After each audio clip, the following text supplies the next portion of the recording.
Alright, welcome everybody. We are live back with Pokemon Violet. And, well, obviously, before we get started here, I gotta do the stuff in the YouTube thing, so give me a second. Let's see. So today's plan is some shiny hunting, Tera raids, and school. Because gotta finish that part of the story, of course. So, let's finish this YouTube shit first. And get the tags popped in there.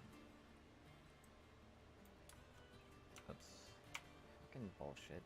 Okay, let's see. Alright, tags are there. That's not right. No.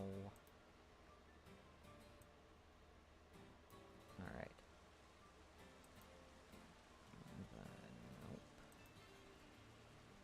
And excuse the background noise. If you hear my air conditioner running, it's because it's fucking hot with all this equipment around, so I hope you understand that. That's if you even hear it. Actually, I'm not even sure if you do. It'd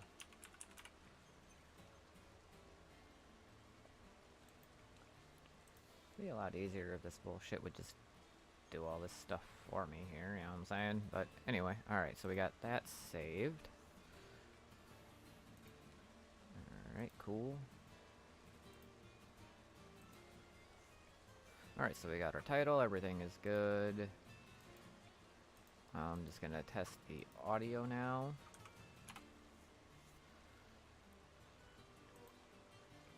Let's see.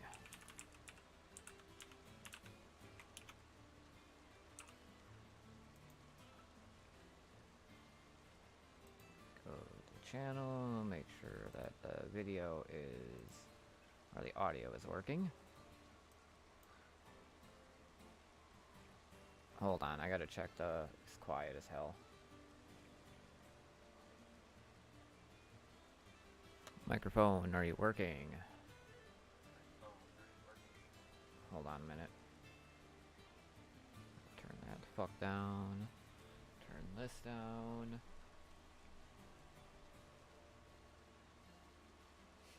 Alright, audio, are you working? Are you clear? Are you loud?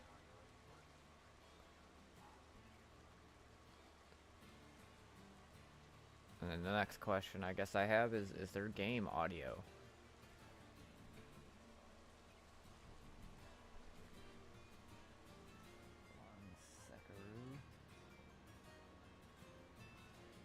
There is some game audio. Okay.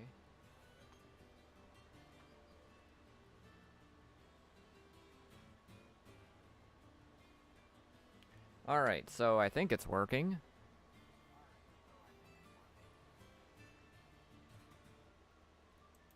What I'll do is I'll just turn the gain up on my mic a little bit, and that should help. Alright, is that better? I think that's better. Okay, anyway. As we were. So, like I was saying, so today's mission is to do some school stuff, do some shiny hunting, and do some Tera raids, and maybe some other stuff as well. But anyways, alright, so let's pull out the map.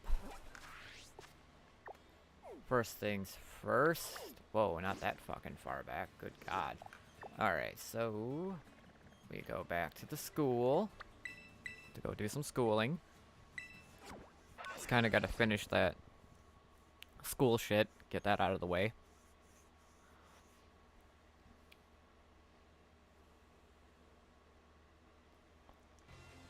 Alright, so we're back at Uba Academy. Go do some school stuff.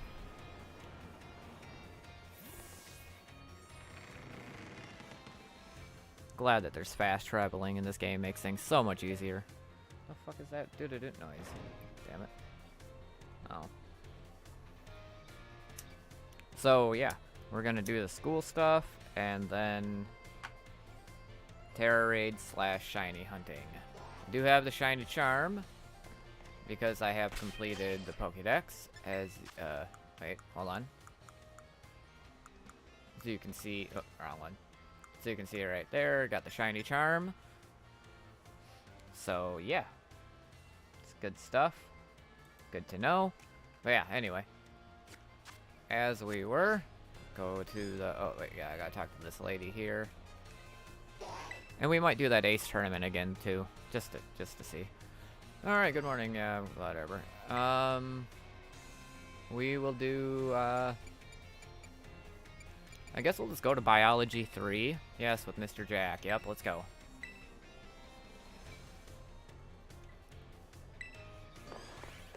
Let's get the school done.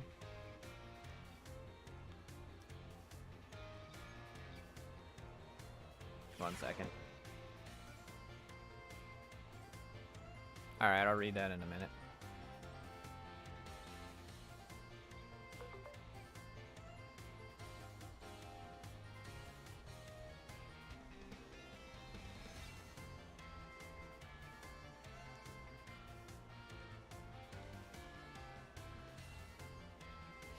Okay, so what are we in biology? Hello, hello! I hope everyone's ready to learn some new things today.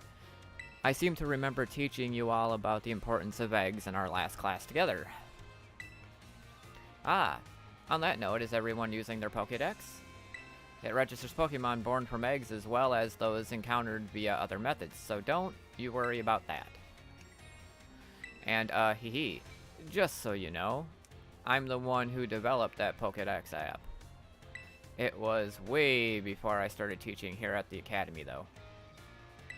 Back then, I was a researcher. In fact, Dr. Clavel wasn't working in education at that time either. He was researching alongside me at the same facility. We got to research Pokemon together day in and day out. Those sure were fun times. I got yelled at all the time, though. Heh. Wait a second. How did I get onto this? Pretty sure I was talking about the Pokédex. Anyway, today I'd like to teach you about catching Pokemon. As you all know, a great way to catch Pokemon more easily is to first lower its HP. Yeah, but there's another way to catch your chances of. There's another way to up your chances of a successful catch. Can you guess what it is? Ah, yeah. So give a Pokemon a berry. No. Inflict a Pokemon with status condition. Yeah. Prove you're stronger than the Pokemon. No. Inflict a Pokemon with a status condition. Oh, that's right, KingKlariT. Great job. A correct technique for making Pokemon easier to catch is to inflict them with a status condition. Sleep is especially effective against Sleep is an especially effective status condition. It makes Pokemon drastically easier to catch. I bet it does. If you have a Pokemon that can use moves that put opponents to sleep, like Sleep Powder or Hypnosis, filling up your Pokédex will be a cinch. I've already done that though. There are other ways to improve your catch rate as well, like using Pokeballs specifically designed to be effective against certain Pokemon. Eating food that gives you catching power works too, or sneaking up on Pokemon from behind to catch them by surprise when you start a battle. If you're having trouble, you may want to make the rounds to the gyms to get the gym badges. Earning gym badges will make it easier to catch Pokemon of higher and higher levels. Please do come show me your Pokedexes once they start to fill up. Another day, another enjoyable class. Oh yeah, don't forget, our next class will be a test. Oh boy, a test. Fun.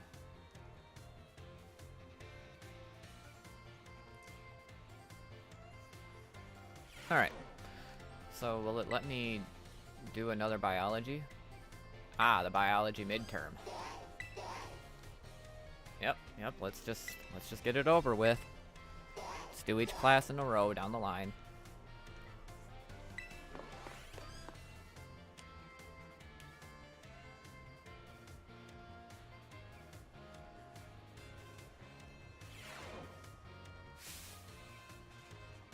Hello everyone. Today is our midterm exam. It sure feels good to fill in all those empty spaces on the answer sheet, doesn't it? Take your time and complete each question carefully. What button would you use to let a Pokemon out of its Pokeball? What do you mean ABC? I don't have an ABC button. Do I mean, it's the ZR button, but do I just push the ZR button? Oh, I'm an idiot. Alright, so B, the ZR button. Combine one letter and one number below to correctly say when and where eggs are found during picnics in your basket. A2.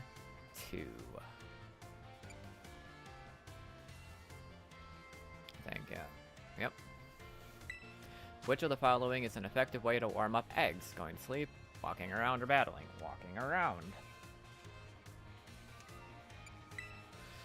What will not make Pokemon easier to catch? Giving them a berry, surprising them from behind, inflicting them with poison, using certain kinds of Pokeballs. Giving them a berry. What will make it easier to catch Pokemon up higher and higher levels? Gym badges. Duh. This question won't affect your grade. How do you like the Pokedex? Is it easy to use? I'd be happy to hear your honest opinions. It's easy to use. Alright everyone, time's up. I hope you all enjoyed tackling those questions. Well, let's see what happens. The last question was just something that I'm personally curious to know. Don't tell the director about it, okay? I'll grade these right away. I hope you're all looking forward to seeing how you did. Yeah, let's see how I did. Excuse me, I'm a little gassy right now.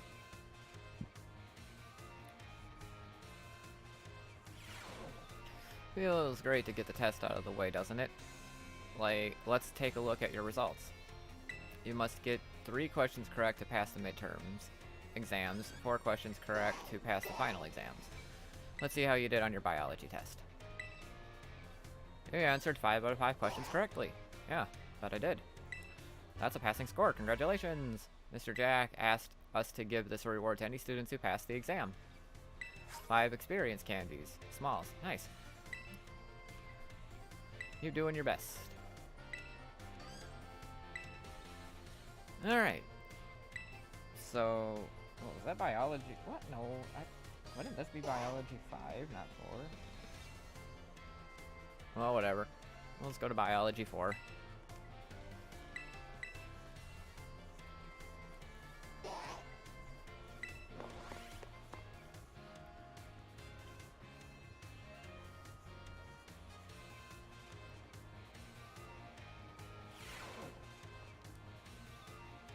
Hello, hello. I hope everyone's ready to learn some new things today. You all did really great on the midterm exam. Thanks for answering my little question at the end, too. I'll be sure to keep your responses in mind. Alright, we're now heading into the last half of our classes together. It's time for our knowledge to evolve and grow, just like our Pokemon. Evolution, yep, haha, evolution. Today we're going to learn about the fascinating phenomenon of Pokemon evolution. As your Pokemon battle and level up, they learn moves and get stronger. And for some Pokemon, once they level up enough, their appearance changes and their stats increase, sometimes by a lot. That's Pokemon evolution. Pokemon become very strong when they evolve, making them trusty partners in battle. But some people prefer to keep their Pokemon in their adorable pre-evolved states. To do this, you just need to remember a certain button when your Pokemon begins to evolve. Say it with me if you already know. To cancel evolution, press the B button. Because that stops the evolution, obviously. That's right, everyone. B for the best answer. The button you want when you need to stop a Pokemon from evolving is the B button. If you press this button soon after a Pokemon begins to evolve, it can stop it from changing. You can also let the Pokemon hold an item known as an Everstone to keep it from evolving. Yes, I know that. And keep in mind that the requirements for evolution differ from Pokemon to Pokemon. Some may evolve by having a certain item, such as a Firestone or a Thunderstone, used on them. Others may have to learn specific move or defeat a specific Pokemon in battle to evolve. The way Primeape evolves into Annihilape is especially strange. Yeah, I know, you had to do that move 20 times. It's like Ghost Fist move. You see, there's a certain move that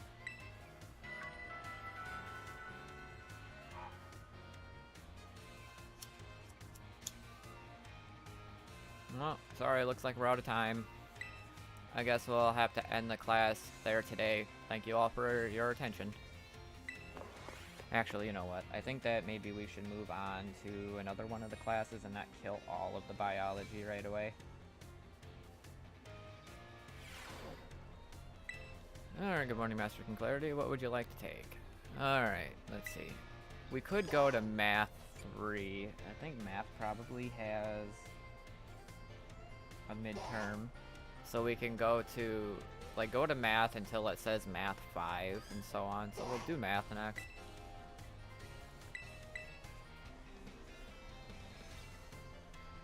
Alright, now we're just gonna go do some fun math. I love math. Don't you all love math?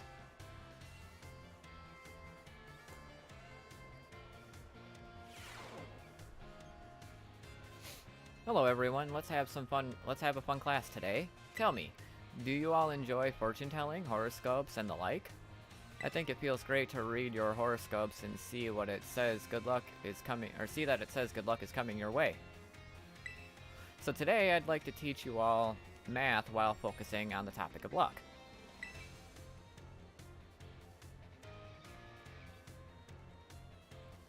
Perhaps you have seen the following phrase, crop up during battle, or crop up during Pokemon battles before a critical hit.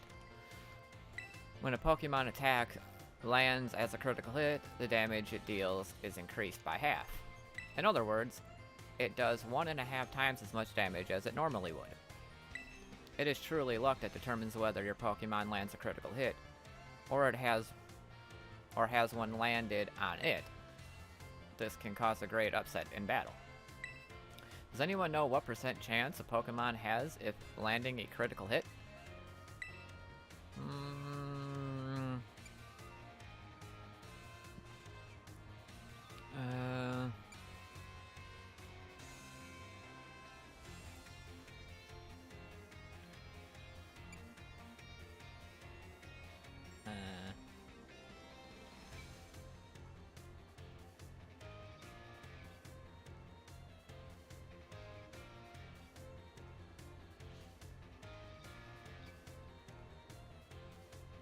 $4, maybe? I don't know.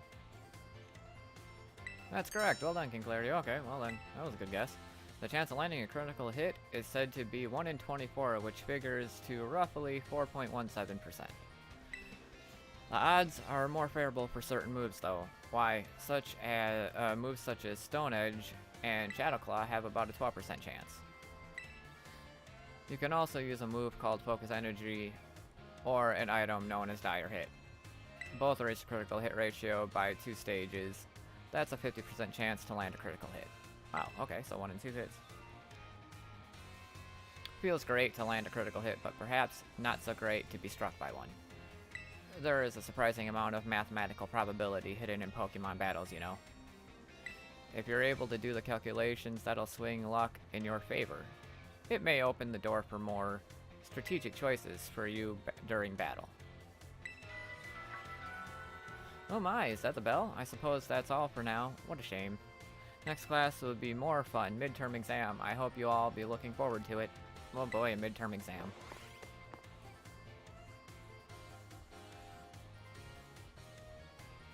Suppose we might as well get that midterm exam out of the way too. Maybe it'll give us more experience candy. Yep, let's do the math midterm and get that out of the way. It's like the most classes I've gone to.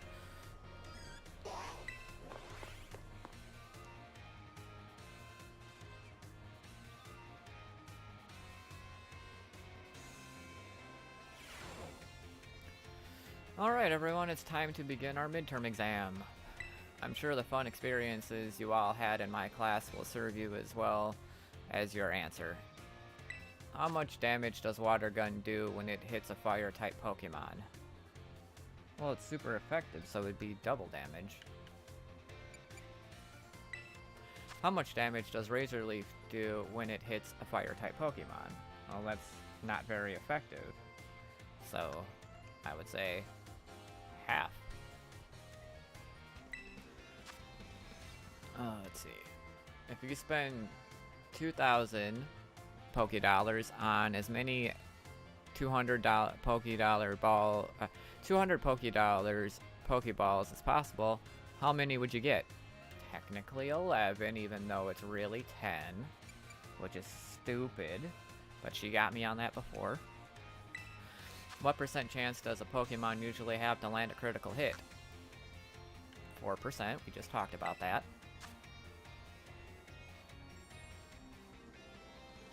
Alright, how much damage does a move deal when it lands a critical hit? 1.5 times as much. Alright everyone, time is up. Put your hands on your laps now. You were all concentrating so hard, I can't wait to see how you did. Do go and ask for your scores at the front desk, and then take a nice break.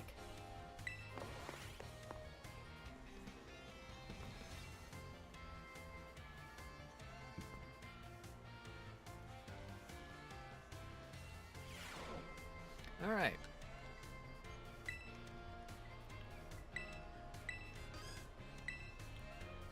Ah, 5 out of 5 correct. Good.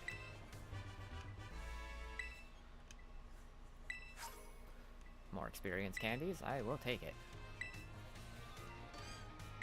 Alright, so more school. Alright, so we'll do another class of math.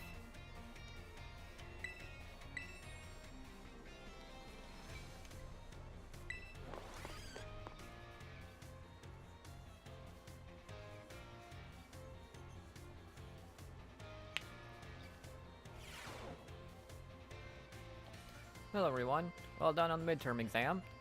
Some of you earned perfect scores and others seem to have a bit of trouble. But I can tell that you all tried your best. I am quite pleased to say that at least one of you passed. I can only assume that means you have all come to love numbers. Not so much. Stay sharp and try your best for the rest of my classes too. Speaking of staying sharp, do you know how that word applies to Pokemon battles?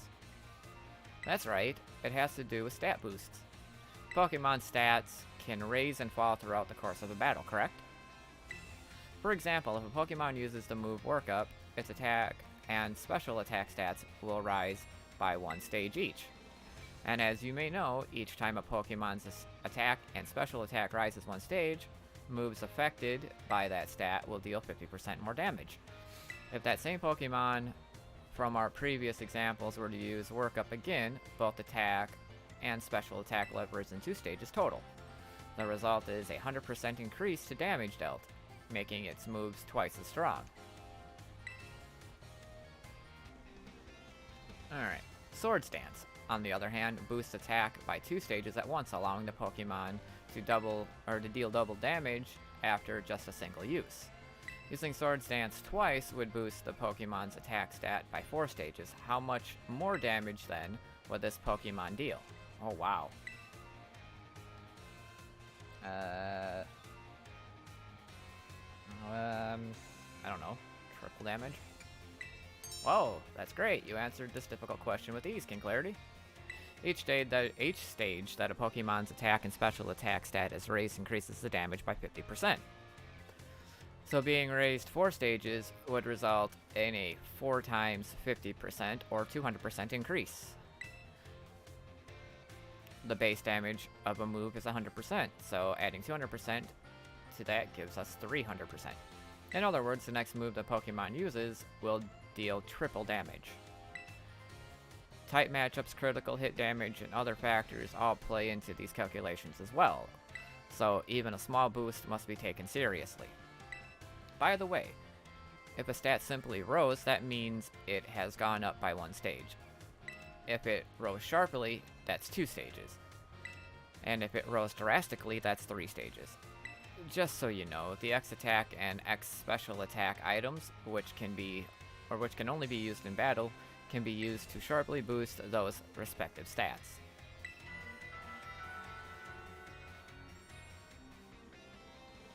Alright, oh my. Is that the bell? I suppose that's all for now. What a shame. Today's lesson was a little difficult, so be sure to review what you've learned in order to stay sharp. I'll see you all again next class. Alright, I think I've had enough math for now. And welcome to whoever's here, by the way. I do appreciate you being here.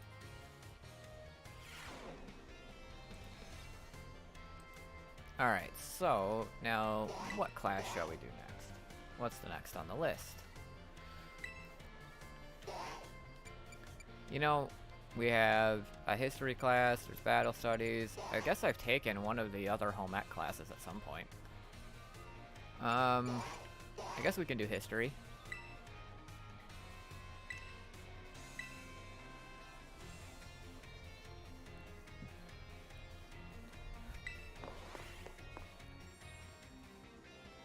I think we're gonna just do class 1 of all of these, and then 2, and then 3, and then if there's midterms or whatever, and do all that. So they're all like right up there. Oh, I see we have some new students here with us today. Who are you? My name is Rayfort. I'll be the one to impact knowledge of the past to your little minds. History is a wonderful thing, truly splendid. The lives of our ancestors throughout history forged the path to the present in which we live. Today you shall learn about the most mysterious location in all of Paldea, the Great Crater. I've already been there though. As you are all aware, a massive crater known as the Great Crater of Paldea exists in the heart of our region. The area inside the crater is called Area 0, and research of its geological strata and material composition has shown that the crater is in fact over 1 million years old. Wow, that's pretty old. It was long believed that a certain something rested at the bottom of this mysterious crater. I've been there. Aha, perfect timing to make eye contact, young KingKlariT. Answer me this. Oh boy. What does she want me to answer? What exactly was believed to rest in the depths of the Great Crater inside Area 0? A Pokemon Center, a Snorlax, a treasure, of course. Hey, that is correct. You are surprisingly clever. You are a surprisingly clever one, aren't you? I see you did your homework. No, I've just been there, prior to coming to my class. That's right. Some believe that a treasure more valuable than anything else in the world is rested in the depths of the Great Crater. I've been there. So much for dreams of treasure hunting, though, as a lab has been built in those very same depths. Oh, and before I forget, you would all do well to remember that the Great Crater and Area 0 are both off limits to all those who have official, or who, off limits to all but those who have official business there. God, I can't read. Do not dare entertain the foolish notion of gallivanting off to Area 0 in search of riches. But I've already been there and beat the game. It is no place for children dreaming of treasure and adventure. Besides, if it were all possible, or were at all possible to investigate the area, I would surely be the first to do so. Are you sure though? Oh, is that the time already? I must have gotten swept up in filling your minds with knowledge. This ends today's lesson. We will unravel more of history's enigmas together next time. Okay, whatever you say. Like, being that I'm doing all this stuff post-game, rather than, like, during the game, you know? Or I actually should have been doing it. Alright, so we got a history class done, we got biology 5, so we'll do languages next, I guess.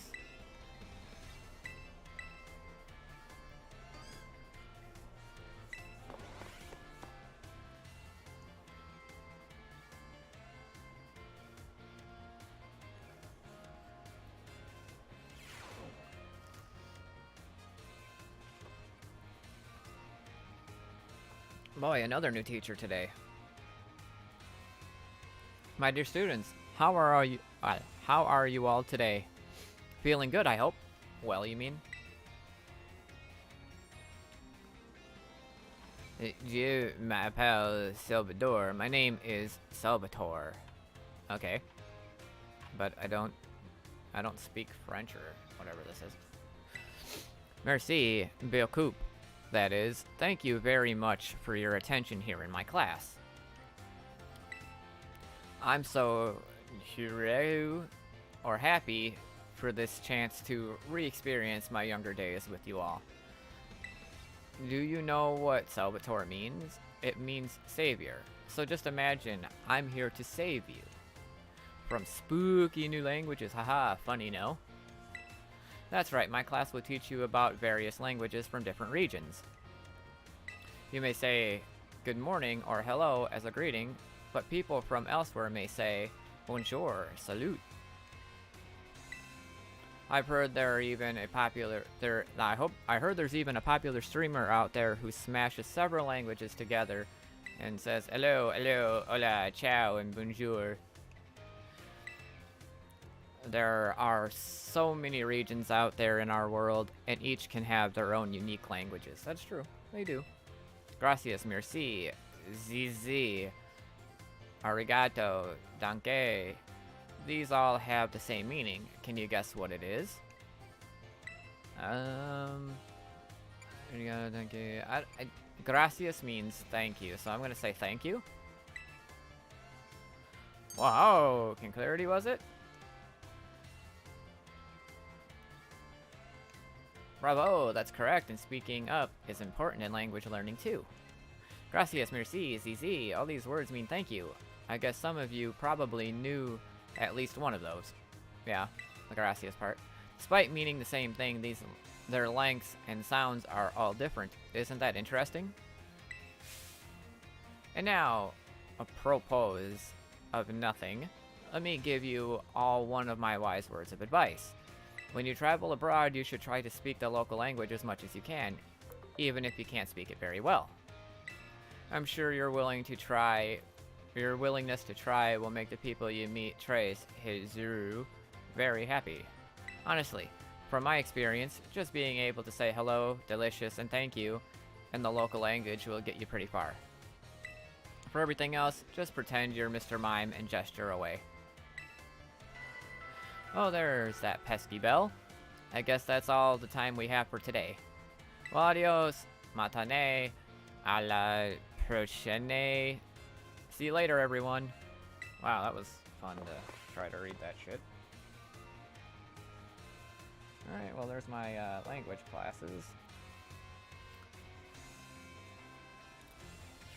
Alright, what's next?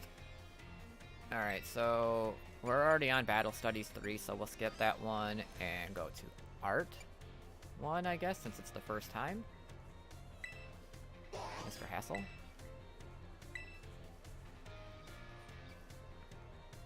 Alright, let's go.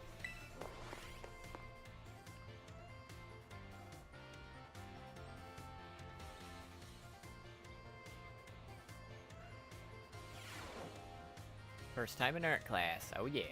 Greetings, I am Hassel. I will be teaching this art class. It is a pleasure to meet you all. Now let me be candid for one moment. I imagine that many of you will forget all that you learned in this class once you graduate. After all, you don't need even a basic understanding of artwork, much less a refined appreciation of beauty for most exams or jobs. So is my class a waste of time for you then? I think not, at least I certainly hope it isn't. Think for a moment, all of you. What is beauty, anyway? What makes something beautiful?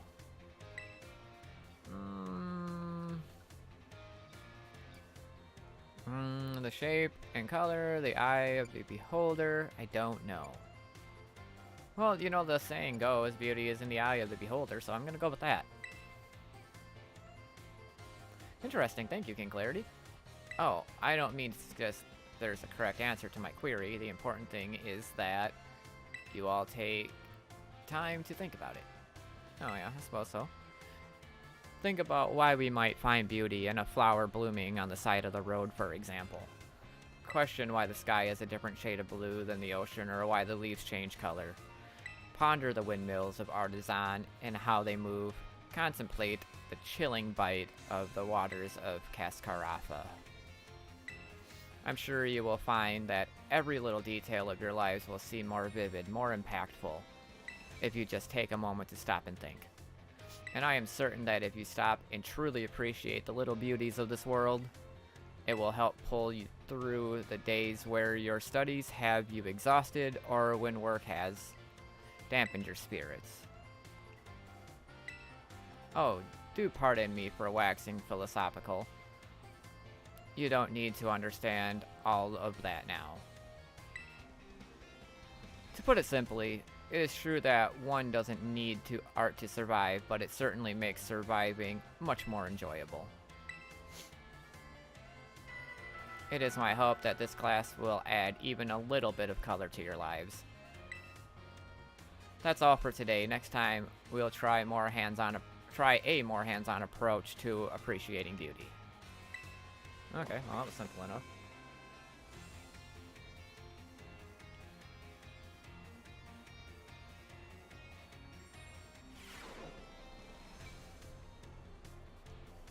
One second.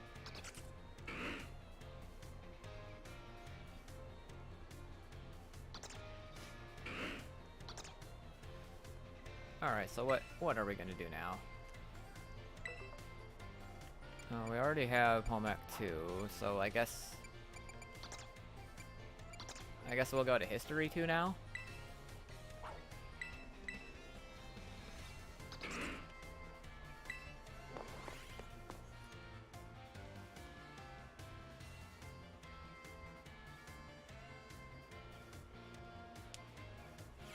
Alright, we're back. Greetings, my little students. Whatever you did yesterday, it is now a part of history. Today, we will continue to unravel the marvels that history has presented to us. About 2,000 years ago, this region came under the rule of the Chaldean Empire. Historical accounts describe the Chaldean Emperor as being quite the dictator. This emperor also zealously believed the legend of the treasure that rests deep within Area Zero. I must mention that civilizations of our ancestors were not as developed as ours is today. People back then were far more likely to believe in mysterious legends, magics, and beings beyond the human comprehension. In an attempt to gain the power to stand against Chaldea's neighboring countries, the emperor sent people in droves to join the hunt for the fabled treasure of Area Zero. Ah, perfect timing to make eye contact, young KingKlariT. Answer me this. Approximately how many years ago was it that the Chaldean Empire began to rule this region? Didn't you literally just say 2,000 years ago? Like, am I just imagining this? Pretty sure you said 2,000 years ago. Hey, that's correct. You are a surprisingly clever one, aren't you? I see you're listening intently to my lecture. The answer is about 2,000 years ago. That is when the great era of exploration began. However, it is said that not a single adventurer sent out by the Emperor ever reached the depths of Area Zero. I did, and I'm just a kid. Shit. Was it the punishing journey itself that barred their way, or perhaps some unknown creature? The resounding failure of this great era of exploration almost certainly heightened the air of mystery surrounding the crater. Oh, what I wouldn't give to explore Area Zero in its untouched state at that time. I suppose I can only hope for the swift invention of a time machine. Oh god, don't wish for that. I had the battle one. Oh, is that time already? I must have gotten swept up in filling your minds with knowledge. Since today's lesson, we will unravel more of history's enigmas together next time. That was quick. History class seems to be relatively quick these days.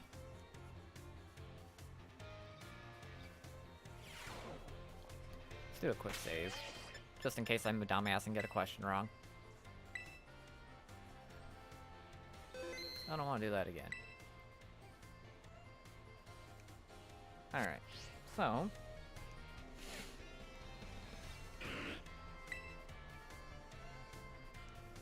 think it was language next. Yeah, because we are on history 3, we have battle studies 3, and then art. Yep. Yep. Alright, so languages 2.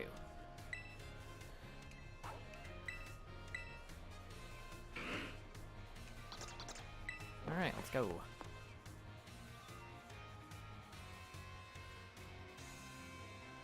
Is that all the classes though? Like. Alright, my dear friends. How are you all today? Feeling absolutely fantastic, I hope. It is time for Salvatore's language lesson. Estivus Pritz. Are you ready, everyone? I don't even know what that says. You can answer with yes or oi. Oi. Oi. Oi. C'est super.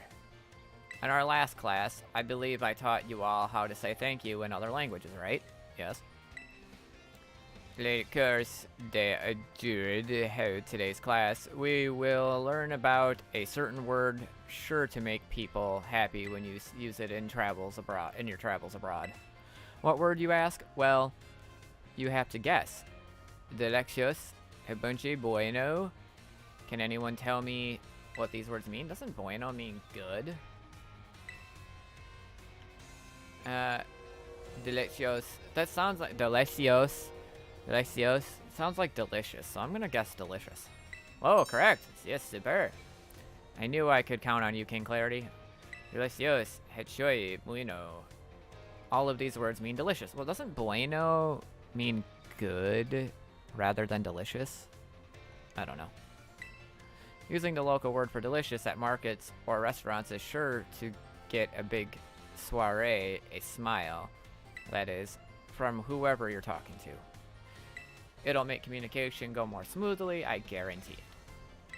People love it when someone says the cuisine of their homeland is delicious. Who wouldn't be, happy to receive such a compliment? And now, apropos of nothing, let me give you all one wise word of advice. The first step to smooth communication is to compliment the person you're talking to. After all, it's not very likely that a compliment would put someone in a bad mood. True. This doesn't only apply to people in other regions either. It's the same for all of you too. You can put this tip to use with your classmates. How about you all try to compliment each other after class? I bet it will make for an ambiance plus sympathique. I bet it will make for an ambiance plus sympathique. A more friendly atmosphere. Sure, if you all say that. Or if you want to say that. That's all for today. See you all at Wo-Chien course next lesson. That is, adios, matane. Sure, whatever you say, dude.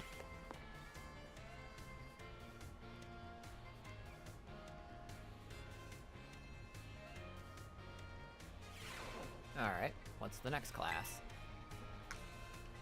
Alright, so we got 3, 3, 3, 3, so, Art 2. Yeah, let's go.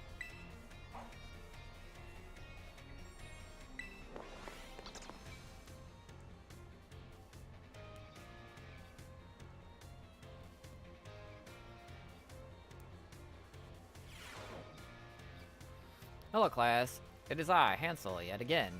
Or Hassel. In our previous class, we discussed what beauty is, which might have been a little boring for you. So today, I thought I would mix things up a little to pique your interest in art. Allow me to introduce our special guest. Gibble. This is Professor Gibble, an assistant lecturer for today. Now then, Professor Gibble, if you would be so kind to terrestrialize for us. Clam!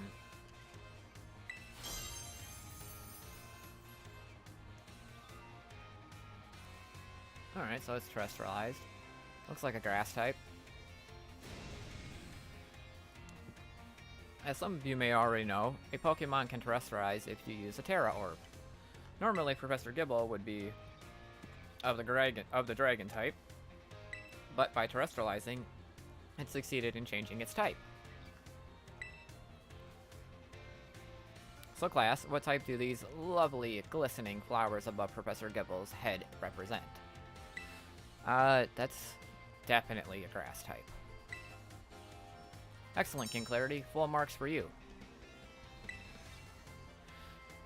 Those beautiful flowers blooming above Professor Gibble's head show that it has now become a grass type. The shape of the Tera jewel above the Pokemon's head depends on the Pokemon's Tera type. To summarize, if an opponent's Pokemon terrestrializes during battle, observe a Pokemon's Tera jewel closely to see which type it has become, and choose effective moves accordingly. This is my sincere hope that today's lecture will help you all achieve beautiful victories. The terrestrial phenomenon is indeed a fascinating and deep subject to discuss. That is it for today's class. Thank you, Professor Gibble, for your help. Glam Gib. Art is a super easy class. And like he said, totally forgettable. Alright, what's next? 1 second.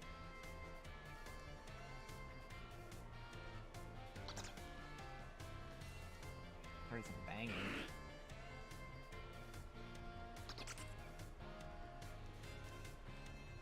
Anyway. Alright, so 3, 3, 3, 3. Alright, so I guess it's time to go to Home Ec 2.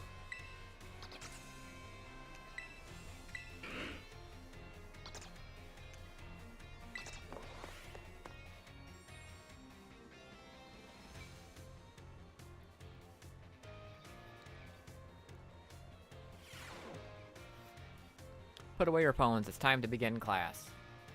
Oh, damn it, I wanted my phone out. In our last class, I believe we talked about the effects you can get from food on your picnics. You can receive meal powers and even restore HP for all the Pokemon in your party. It is a truly convenient means of healing your Pokemon. I'd say. Unfortunately, as I am sure you are aware, it is not suited for use in battles, when you cannot make food, or when you wish to restore HP quickly. In times such as those, you should make use of healing items such as potions, which you can purchase from Pokemarts or the school store. Healing items are immediately effective and can be used anytime that you can open your bag. They are, however, consumed after one use. Potions restore 20 HP, Super Potions restore 60 HP, and Hyper Potions restore 120 HP. The pricier the item, the more HP it will restore. Keep in mind how much money you have, or how much money you have when you are stocking up on these items. I got a bunch of them anyway. However, unforeseen happenings are an inextricable part of traveling from place to place. Imagine, if you will, the following scenario. You find yourself with injured Pokemon, but you have no potions, you are out of sandwich ingredients, and there are no Pokemon centers nearby. Tell me, Master KingKlariT, what should you search for when in perilous situation with no way to heal your Pokemon? Place of water, items on the ground. Perfectly correct. Master KingKlariT, I see you are well learned in survival techniques. I've just been picking up things on the ground since I started playing this game. If you see something shiny on the ground, it is actually an item that has been dropped there. You may be able to find a restorative item such as an Oran Berry or a potion in this way. You can use the R button to send out your Pokemon to pick up such items as well. And then there are berries, of course. Berries, by the way, aren't like items from shops. If you let your Pokemon hold one, it will decide on its own when to eat the berry during battle. Letting your Pokemon decide this timing for itself can be quite interesting. At any rate, if you find yourself in need of healing, I suggest that you look around for shining items on the ground. If you can't find such items, there are other methods you may employ for healing your... I see. The bell demands the topic wait. Our time together has come to an end for today. I bid you all farewell.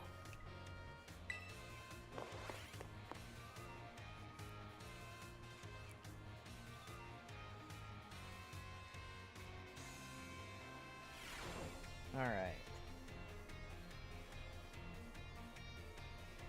Right, where are we on these classes now? So, they're all on 3 now, so I guess we go back to History 3.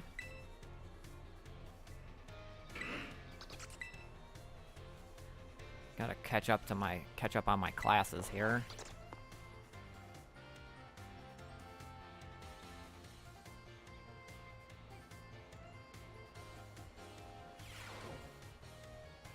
Greetings, my little students. Whatever you did yesterday is now a part of history. You said that last time. Today we will continue to unravel marvels of history that present it to us.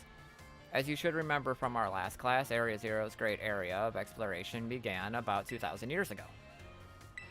The era lasted for approximately 1,000 years, but not a single soul was able to venture all the way to the deepest reaches of Area Zero.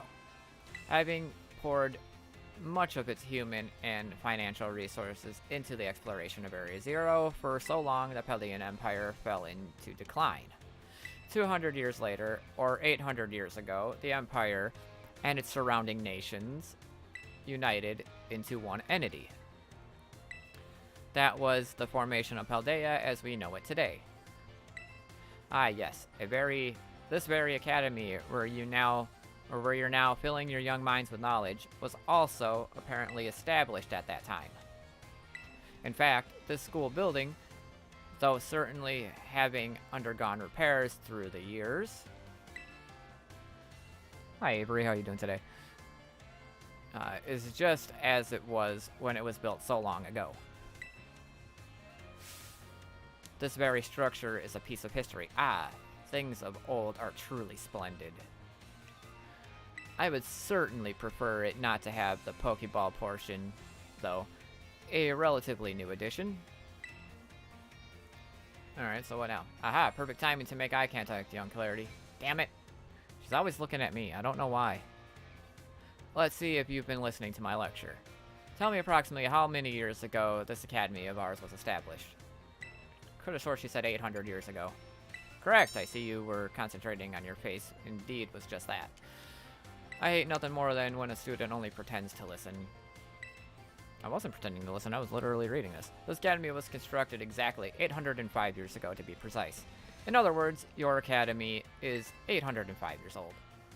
At the time, it offered state-of-the-art facilities and uniquely innovative curriculum. As such, people used to say. Those seeking knowledge need to look no further than the grapes of Paldea. Oh, thank you for the sub and like, I appreciate it. That's right, we're referring to Uva Academy. It is said that this proverb of sorts was even used outside the Paldea region.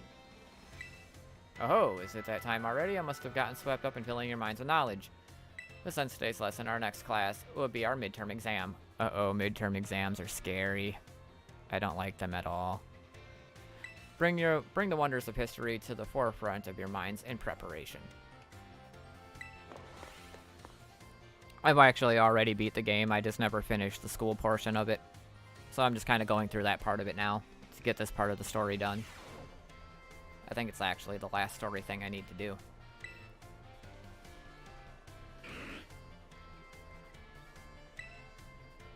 Alright, so we got a history midterm. I guess language is next.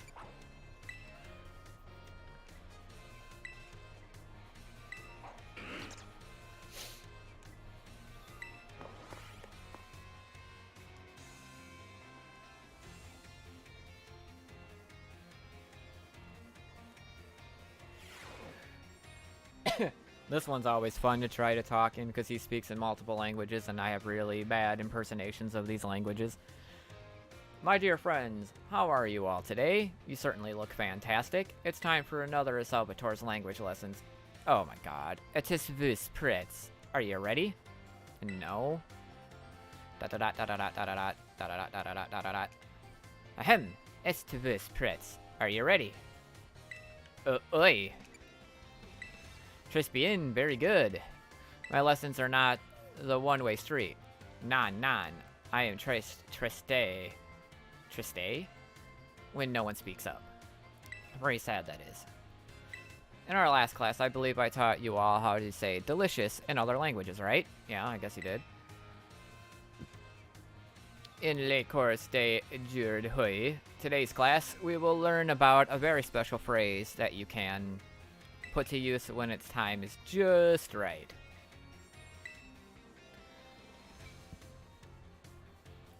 Okay, that says I shitiru shit. It says shit. That's funny. I shitiru te ame, te amo, ich liebe dich. Does anyone know what that phrase means? Or what these phrases mean? Te amo, amo, I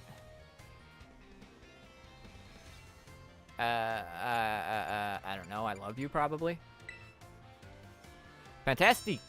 KingKlariT correct, you deserve a medaille d'or or gold medal. De te amo, ich liebe dich. These three phrases you may know, I think. Why? Because they're all quite famous ways to say I love you. I've literally never heard any of those ways to say that. Oh my, have I embarrassed you all, my friends? What to me's little garcons ate fillets, shy boys. It's not just boys in here.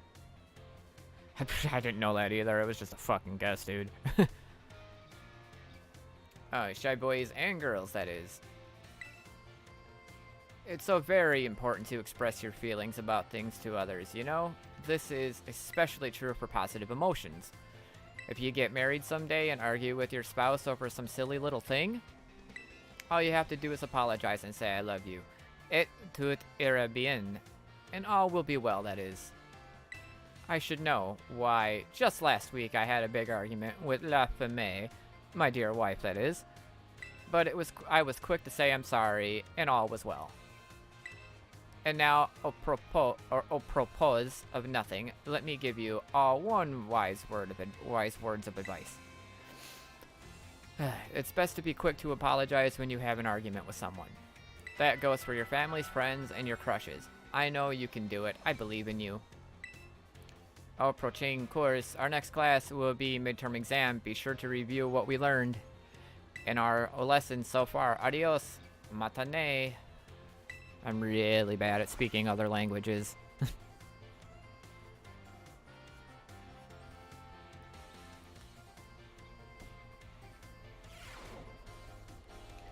Alright, what's next? I guess battle studies is next.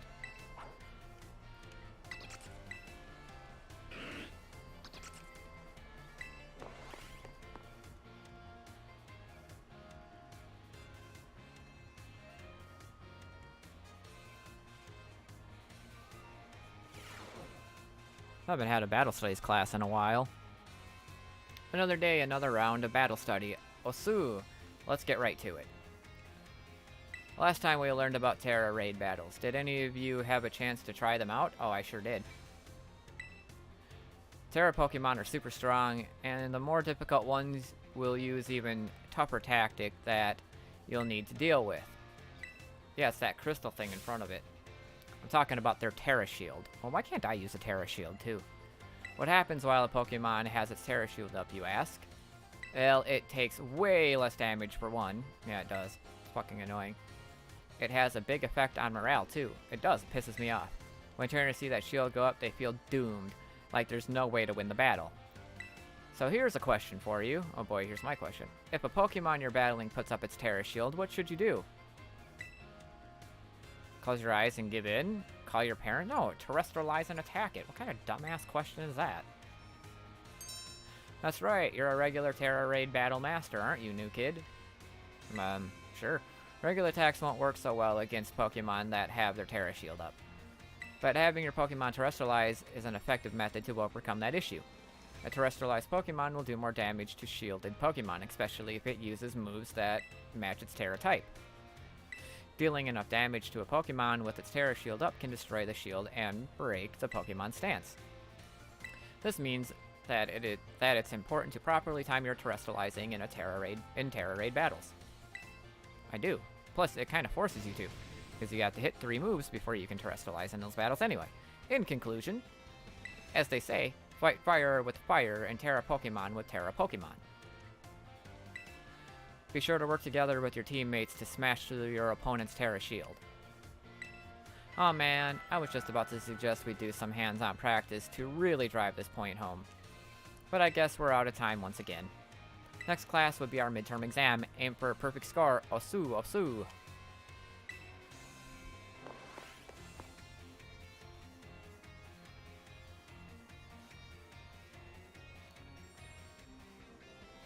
Man.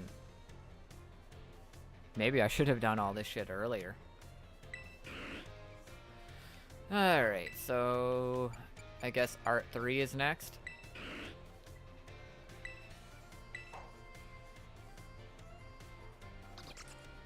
At least each class only takes like a minute or two anyway.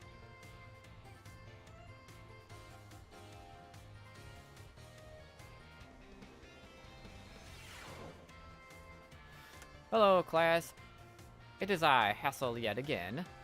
And look, it's Professor Gibble. I have been told that my previous lecture about the terrestrial phenomenon was very well received. Thank you all for your kind words. In fact, Miss Dendra specifically requested that I impart even more battle knowledge to my students. So I have decided that today we will take another look at how a Pokemon can terrestrialize. Gibble. And of course, here is Professor Gibble to help us. Hello, Professor Gibble. Now then, Professor Gibble, if you would be so kind as to terrestrialize for us. Glam.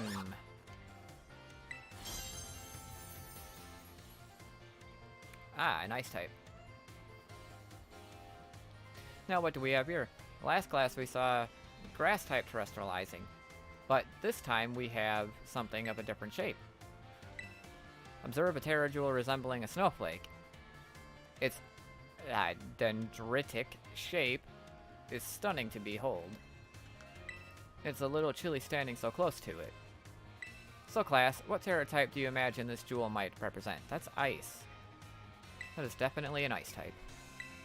Excellent, KingKlariT, full marks for you. The reason there's a snowflake shining above Professor Gibble's head is simple.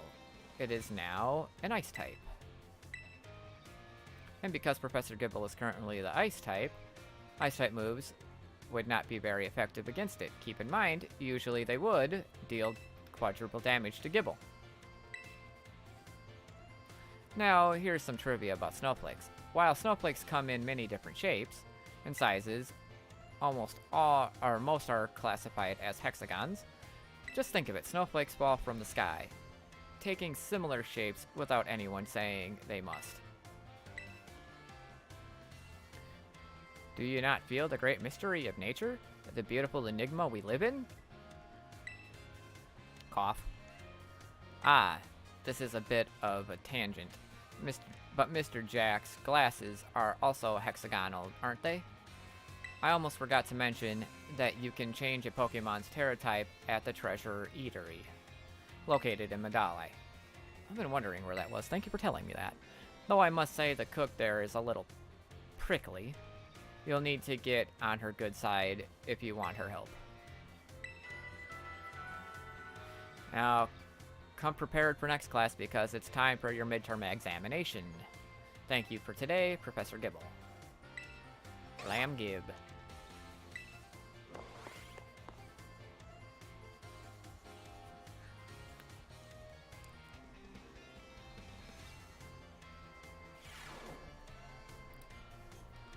Man.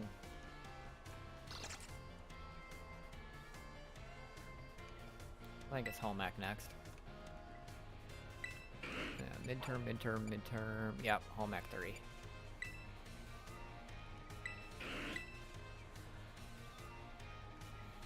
Alright, let's go.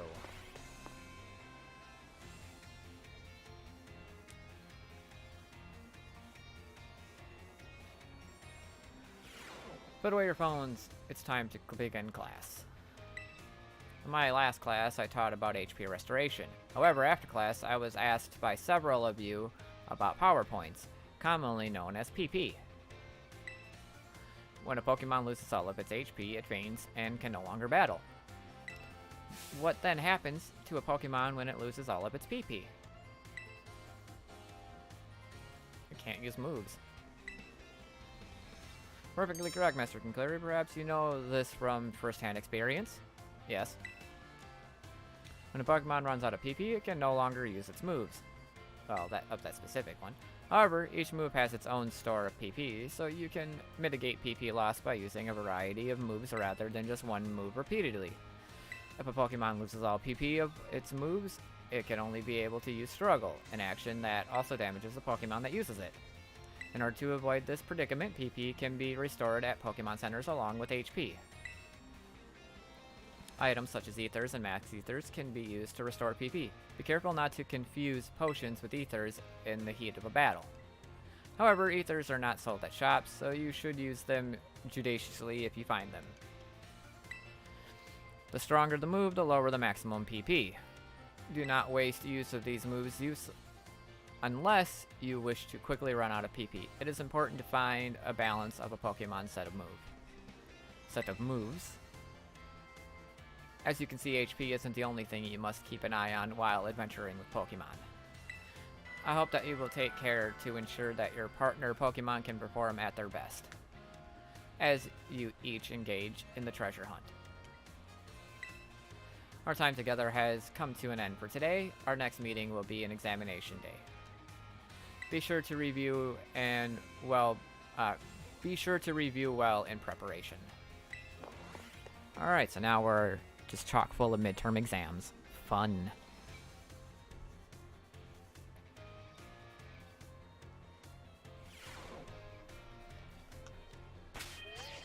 Let's save this. That's all that stuff I just did. I do not wish to do it again.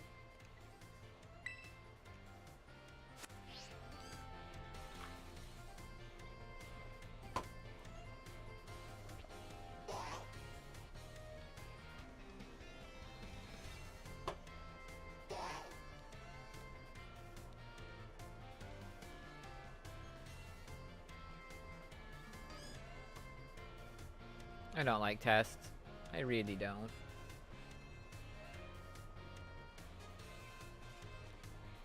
Stalling a little bit, not gonna lie.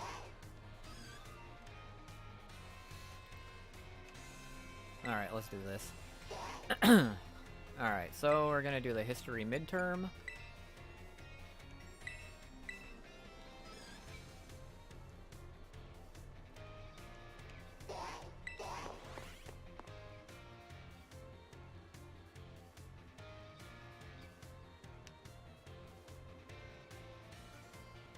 Greetings, my little students. It is time for our midterm examination. Alright. Summon your historical knowledge from the dark recesses of your minds and answer the questions. What is the name of the geological formation in the center of the Paldea region? That is the Great Crater of Paldea. Of course. What was long believed to rest in the depths of Area Zero? Treasure, of course. How many years ago did Paldea Empire begin to rule this region? Approximately 2,000 years ago. How many years ago was this academy built? 805 years ago, to be exact. Those seeking blank need to look no further than the grapes of Paldea. Knowledge. Time is up. Put your writing utensils down. The last question was a freebie. Even the least capable of you surely padded your score there. I sincerely hope you did anyway. So, ends our midterm examination. You may ask your scores at the school's front desk.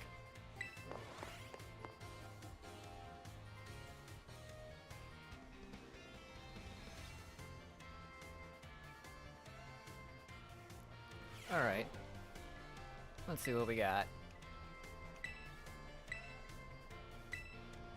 Ah, 5 out of 5 correctly. Good.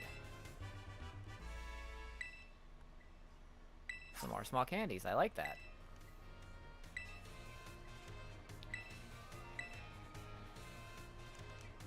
Alright, so we have the languages midterm.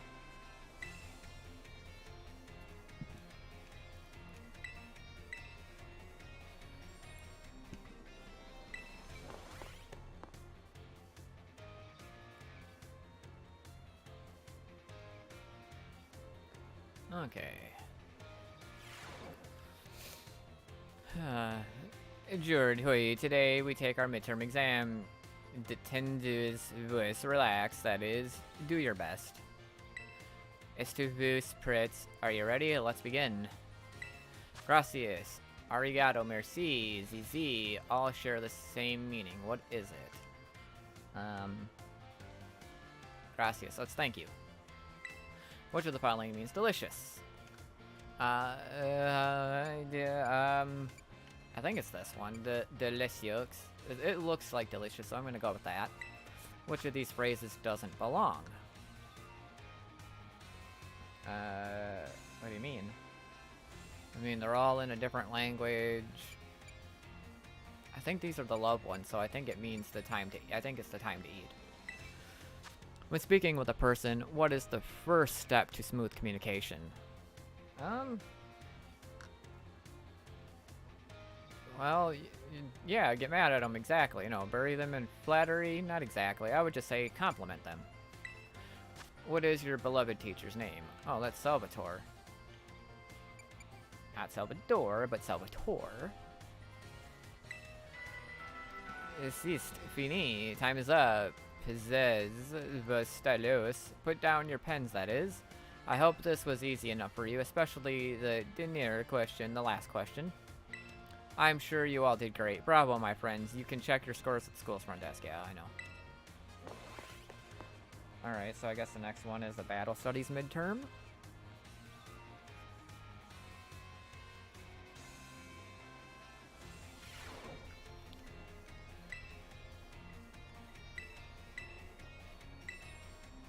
Ah, 5 out of 5. Good. Thank you. Alright, so what's next? Yeah, the Battle Studies midterm.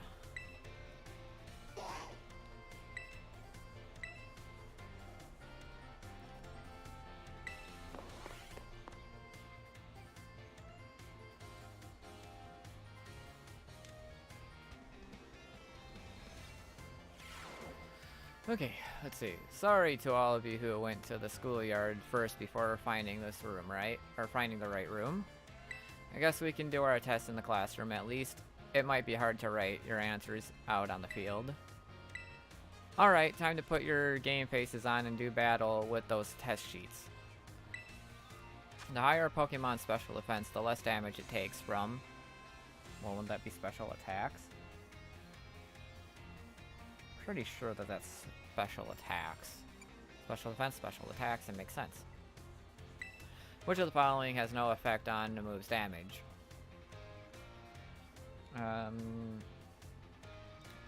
Oh my god, the move's name. It's not the type or the power, it's the move's name. Oh, that's stupid. How many trainers are there in Tera Raid Battle Team? 4. Damn it. 1 second. What is an effective method for breaking an opponent's Tera shield? Terrestrializing and attacking. What is Miss Dendra's favorite type? I'm gonna guess frickin' fighting. Considering she's got a fighting type at the front, I'm gonna say fighting. Time's up, put your pencils down. I saw you giving it everything you've got. I'm sure you all get perfect scores. Well, I'm sure I will. Well done, everyone. You can ask for your scores at the front desk.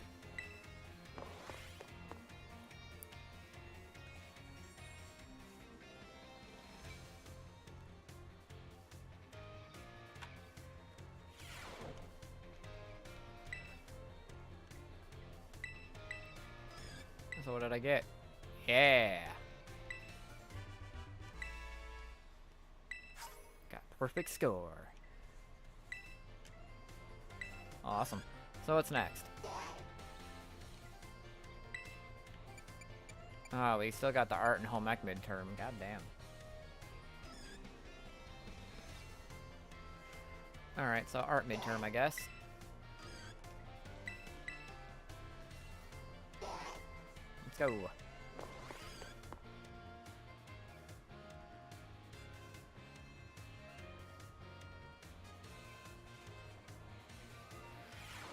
I do hope you are all ready because it's time for the midterm exams. Focus and do your best. And begin! What is the name of the gemstone that glows over a Pokemon's head when it terrestrializes? I guess that would be a Tera Jewel. When the answer to question 1 is the shape of flowers, what type does it represent? Grass type? What shape are most snowflakes classified as? I'm pretty sure that's a hexagon. Where is the eatery that allows you to change the Tera type? Medalli. What makes something beautiful? The shape, its shape and color, the eye of the beholder. I don't know. There's no correct answer. I'm going to say that there's no correct answer. Time's up. That's it for today. Test pencils down, please. I would rather not have students worry about passing or failing in my art class, but tests are tests after all. Anyway, good work everyone. You can check your results at the front desk.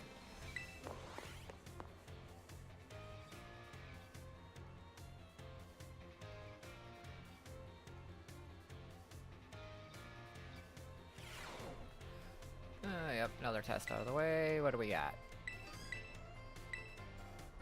5 out of 5 correctly. Awesome.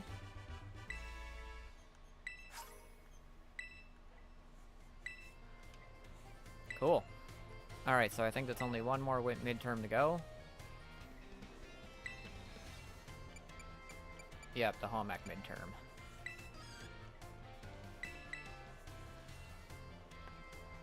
Let's do this. Let's get this shit out of the way, yo. Oh, fuck. The time has come to test how well you have learned here in, how well you have learned here in my class. What? How well you all have learned here in my class. Oh my god, I can't read. Let's begin before the information simmering in your brains from the last minute cram session fades. Which is not an effect of a picnic meal. Which is not an effect of a picnic meal? No, it can do that. Gaining meal powers, yes. I think it's increasing speed. Which of the following affects the kinds of meal powers received from a particular meal? Fillings and condiments. Which of these berries can restore Pokemon's HP? Oranberry. Leandro wanted his Pokemon to decide on its own when to use its item in battle, so he gives it an Oranberry. This works as he hopes. Wait, what? Leonardo wanted his Pokemon to decide on its own when to use this item in battle, so he gave it an Oranberry. This will work as he hopes. Wait, what? I'm gonna go with true on that. If a move runs out of PP, it can no longer, or if a move runs out of PP, it can no longer be used. If a Pokemon runs out of PP for all of its moves, it can only sit there in frustration. False, it can use struggle. The time for answering questions has come to an end. Please stop writing. I hope you were all able to give the examination everything you had. Please remember to ask for the scores at the front desk before leaving for the day. Alright, so I think that's all of the midterms out of the way.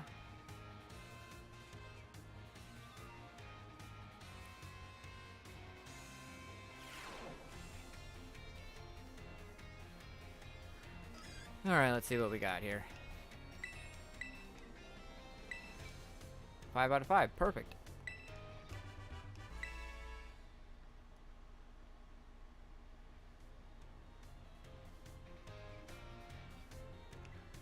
Alright, more candies. Keep doing your best. Alright. So how many candies does that mean that we got here in our bag? Holy fuck, 36? Okay. Pull out a calculator. I don't want to do math in my head right now, so 36 divided by 2. Alright, 18. So I'm gonna give 18 small candies to Roll It and 18 small candies to Brokey. Start with Brokey first. Wow, that didn't even level him up. Holy shit.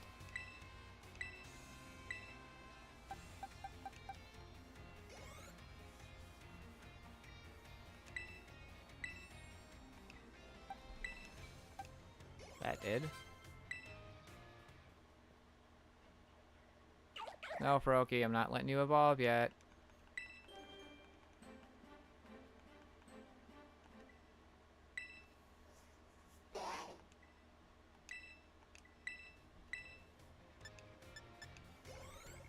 And Rowie leveled up.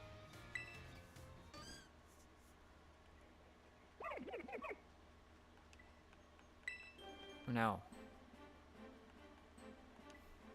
Not yet, buddy. Okay. Well, they leveled up 1. And then I can give them... I'm trying to do them evenly, so I'll give you 1. And then give you 1.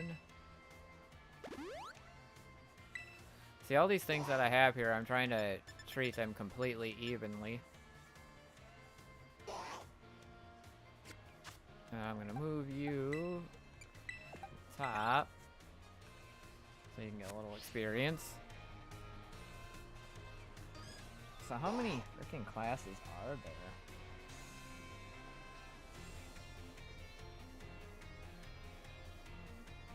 I don't imagine it can be any more than like 6. Alright. So we're on 5 for these 2, and the rest of these are on 4. So we'll match them all up. We'll start with History 4.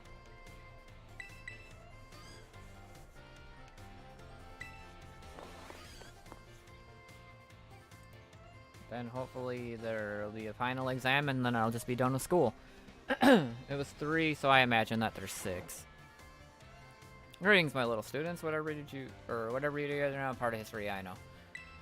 I was hoping to continue unraveling the marvels of history that history has presented us today. However, I imagine your ability to concentrate has been spectacularly derailed by my midterm. Excuse me. I suppose changing things up for fun and variety may be a good idea every now and then. So allow me to tell you an old fairy tale that has been passed down in Paldea for generations. Oh boy, she's gonna tell a fairy tale? Damn it.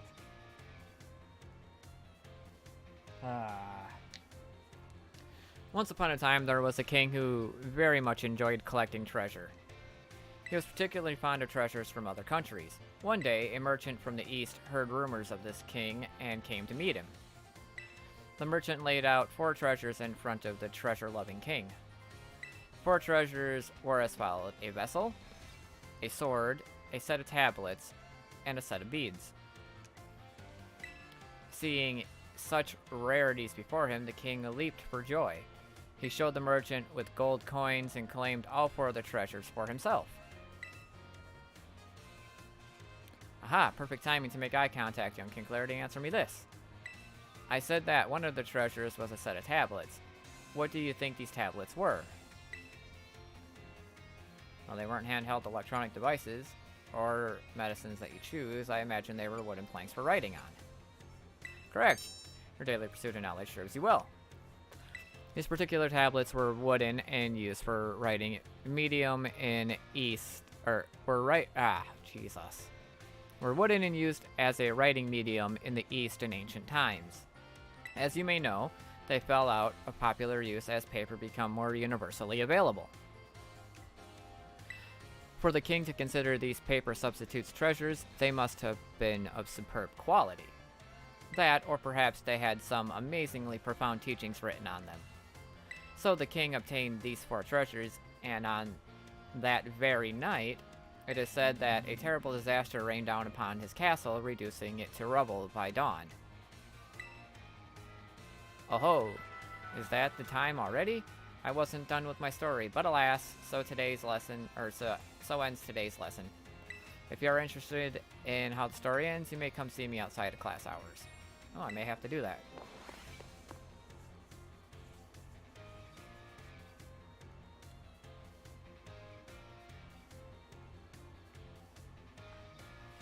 Matter of fact, let's do a quick save here.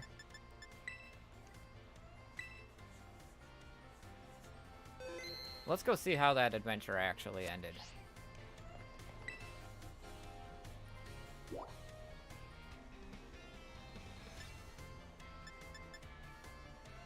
Oh, people do want to talk to me. Fuck.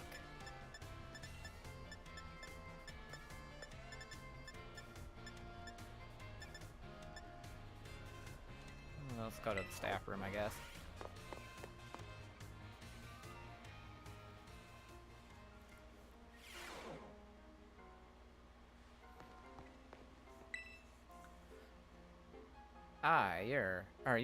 Yes, KingKlariT from Class 1A.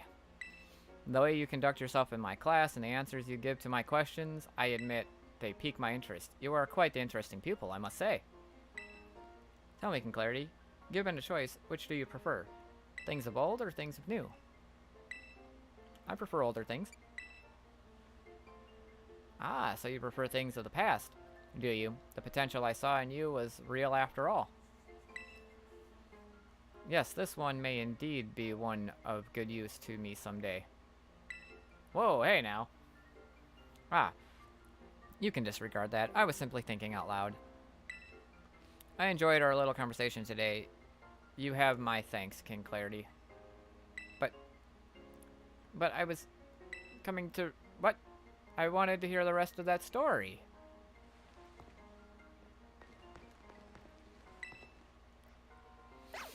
Ah, KingKlariT. Did you come all the way here to the staff room just to see me? I sure did. Haha, it seems I finally made it into the hearts of my students. That makes me trace happy.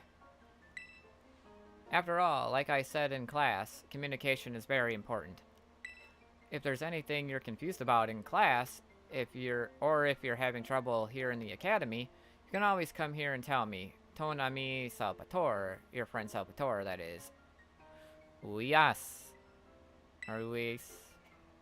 You've got slightly closer to Mr. Salvatore. Yeah, sure, okay. Alright.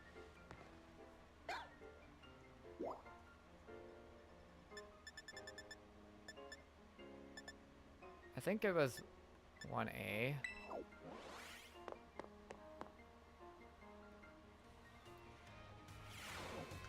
Oh, maybe I'm wrong. I don't see it. Alright, whatever. We'll go to the home ec room.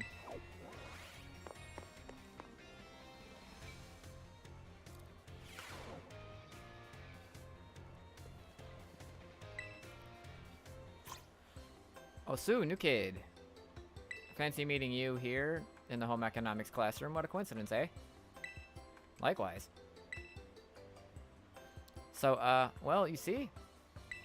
Miss Dendra tells me she is here for intensive training in sandwich making. Well, no use in hiding it now. Oh dear, I'm terribly sorry. You were keeping this a secret? Well, I mean, not really. But it just doesn't look very cool to openly admit that I'm here for intensive training, you know? Understood. I'll be more careful in the future.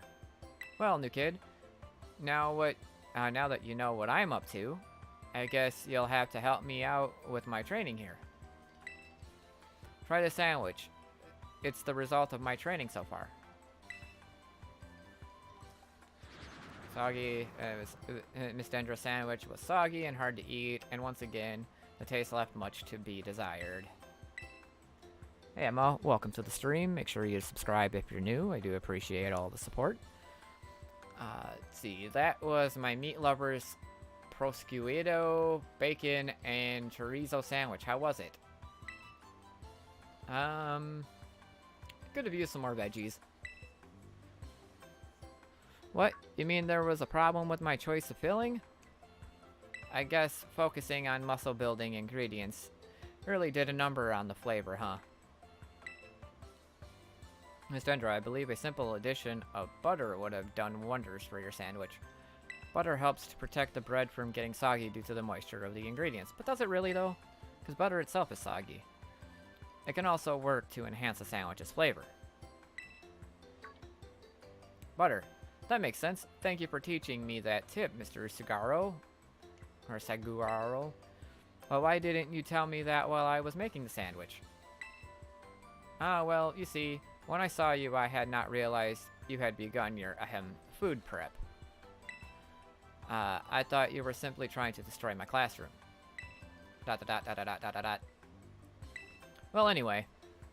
New kid, thanks to you and Mr. Sugaro, or Saguaro here, I may finally get, wow, I can't talk. I may finally be getting the hang of this. Thanks for your advice.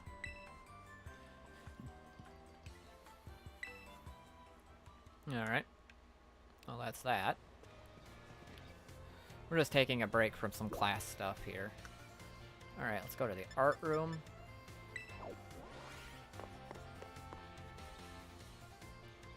What does growing close to all of these people do anyway?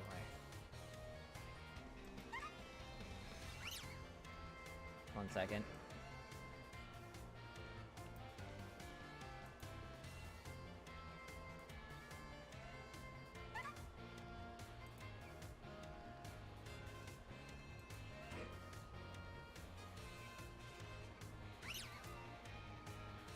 Alright. What do you want? Oh, if it isn't KingKlariT. I have a question for you. Do you find my classes difficult? It's just right for me. That's certainly good to hear. So, KingKlariT, you choose to take on gyms as a part of your treasure hunt. I already did that. That must mean you like Pokemon battles, is that correct? Yeah. One naturally becomes skilled at doing what they enjoy. That must be why you're so strong. Ah, do forgive me for springing such an odd question upon you so suddenly. I often find myself pondering the nature of strength these days. Anyway, thank you again for your input, KingKlariT. Alright. Well, that's that. Alright, where do I want to go now? Is there any other places that I need to go? Oh, god damn it. Schoolyard. Anywhere else? We shall go to the schoolyard.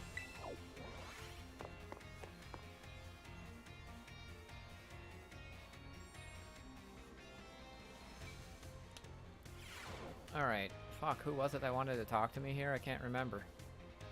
Hold on, wait.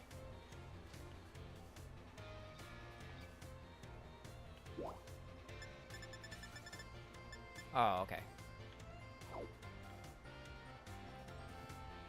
So this dude... Oh, there, KingKlariT. I tried to visit the schoolyard from time to time. It's good to see young ones with so much energy and vigor. Think so? Oh, yes, indeed. Just watching is enough to make even an old man like me feel more alive. Master Hassel, might I have a word? You? What are you doing here?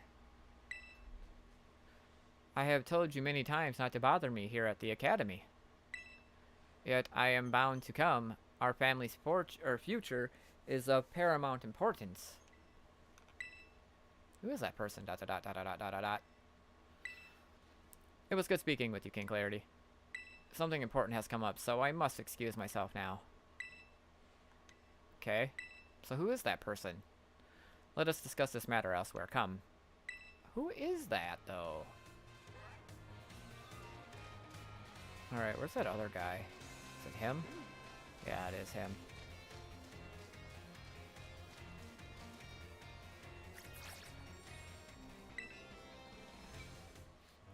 KingKlariT, I'm in a bit of a pinch. Take a look at this. This Pommy really doesn't seem to be feeling well. I don't know if the poor thing can even stand up. What should I do? What should I do? Use a potion on it. Oh, right. I could use a potion. Do you have any on you, KingKlariT? I have a lot, dude.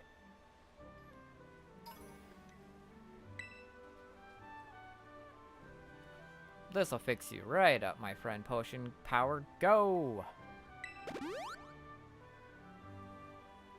Dot dot dot dot dot dot dot dot. Phew, that seems to have done the trick just in the nick of time. But this Pommy doesn't appear to belong to a trainer, Could a wild Pokemon have wandered into the academy grounds? Still, I can't just leave it here alone without anyone to make sure it's okay. It's decided then. I, Salvatore, will just have to lend all of the helping hands I have to take care of Pommy in this touch-and-go situation. Merci very much for your advice, KingKlariT. Adios. Au revoir. Farewell. Okay. Alright. Well, he decided to care for that Pommy. That's excellent.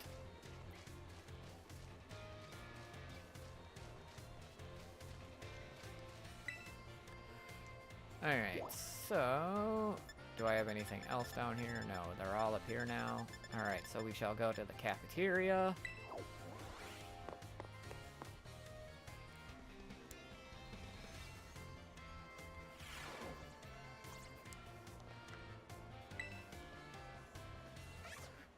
Hello, Master KingKlariT of Class 1A. It has been some time since we last met. Are you here to eat as well? Yep, I'm starving. Huh, excellent. You shouldn't battle on an empty stomach. I myself am here to survey the student cafeteria, let's say. I'm observing the nutritional content of the food that our students partake of on a regular basis. One item on the menu here that I am particularly interested in is the peanut butter sandwich. It is sweet and quite delicious. Yes, perhaps I will order one right now. Oh look, it's Mr. Saguaro. He's so fashionable and cool. I guess the teachers come to the cafeteria too, huh? Do you think he'll have an egg sandwich? No way, if he's getting anything here, it's definitely gonna be something spicy, like a 5-alarm sandwich. Ah, he's so cool, he'll definitely get the wild and spicy 5-alarm sandwich. Dot dot dot dot dot dot dot dot. Could I have a 5-alarm sandwich? I do enjoy the thrill of spicy food. Hey. Hello everyone, welcome, welcome.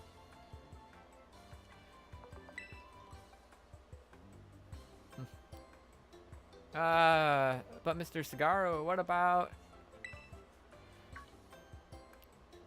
Ah, yes, you suggested I have a peanut butter sandwich, Master KingKlariT. I suppose I shall have one to try, or have to try one if you insist. Alright, so eat your peanut butter sandwich, bro. That was close. I almost forced myself to order something spicy, my least favorite of flavors. Thank you for restraining me, Master KingKlariT. It seems the students tend to view me as fashionable and cool, or even, dare I say it, exuding a sort of brooding strength.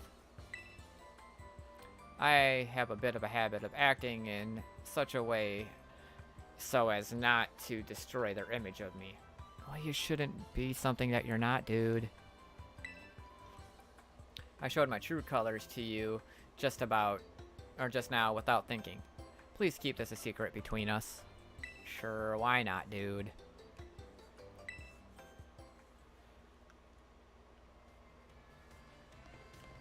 The hell's the door here? Ah, there it is.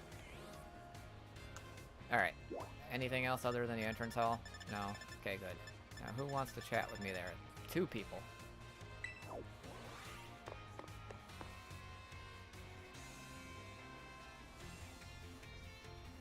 At least we'll be back in the entrance hall. Maybe we'll go look for some shinies instead of the school stuff after we chat with these 2 people that want to speak to me. One's over there and one's right here, so I think it's this one that we'll talk to first. Oh my, if it isn't KingKlariT. Dot dot dot dot dot dot dot dot. Please forgive me if this is an odd question. Were you perhaps watching me from afar just now? No, I wasn't.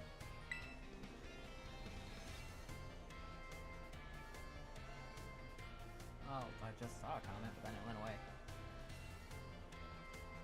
Okay. Yes, I suppose you wouldn't have been doing something like that. I'm sorry. You see? Oh, how should I put this? Recently, there have been times when I feel as if I am being watched. Not by a Pokemon, mind you, but by a person. I thought it might be a ghost, so I tried asking my sister for help. She said it was most likely, or it said it most likely isn't one. She's good with ghost-type Pokemon, you know. Okay. Perhaps one of my students is quietly watching me, waiting for a chance to ask me a question. That might be it. Goodness, if that wasn't an intense gaze I felt. If you notice someone with the sort of fire in their eyes, come tell me, won't you? If they are too shy to come ask me themselves, then I'll go get them.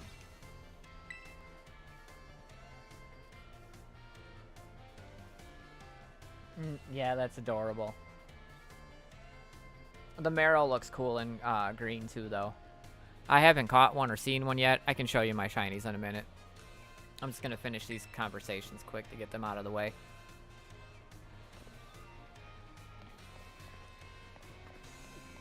Hopefully you named it Green Bean too.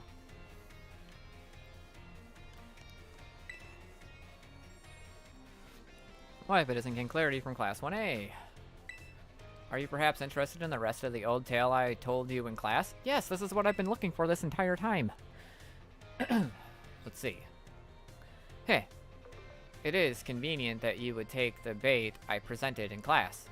A vessel, a sword, a set of tablets, and a set of beads. After obtaining these 4 treasures, the castle was destroyed. Why, you ask?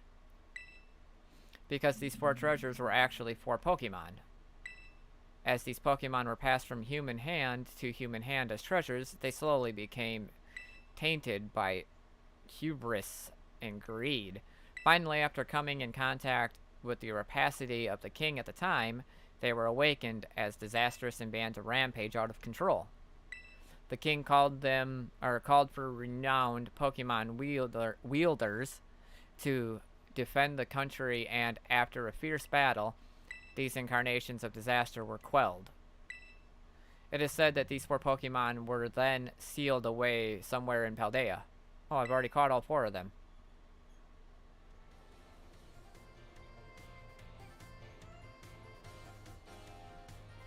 I don't have a shiny Ralts. So what do you think?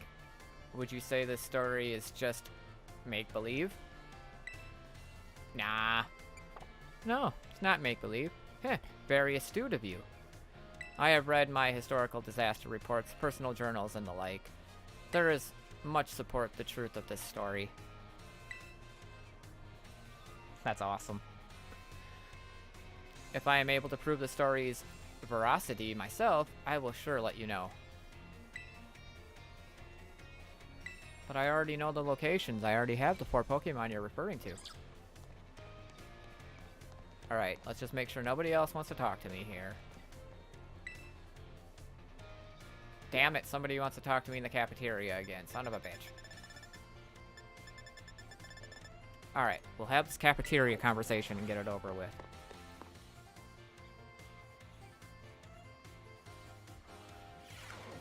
Well, where is she? Is she over here? Is she in here? Oh, right here. KingKlariT, you scared me. Are you here to eat? Oh no, I'm not here for any food related at all. For anything food related at all. I was just walking around the entrance hall, and I felt that intense gaze that I told you about before. So I quickly ducked into the cafeteria here. Our cafeteria has only one entrance, so I thought I might be able to discover the identity of the person watching me if they followed me in here. Ah, someone's come just now. That's weird. I thought I saw her come in here. I guess I won't be able to ask my question today either. That girl, I feel like I've seen her several times before. She seems to be a student here, but I get the feeling that her question is not about her studies. Next time I see her, maybe I'll go start up a conversation myself. It could have been a little scary being here on my own. I'm glad you were here with me.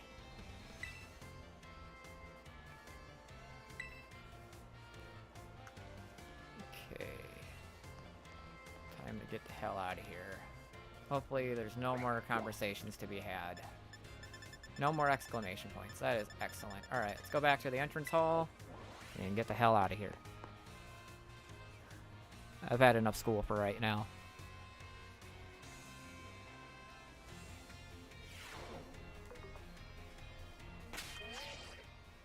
Save all this stuff. Alright. I've had enough school for right now.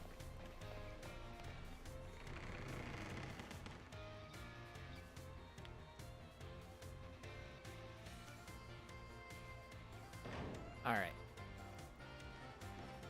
So the shinies that I have,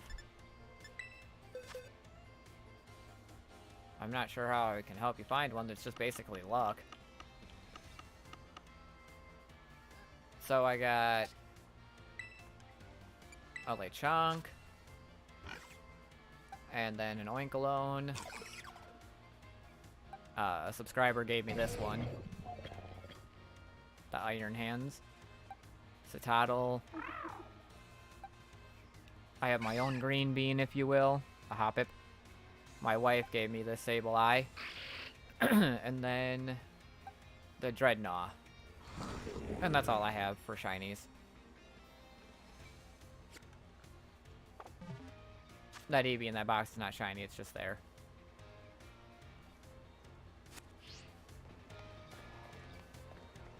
Let's see if there's any outbreaks, because that's going to be the most likely way.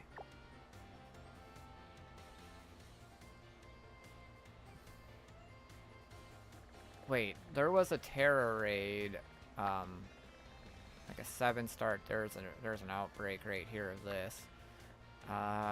Where is that cell? An outbreak of Mr. Abyss. Is that just a 6-star fire raid? Where is that special Tera raid? Isn't it a bug type Tera raid? Like a 7-star? Ooh, Magikarp. I don't see it though.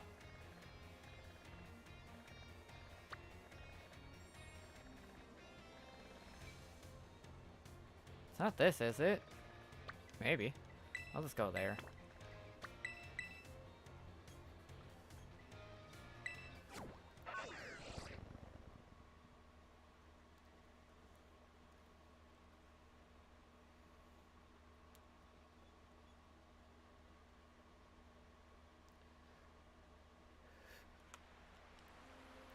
Alright. Did I mark it? I did. Okay. Hold on, are you shiny? You look weird. No, I guess not.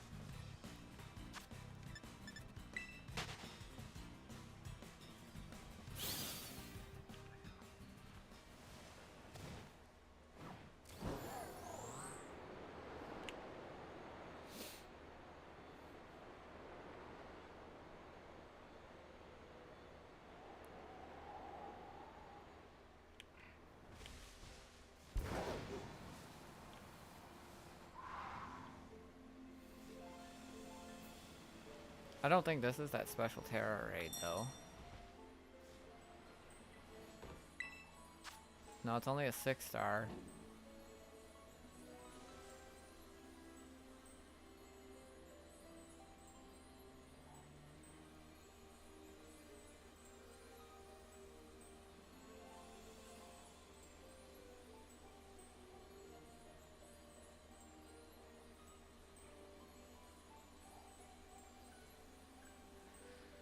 Okay, that's not the one I'm looking for. Now where the hell is it, though?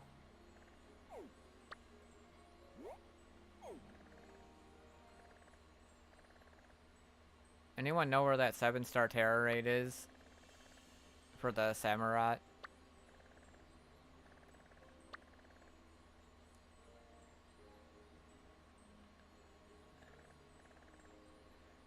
I know it's a bug type. From what I understood, it was a bug type. But I'm not seeing any, like, special sparkly, shiny one.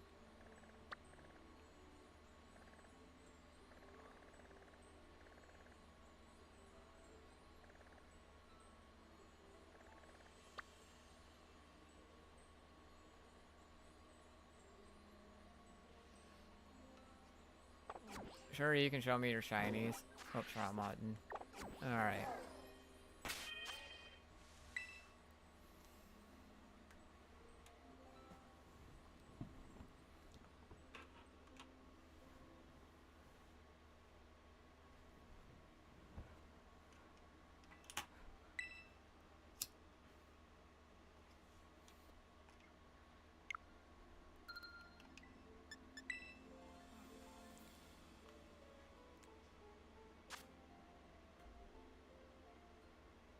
Have fun. Thanks for stopping by.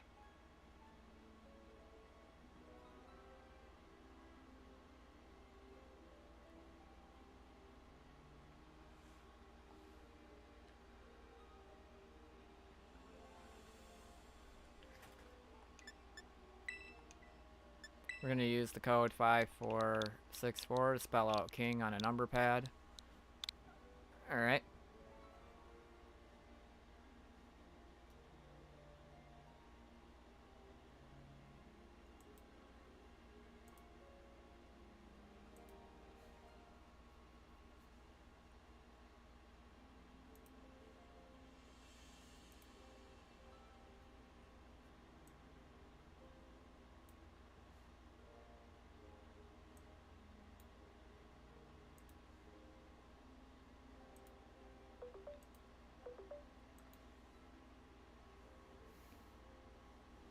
Alright. Start trade.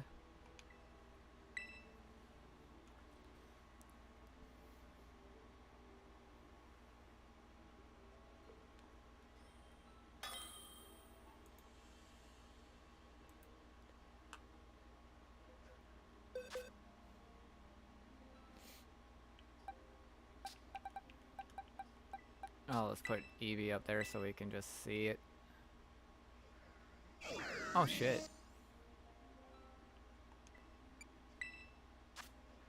That's the micro, or the oven one, like the fire type one.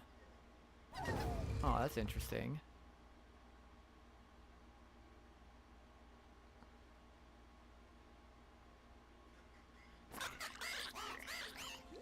Did you get that one from hatching or some weird random trade? Oh, you got the Tatsugiri, the white one.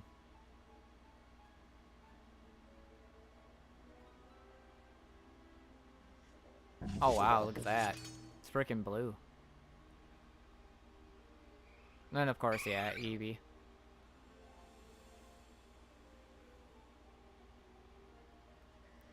Ah, Dragonite.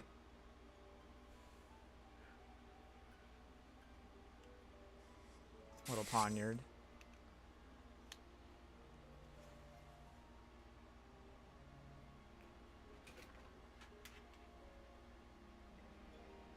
Shiny Samurai. I bet that took some time. That shiny Tauros kind of looks like the regular Tauros.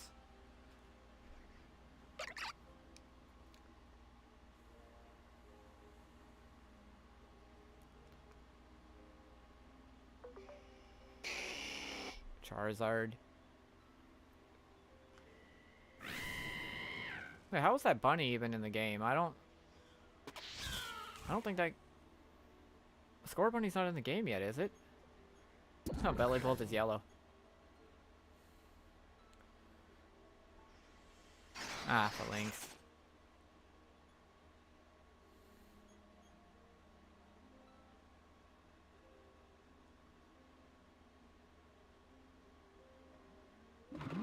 was looking for one of those the other day, the Cyclozar. Greninja.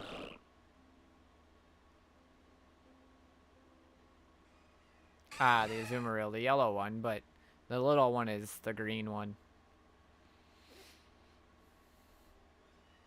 Corviknight.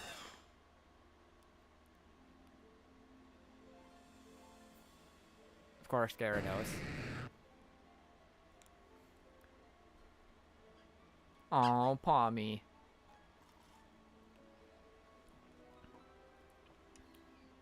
Ah, the little green bean.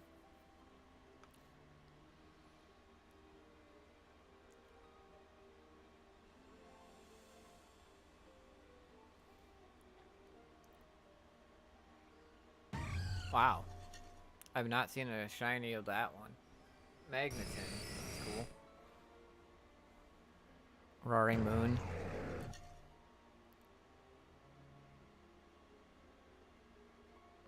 Claw. Oh, it's blue. The Dunsparce. Yeah, that one's pretty obvious.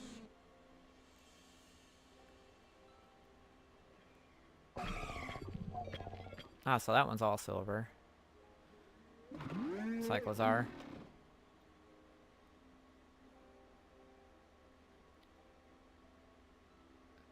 Kricketune.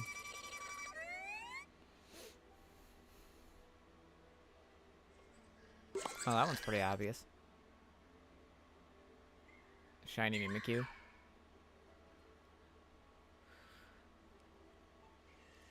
Oh wow, that one's obvious too. So's that one. I've seen that before. Got that in a bad trade. For Coco. Yeah. Zora. Orthworm. Oh, it's blue. Toxbun. Psyduck is blue, yep. Vespa Queen. Nimble. Poltergeist. Marini. Oh, that's obvious.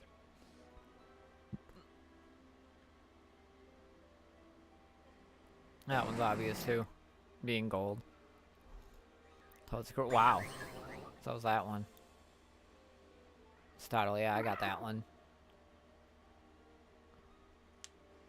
Wow, look at that Slowbro. It's like purple bluish. Wow.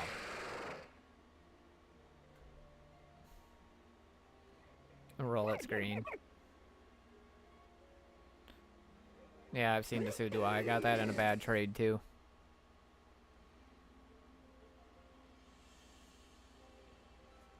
Ledge. That one's not so obvious.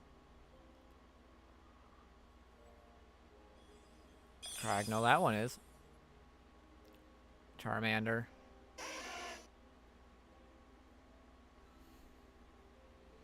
Drifblim.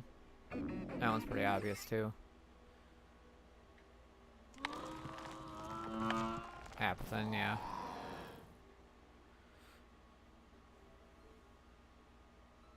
Delibird. Vivian.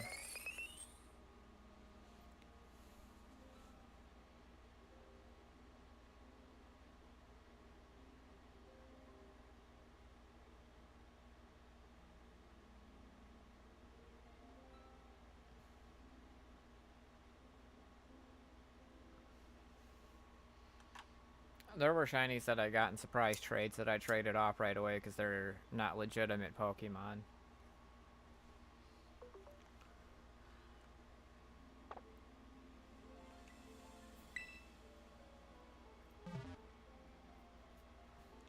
Oh. You have an extra shiny Toro? Shit. I don't really have anything good to give you.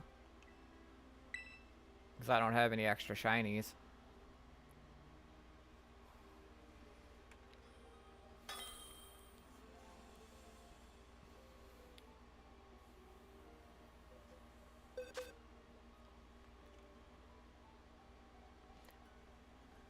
I can't take iron. I can't give you iron hands. Somebody else gave me that one, and I'm gonna keep that. And I don't want to trade any of the shinies that I have unless I have extras. That one was the only one that I didn't... Well, no. Sableye, my wife, gave me, and then a subscriber gave me iron hands.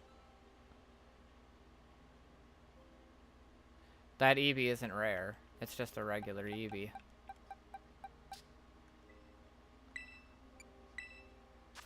Yeah, that's just one that I got in a trade.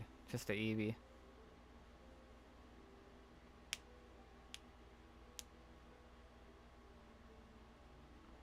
Oh, okay, if you say so. Alright, I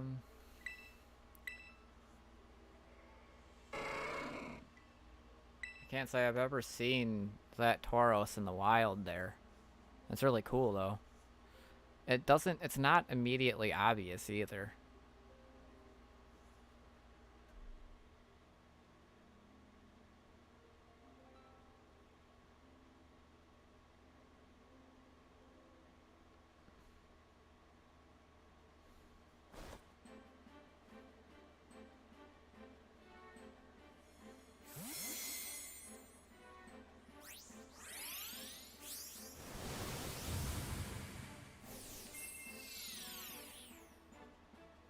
Oh, what kind of ball is that?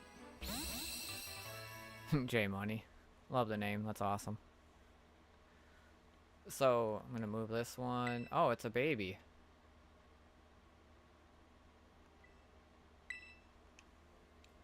Thank you for that, by the way. Let's go back to the box where that is. It's got amazing stats, holy shit.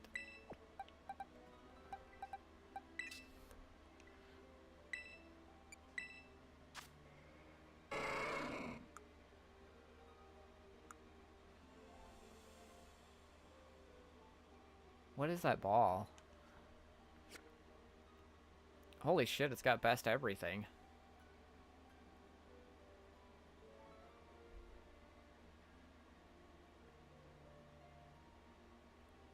You bred this one intentionally to have that, but that's insane that it's so... How the fuck did you do that? Like, even with my attempt of, like, breeding... Hold on, let me find it. The ones that I have that have, like, amazing stats, I put in, like, this one. Like this one that I got in a trade, which I then bred it, and only ended up getting, like, a great stat one. These were only good stats. Great stats with Charmander. There's a box that I have that says breeding, or the hell is it? Like, even just, like, these are only, like, lucky breeds here. And they're not even, like, perfect stats, but they're close.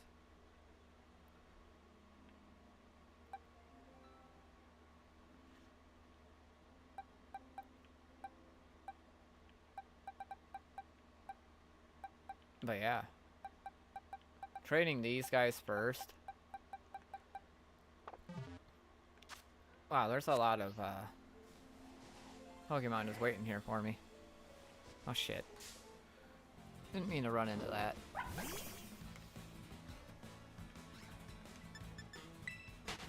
Alright, so on to the hunt for the shinies. Also, to find that... Oh, wrong button. To find that Samurott one, like, I don't see it anywhere on the map. I'm pretty sure it was a bug type, and it was still available until, like, midnight today.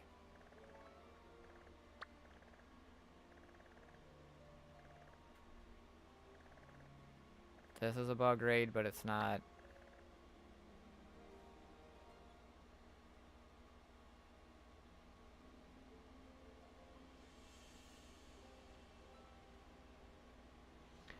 No, you don't have to do all that. I can't even find the Samurott raid in the first place. Like, I'm not seeing it. As far as I understand, it was a bug type. But it was supposed to have like a... Oh, here it is. Let's go here first. So I know that it's normally a water type.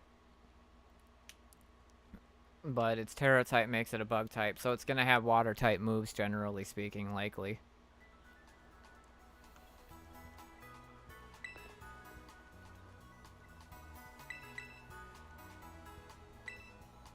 How likely is it that I'm gonna get this as a shiny in the raid?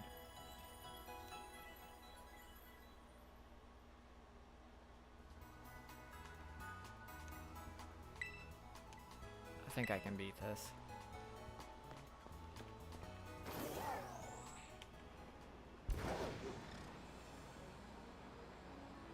Oh, it's shiny locked. But you can breed it to be shiny.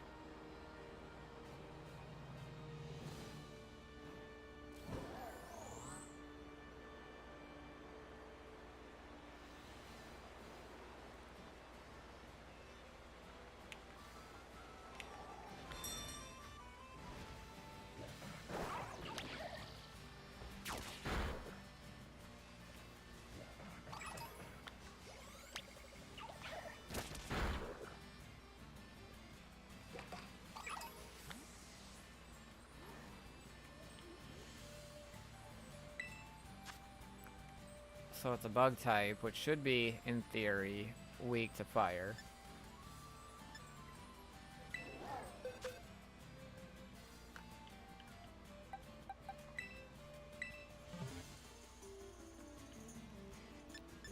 How can I put you in this?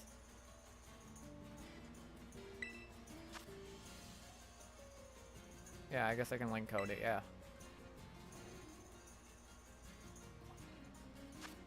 There, you can see the link code on the screen.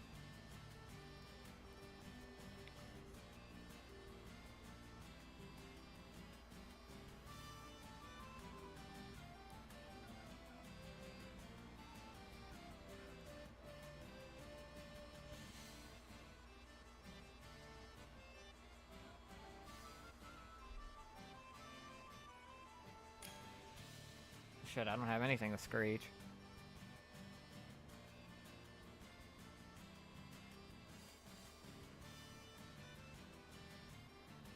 Ah, fuck it, we'll just go for it. I'm pretty sure we can do it.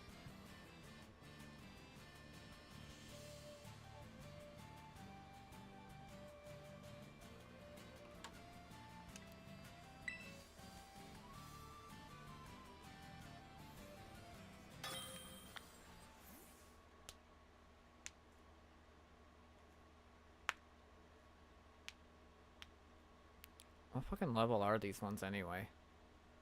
Like level 95 or 100 or something?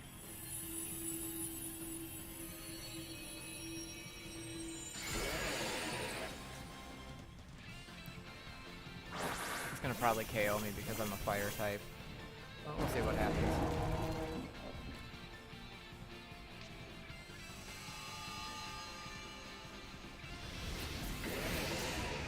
Come on.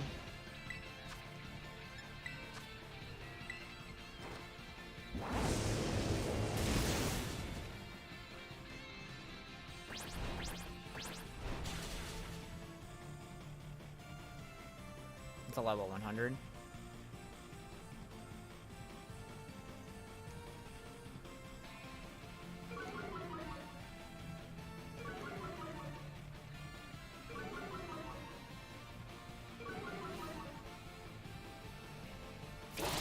Fuck, it just KO'd me. Holy shit.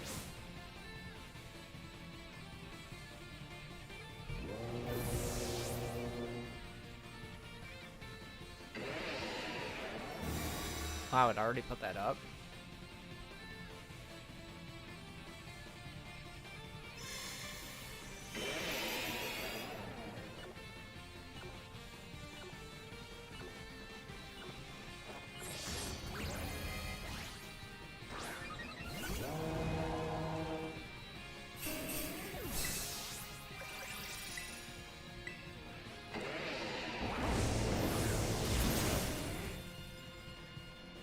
KO me again,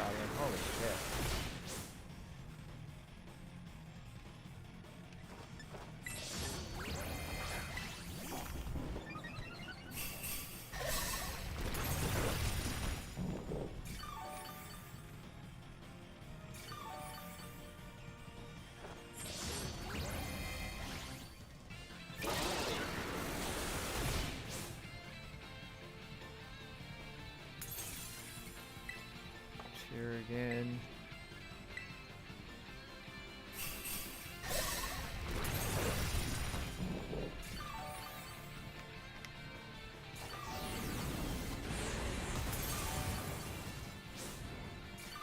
Oh, it fainted you. Shit. I was trying to heal it to stop that.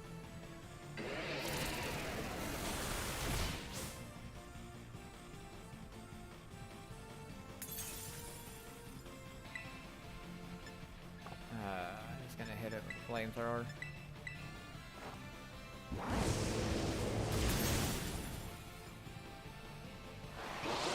Huh.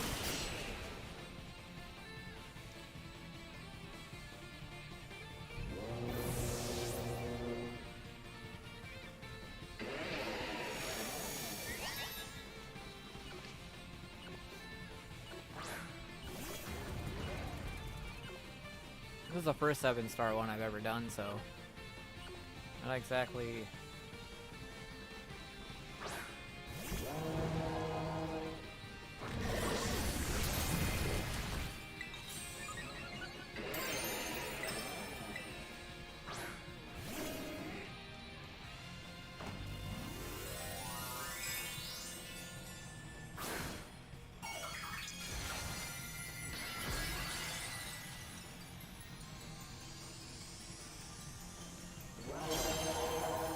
Hopefully this will do it.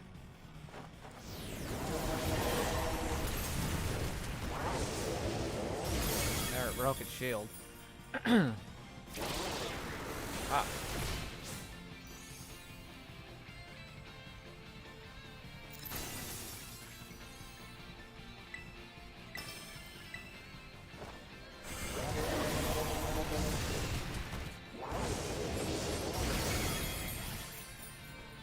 And this thing takes damage like nobody's business.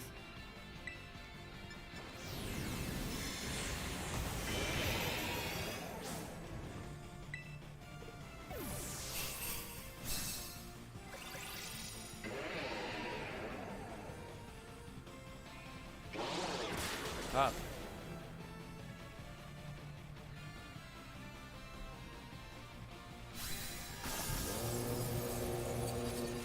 I don't think there's any way to one-hit KO this thing.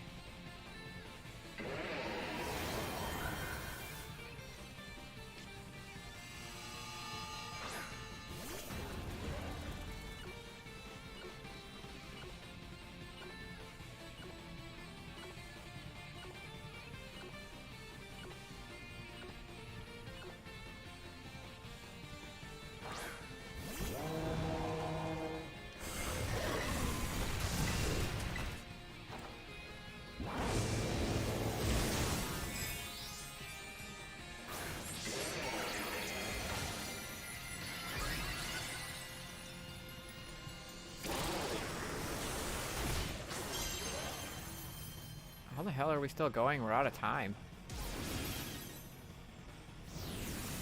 I was about to say.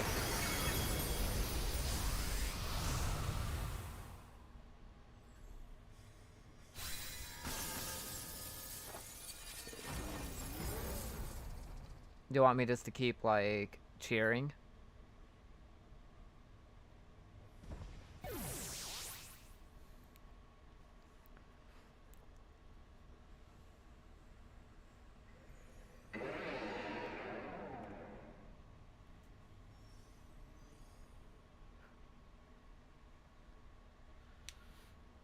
Hold on. Still got a white screen.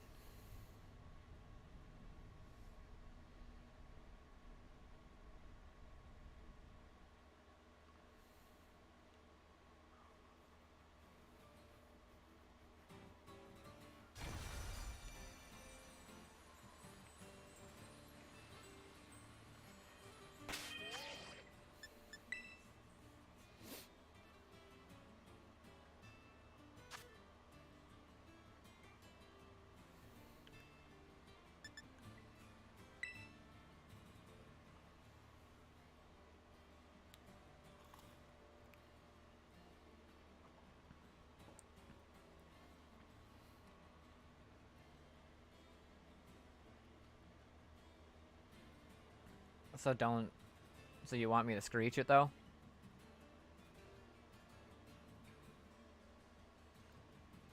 Or I'm not following exactly what you're trying to say there. Okay, so screech it. Got it.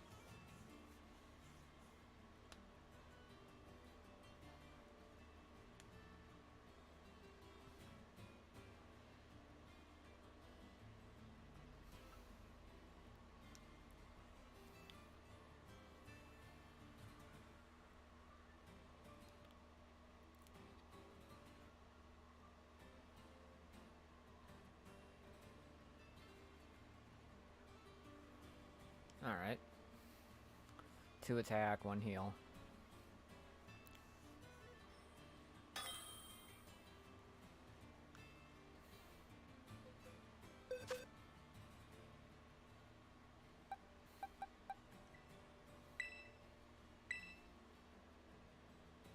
Three times. Okay.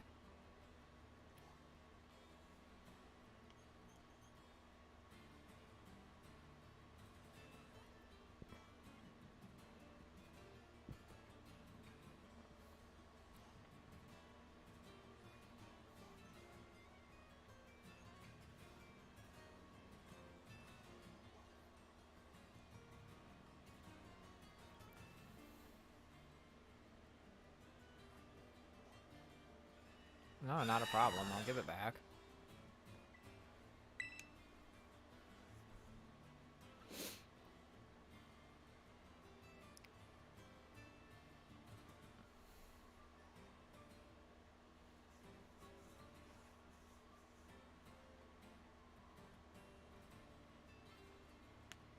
Come to think of it, I think I have a Carbonite somewhere, but it's not trained and it's not level 100 for sure.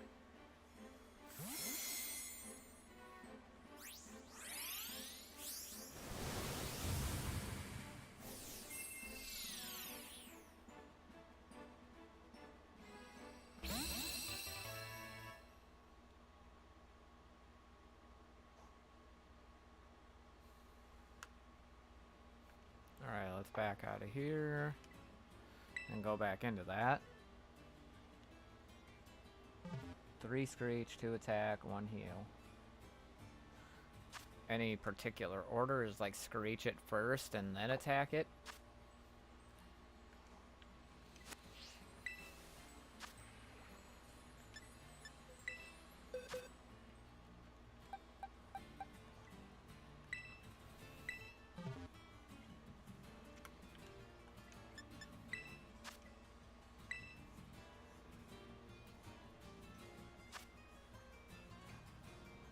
And the link code's on the screen.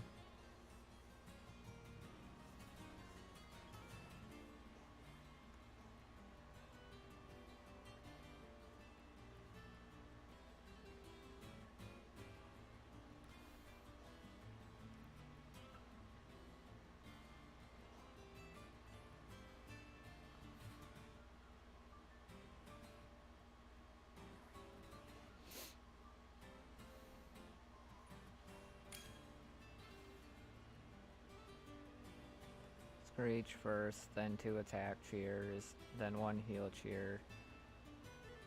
So all 3 screeches first, and then the attack cheers.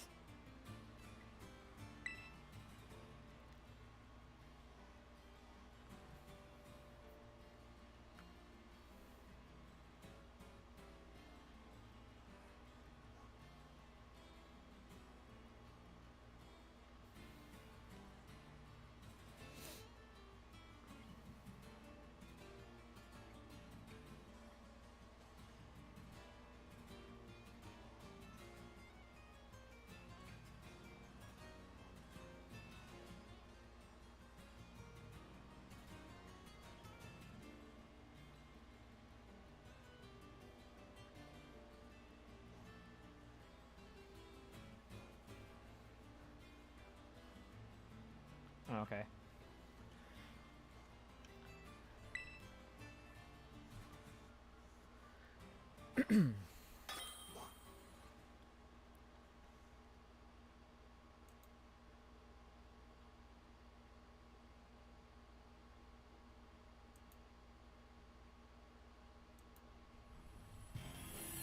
Alright.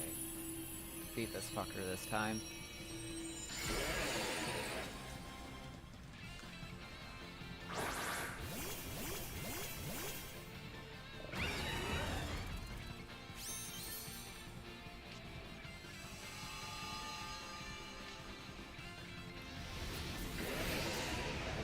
Come on.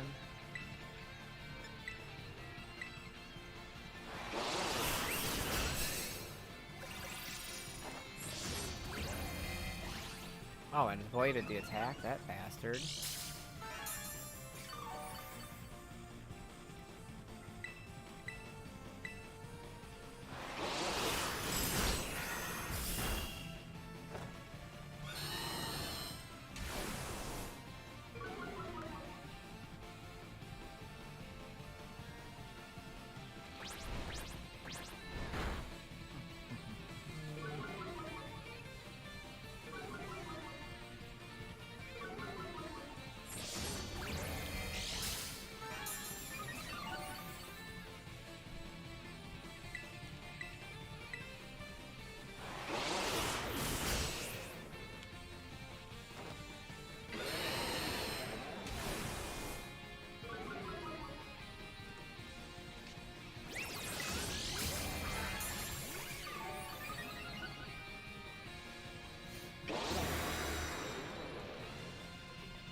There's the third screech if it doesn't miss.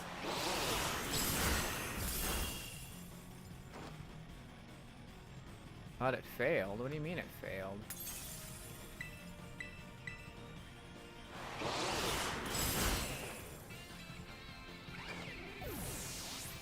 It keeps failing. It only lets do 2 screeches.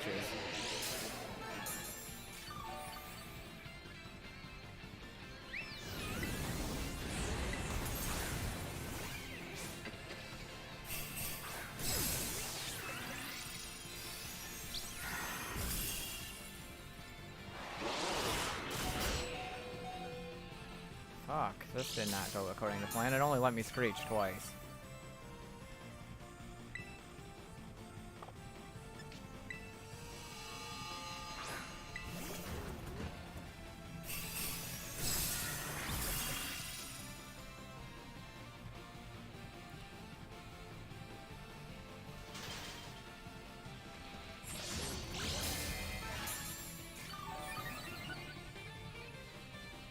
Try to screech again, but I don't think it's gonna work.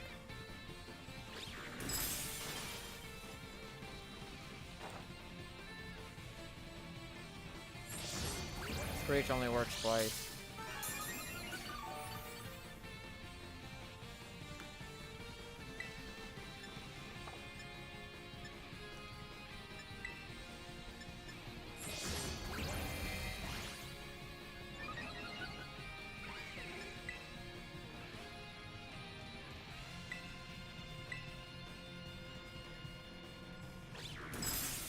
Shit.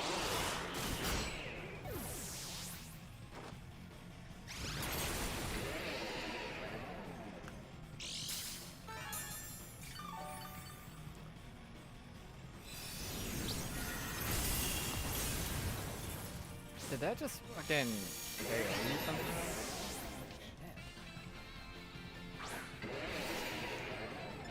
If I heal now, you're already KO'd, aren't you? Yeah, you are.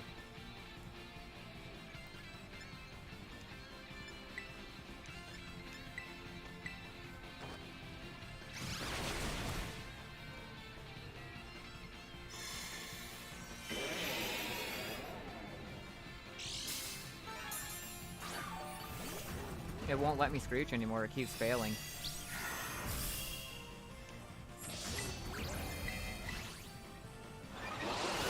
Oh, it's KO'd me. Screech only worked twice.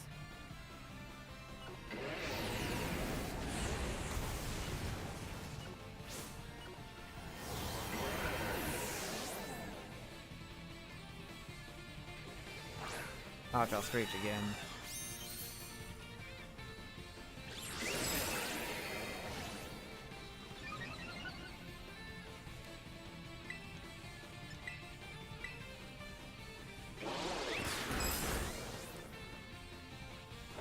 Oh, now it works. What the hell? It kept failing before. I don't know why the hell it's working now.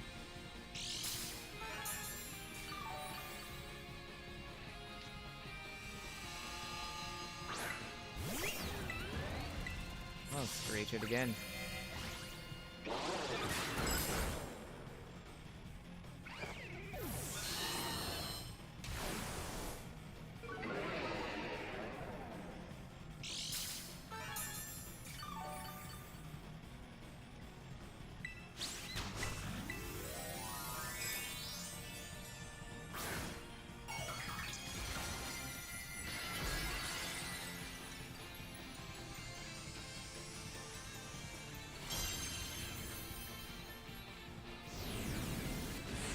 Oh, there we go.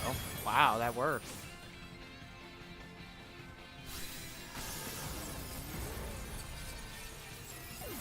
It may have KO'd you, but it KO'd him too.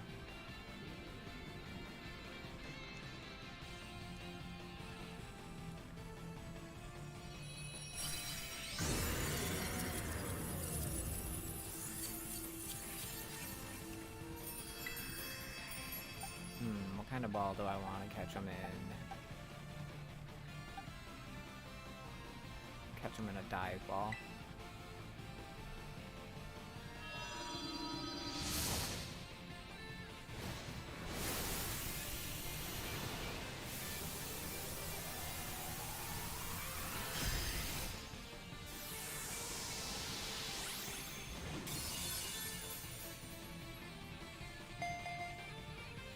Boom.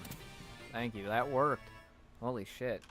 I don't know why the screeching was failing and then it was working and then it wasn't working and then I don't know what the hell happened there.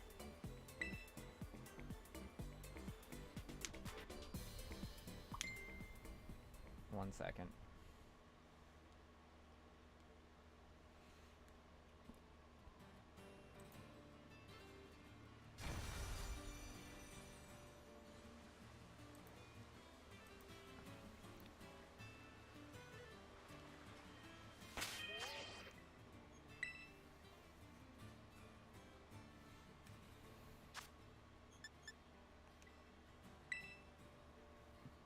Go back into the trade to give you back your Corviknight. We did, yeah, right in the nick of time too.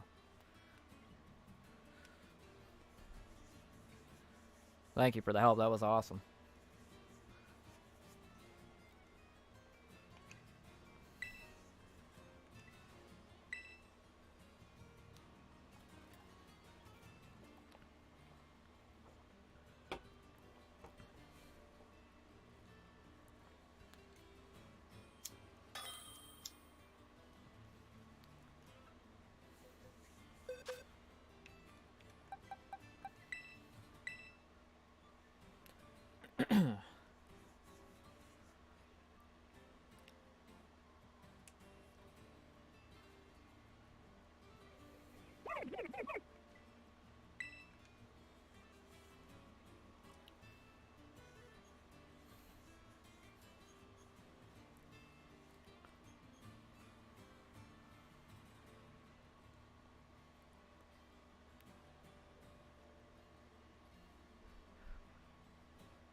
Ah, it does say that I'm still the original trainer even though I traded it to you and you traded it back to me.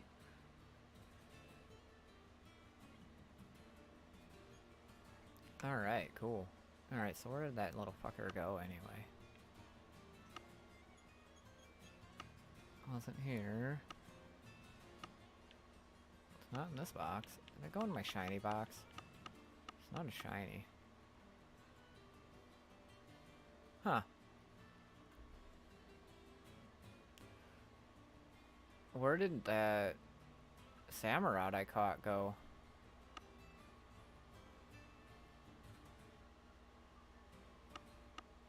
Just a second. I'm trying to find that. Where the hell is it?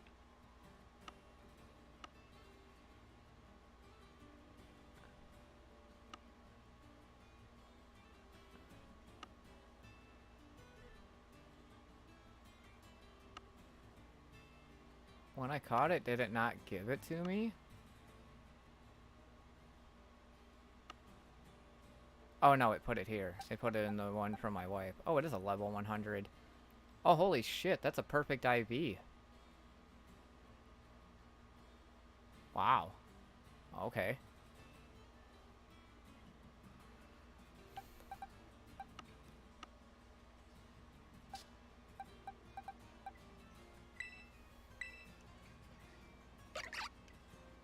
Wait, is that a shiny?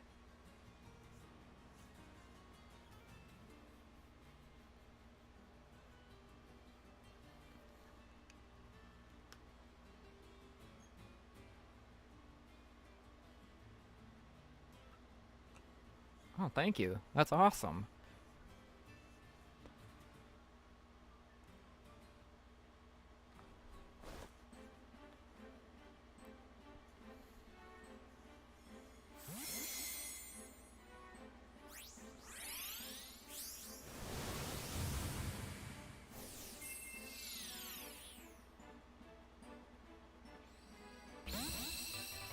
Hello, Oshawott.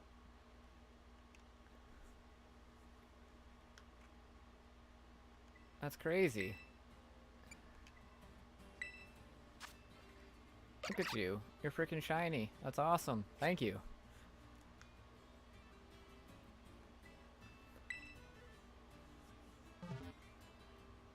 I'll check that in a second. The fucking thing just like... Hold on, wait. I gotta move it anyway.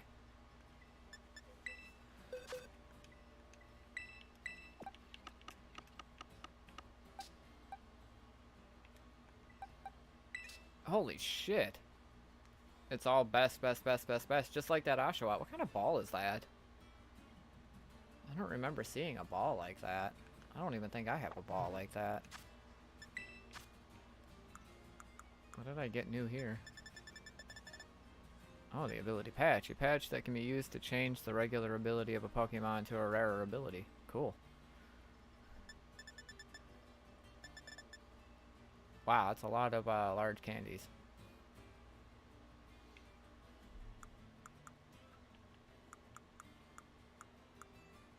Yeah, I don't have a ball like that one. Fastball, friend ball, lure ball. Oh, it's the level ball. Oh, okay. I do have that. Oh, the other one's a moon ball.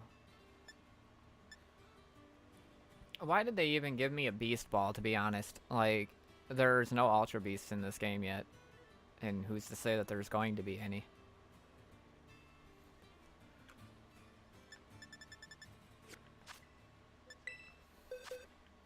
Can't believe this thing is fucking perfect. That's awesome how you did that. It's gotta be like, and the same thing with this one. It's a level 1, it's gotta be bred that way.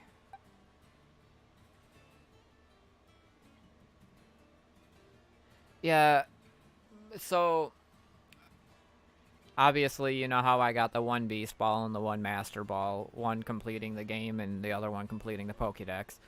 But the only way I've ever seen additional master balls is like with really bad random, like, so let's just do this. I'm gonna go into my box where I have, where it says trade, right? And then I'm gonna trade off this Sprigatito, right? So let's go to Pokeportal. I sat in the Pokeportal for like a half hour and got some shinies that were ones that I traded off, because like when they got perfect IVs like that, it seems and they're holding a Master Ball, it seems kind of like a dirty Pokemon you might get in trouble with.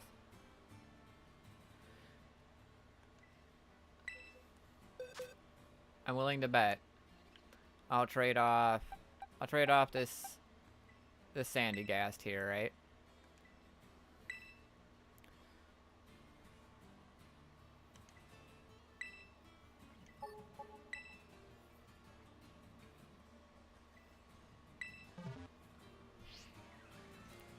I'm either going to get a shitty Pokemon, or I'm going to get one of the starters, or I'm going to get one of those crazy shiny ones that are like dirty, that are holding Master Balls.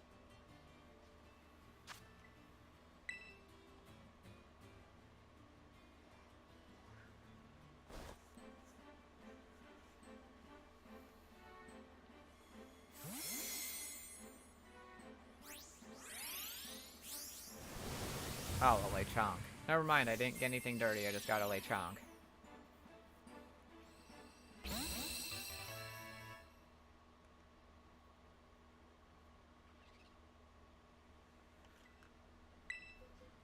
It doesn't take long, so I'm going to trade off Lechonk now.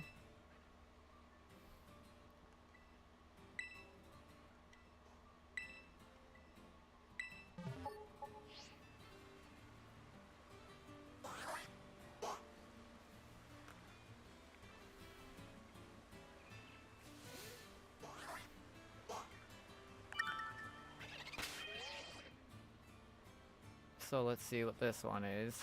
It doesn't usually take very many trades.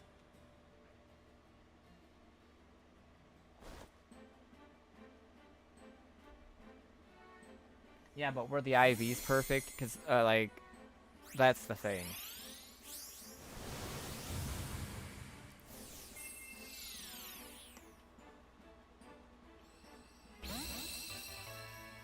And it was named, like, something.com, like pokeeggs.com or something weird like that.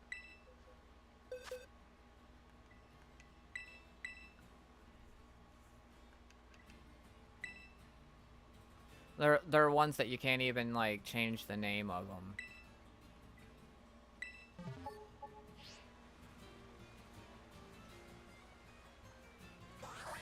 Yeah, see, that's different. Then you got a legit shiny. I haven't gotten any legit shinies from surprise trades at all. They've all been dirty.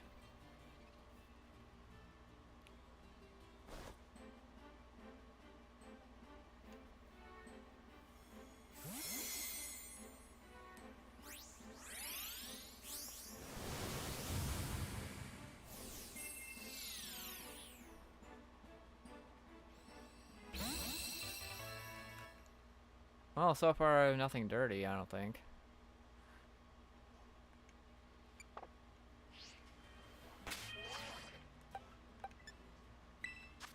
Oh, I meant box.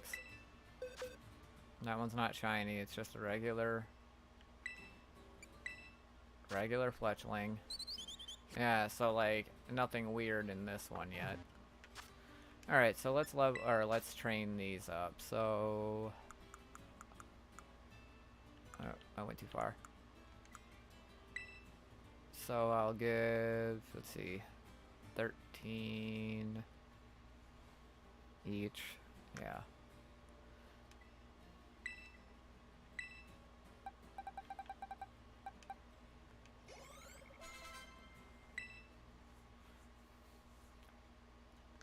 No, I don't want you to evolve yet.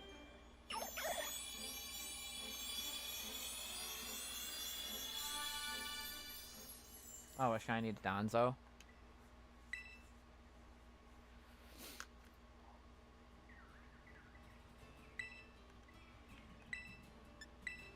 Give you 13 of these too.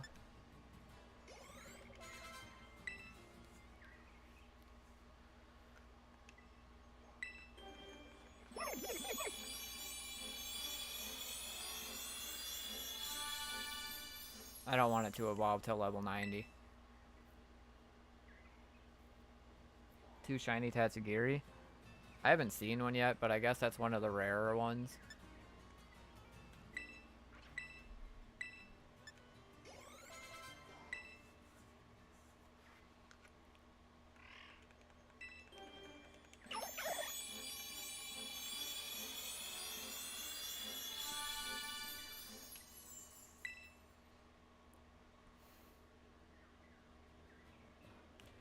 Yeah, just a second.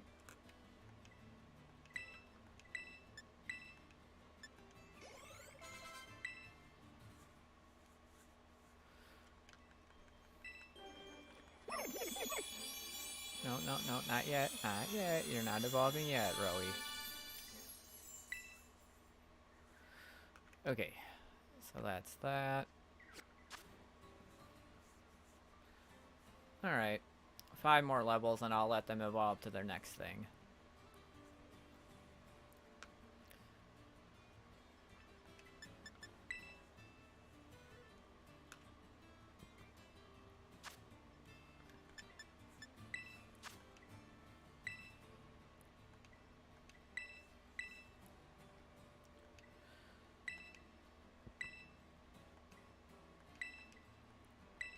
Yeah, okay, I know. You don't need to tell me all this stuff.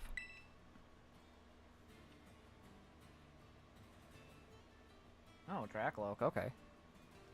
Well, you see the code on the screen.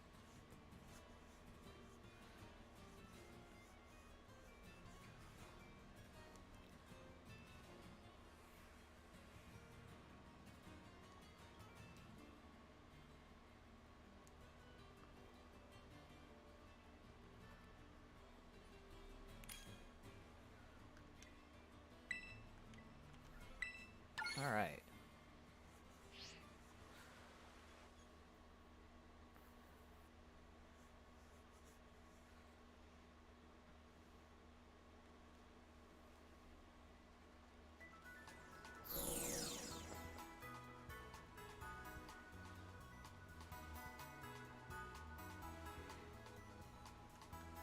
Okay.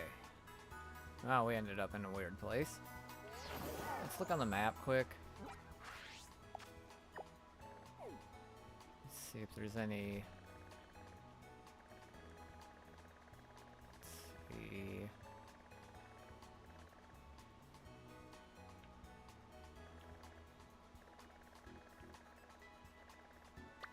There's the outbreak of... I forgot what that thing is called.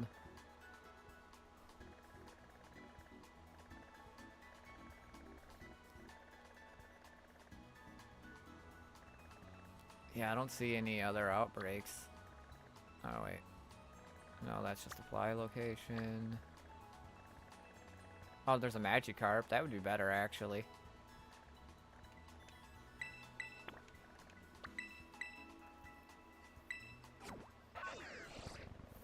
Get a shiny get a shiny Magikarp, and then have a shiny Gyarados.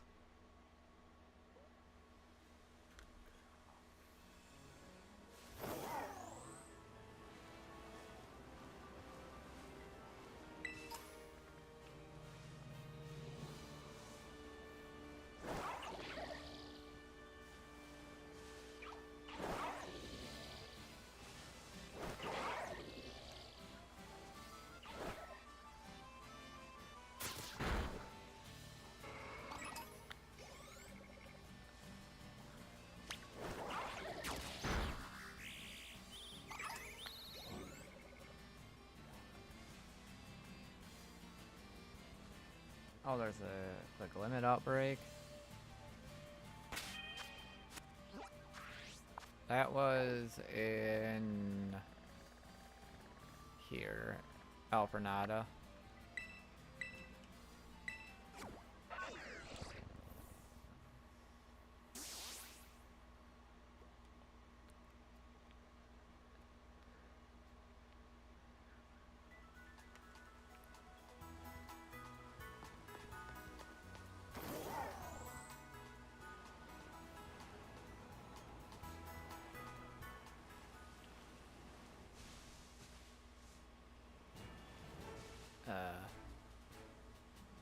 There isn't even any here.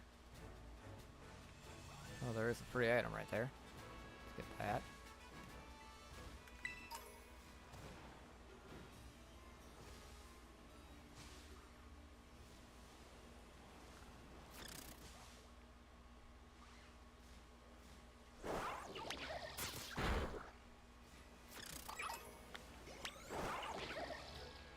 Only thing that's here is Sinistee.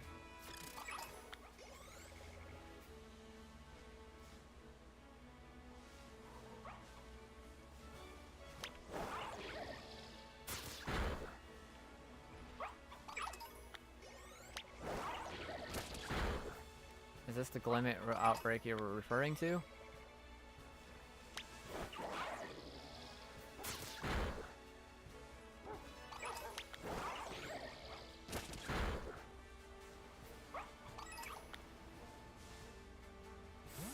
only Sinistee and Fido here.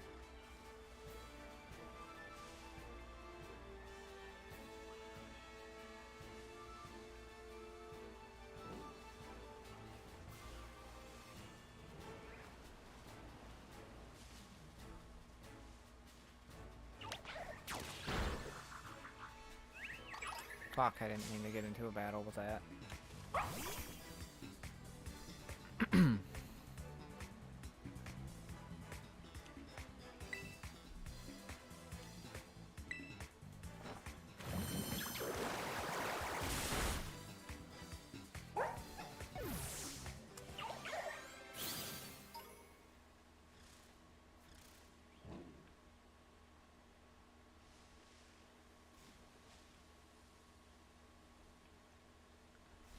Oh. Hey look, it's a Sylveon, just kind of wandering.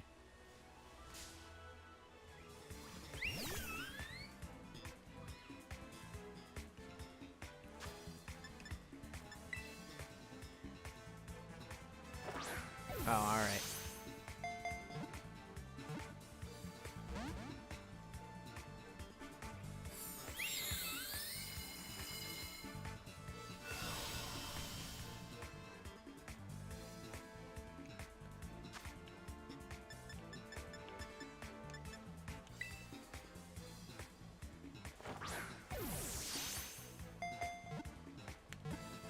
Wow, you're gonna be a pain in the ass, Sylveon.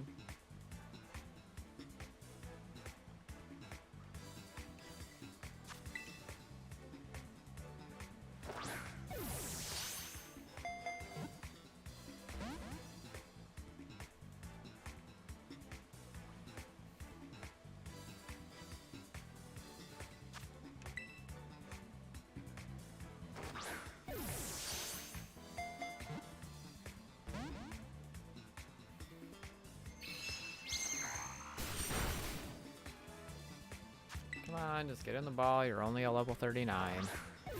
There we go.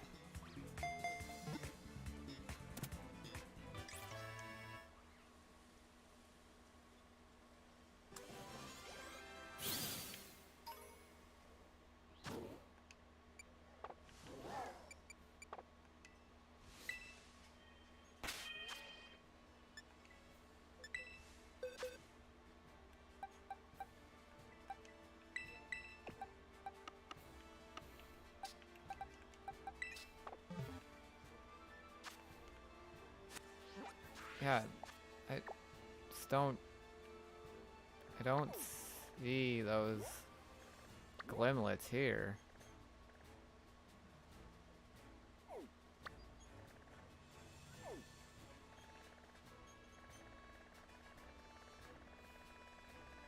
I think Magikarp will be better.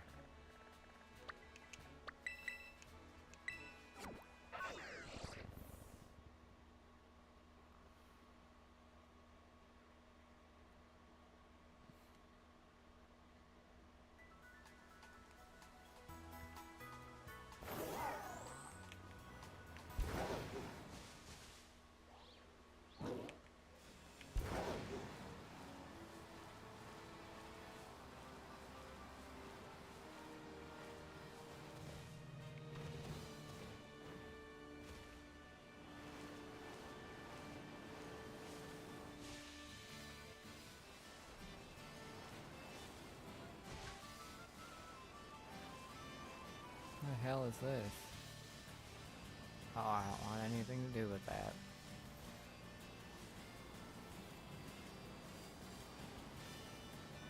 Oh god, Tauros.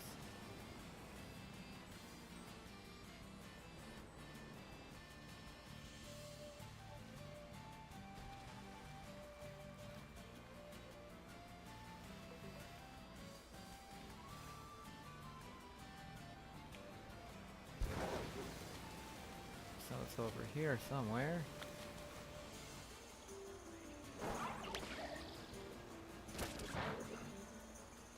That's one.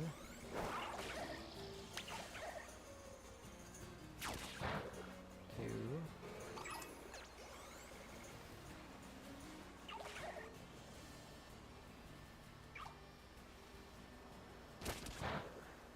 Okay.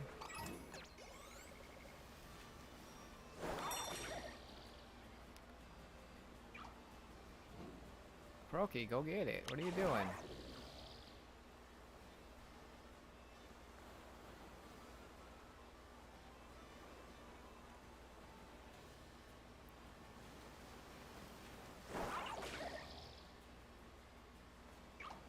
Okay.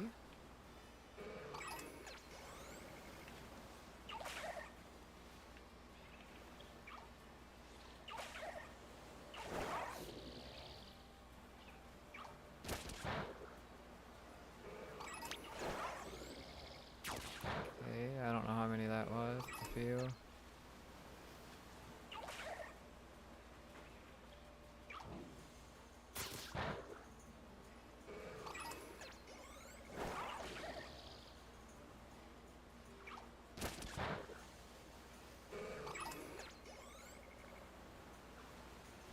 Come on, Magikarp.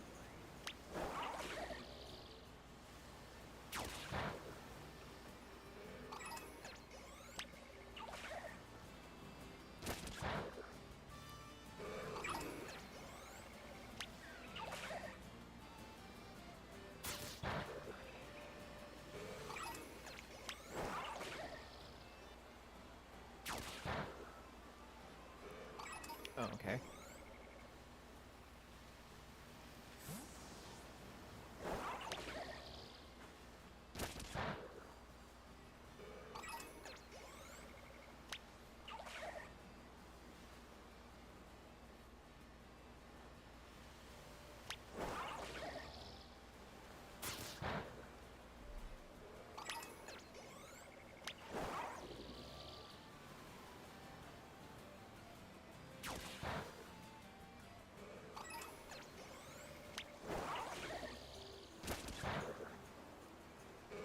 Not should probably be keeping better account of how many I'm taking out here, but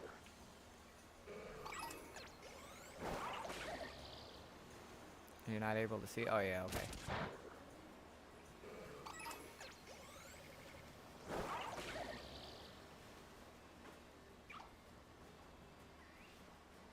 Yeah, there you go.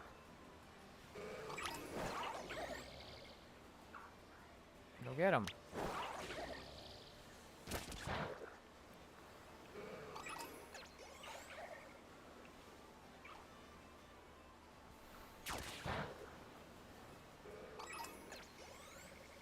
Go get him, dude.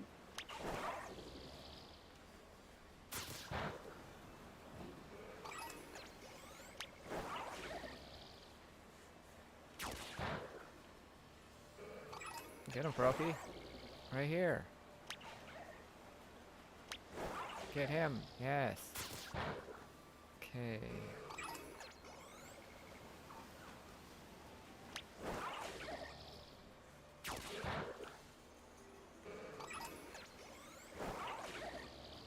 You don't see him under the water? Come on, Brokey. Can you see either of them? Oh, yeah.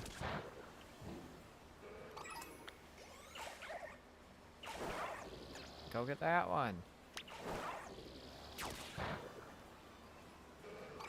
Fuck this Gyarados up too, just because.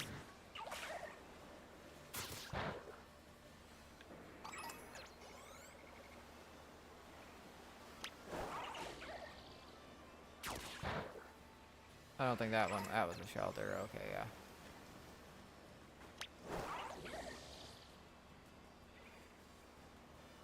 Go get him.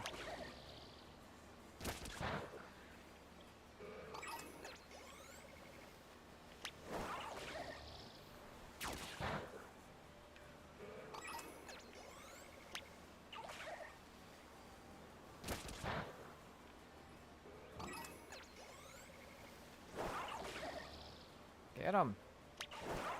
It's right there, Brokey.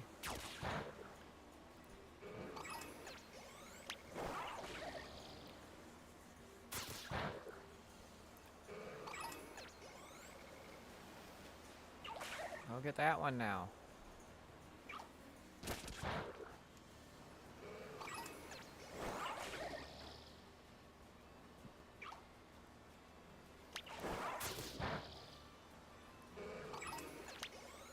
Go get this one. Yes. Take them all out.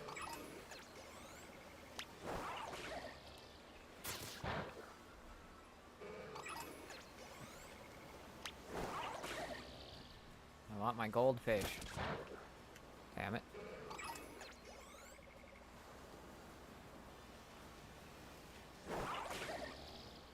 Oh, I'm in the Magikarp area. Waiting for the goldfish to appear.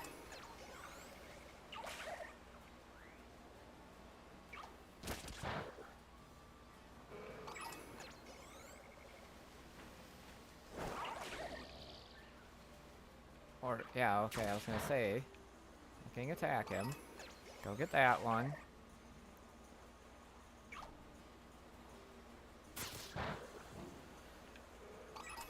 Taking out a few of these, I'm not sure how many.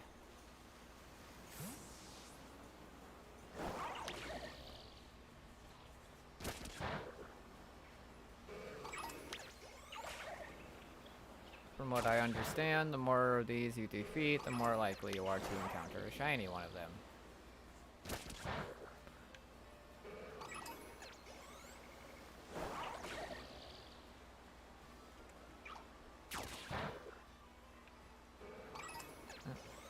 Defeat that one just because.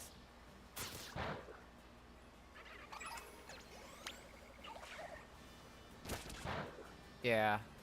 I knew it was, yeah, like 60. I don't know how many I've caught, or killed rather.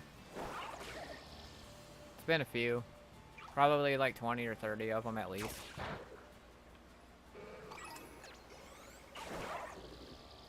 To be honest, I kind of lost track of count.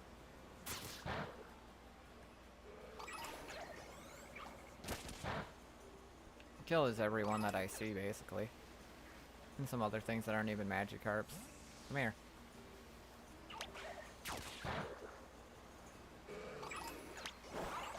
Kill him. Oh, he's hiding. That's okay, we'll go get another one. Kill this one then.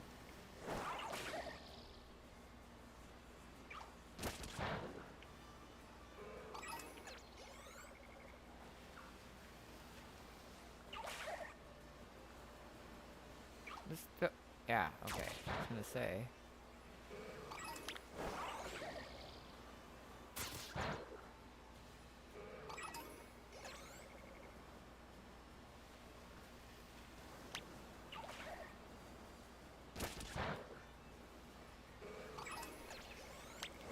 And I know it won't attack a shiny one, so it's not like I'm gonna defeat it by mistake.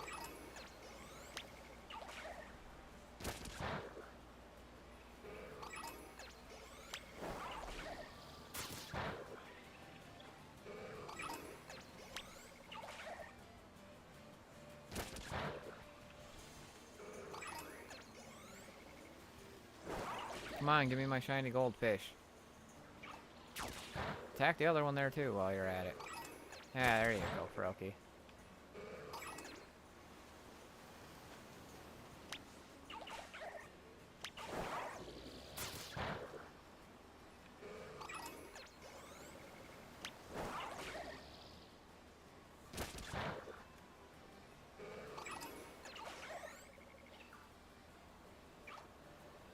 Why are you swimming way over there? Froakie, get that one.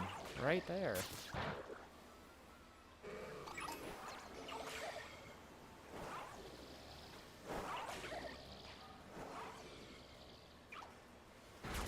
Well, are you gonna attack it, dude? It's right there. Get it. God damn it. Come here. Stop being in the water. Come out, Magikarp.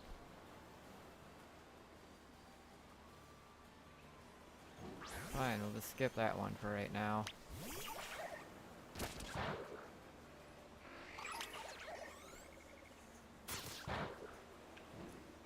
I'm not exactly sure how many of these I've killed, but it's been quite a few of them.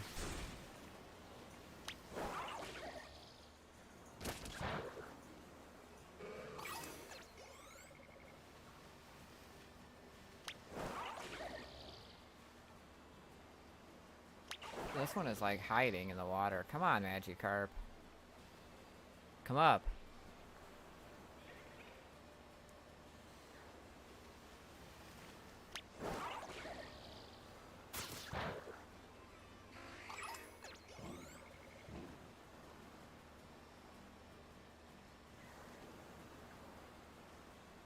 Oh.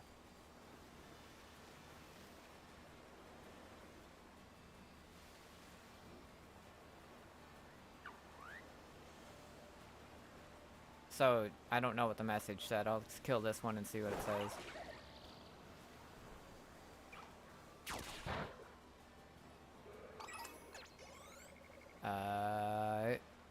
It's not being real clear. Let's kill that one and see.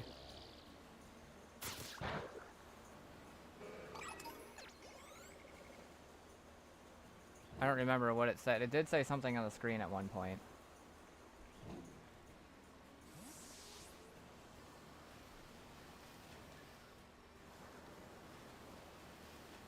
Truth is I don't think that I've killed 60 of them.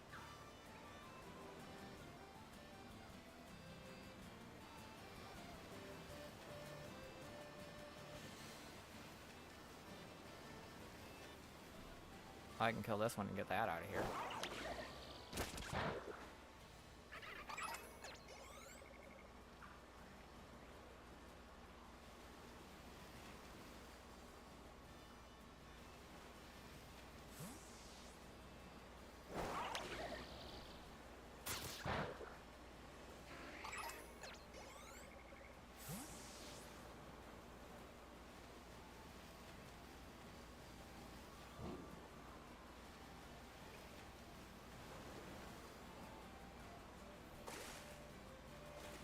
Yeah, I'm not seeing any of the shiny ones here.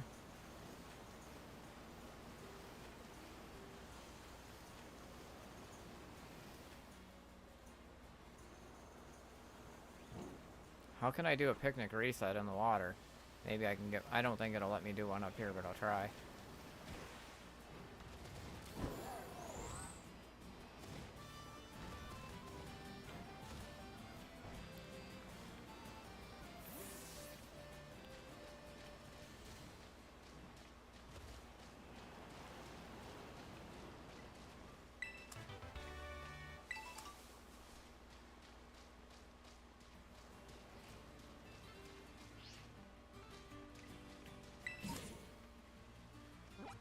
Oh, wrong button.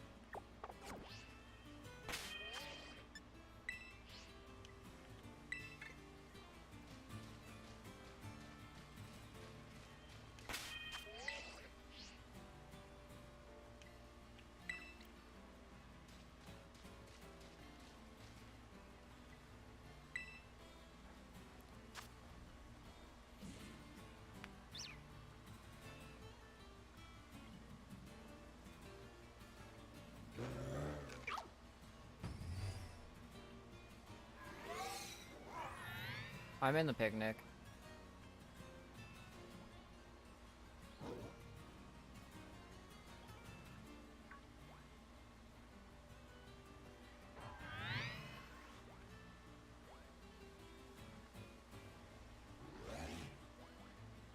Okay.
water encounter sandwiches. 1 second.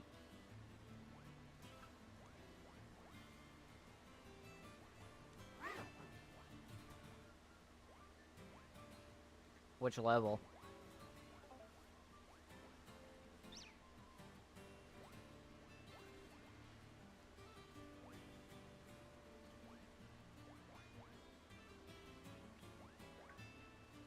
Three.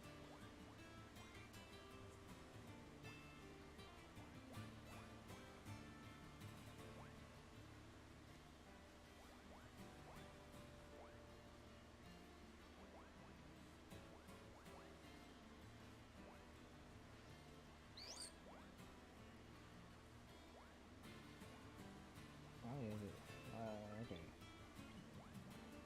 1 pickle, 1 cucumber, 2 of any herba mystica, adhering to given exceptions, and 3 of the main ingredients of your choice.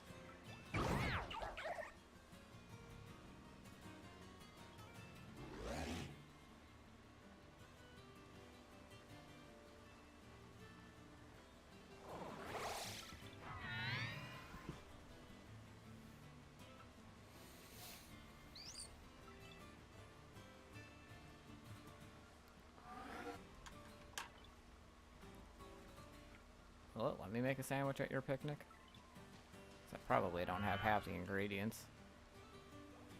Oh, it will.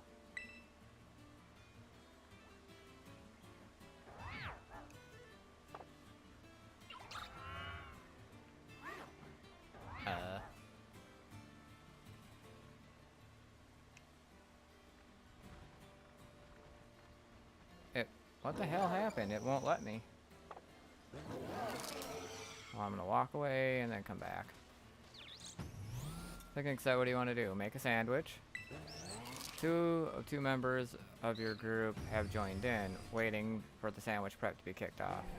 Oh, there we go.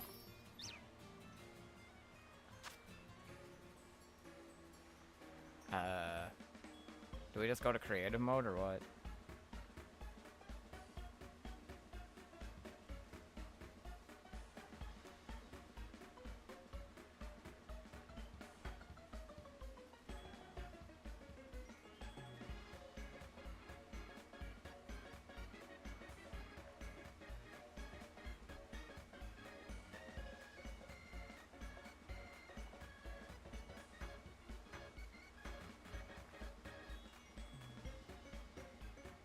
Hold on a minute. Yeah. 1 pickle, 1 cucumber, 2 herba mysticas, and 3 main ingredients. I don't know.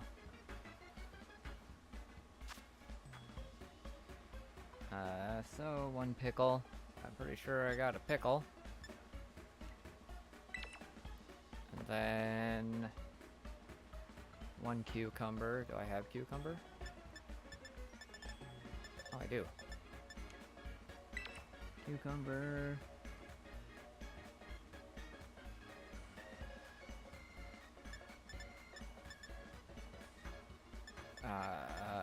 Let's see.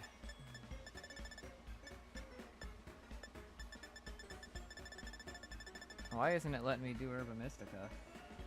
1 pickle, 1 cucumber, 2 of any herba mysticas. Well, it's not. What the hell?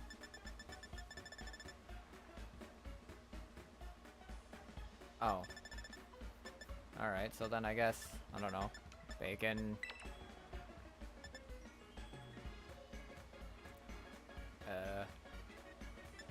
Prosciutto and fucking chorizo.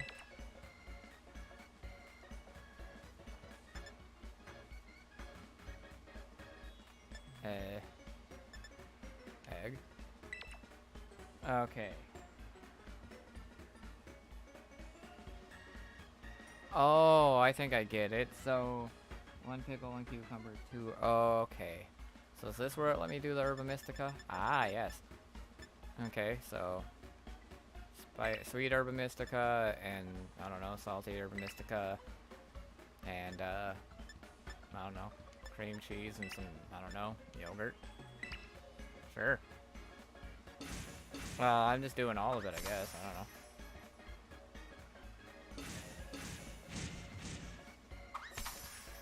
throwing all that shit on there.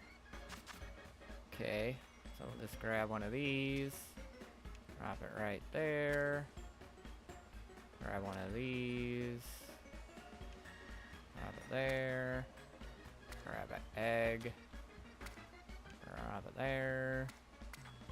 Grab one of these things, and I don't know, just like put it there. That'll do. Okay.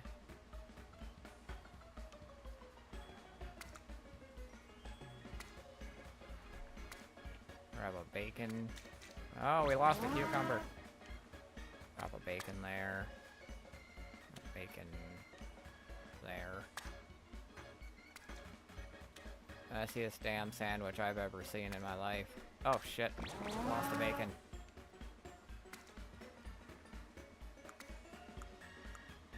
Oh.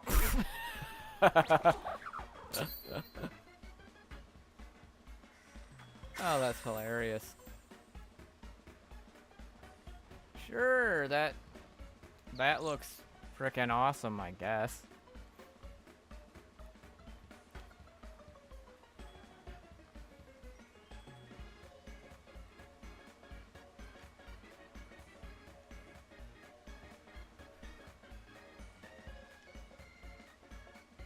Yeah, that was a sandwich of all sandwiches.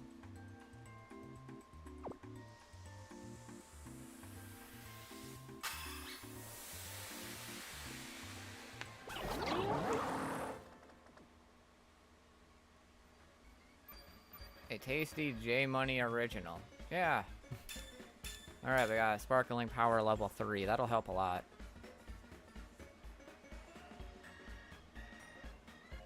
What the fuck? It's supposed to... Yeah, it did. Gave me flying, too. That doesn't make any sense, because the thing said... How do you make a level 3 water encounter sandwich? So, 1 pickle, 1 cucumber, 2 herbos, and then 3 main ingredients of your choice. What the hell? Oh, whatever. Maybe a flying shiny, I guess. I don't know.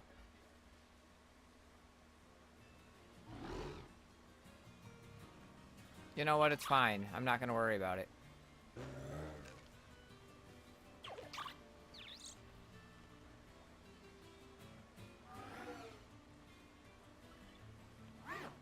It'll be fine.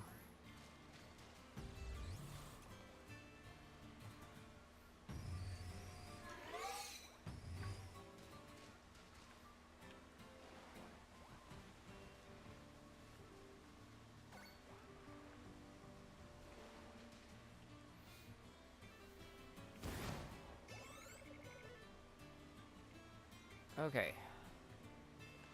Let's jump back in there and see if we have any luck with anything here. Whoa!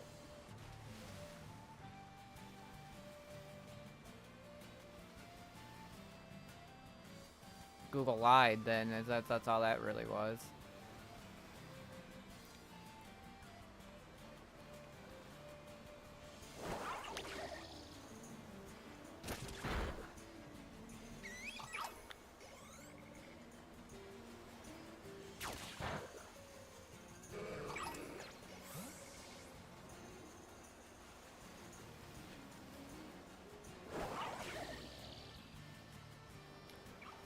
Technically, Gyarados is a flying type.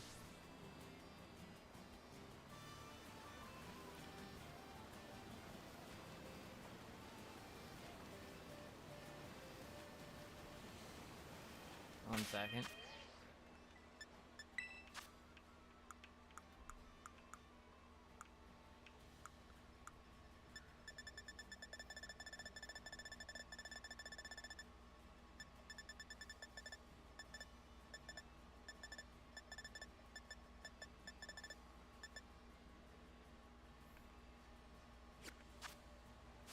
I'll just swim around here for a little bit. If I don't see it, there's always going to that false water dragon area where Gyarados is always at.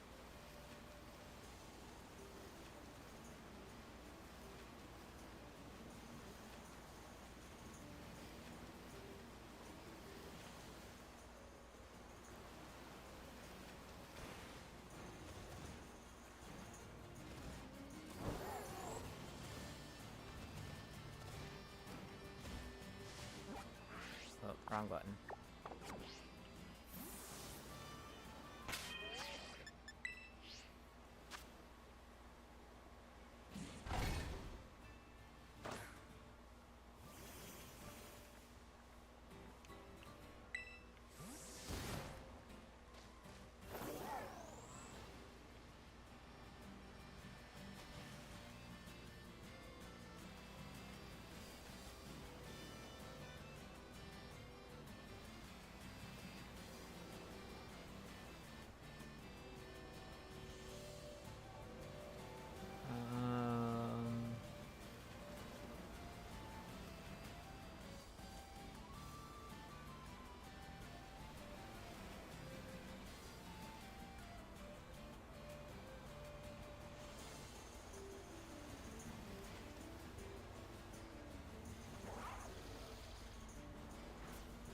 Yeah, you're not shiny.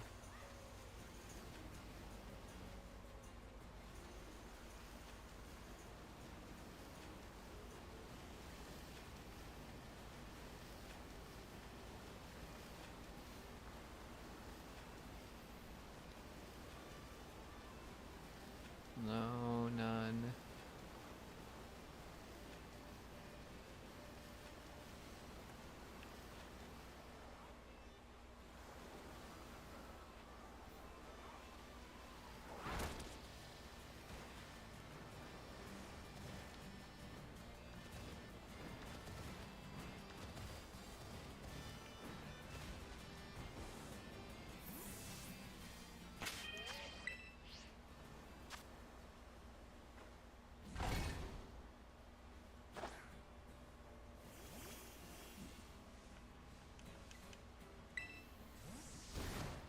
Alright, let's see.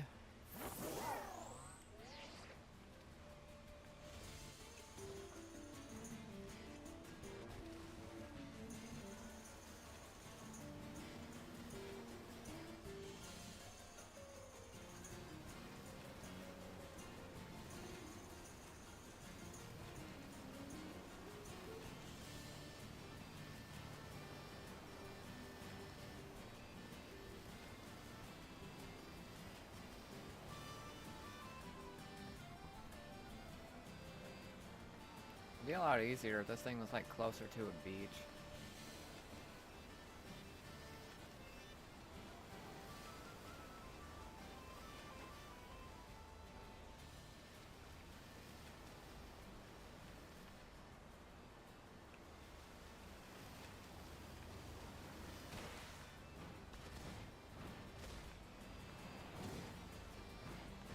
Damn it.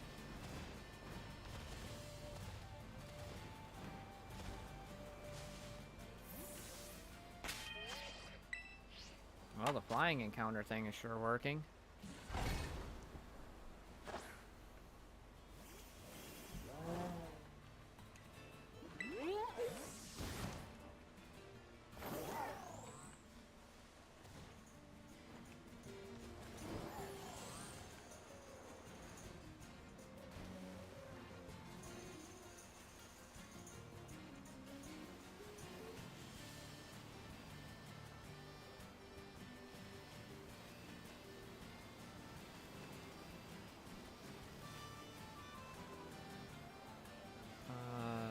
Yeah. Nothing shiny.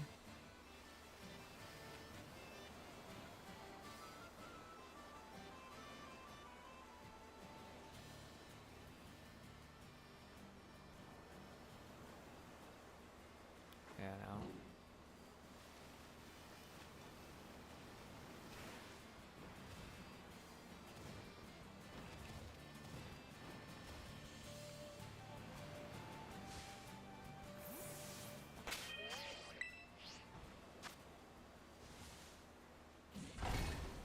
Yeah, we can do that in a sec.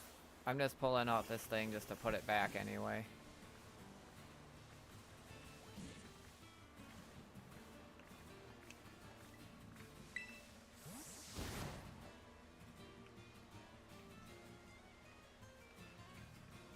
Probably getting out of the tall grass.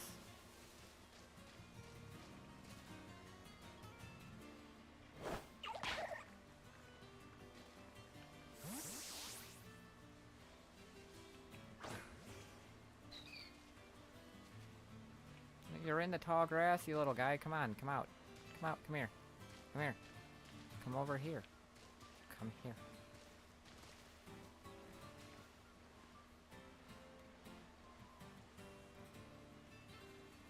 And... oh, wrong button, god damn it. No, don't move.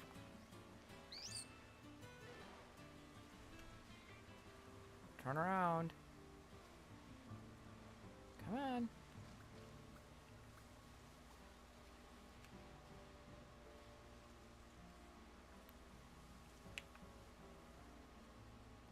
Alright.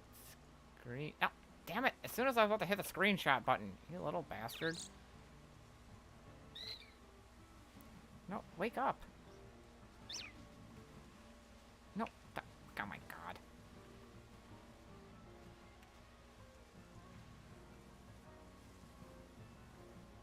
Damn it, I hit the wrong button again. No. No! Ah!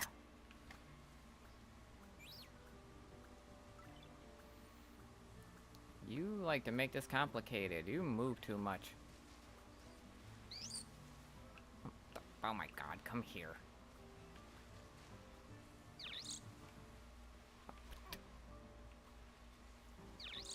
You little dork. This thing does not want to sit still.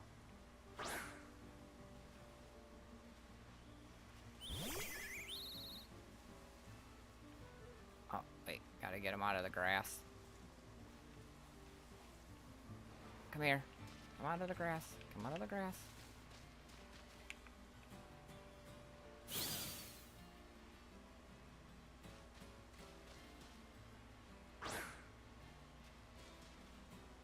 Oh. You got into a battle with him. That might actually work. Then he'll sit still. Gotta position myself correctly. And boom. Got him. He's a little hopper, but I got him.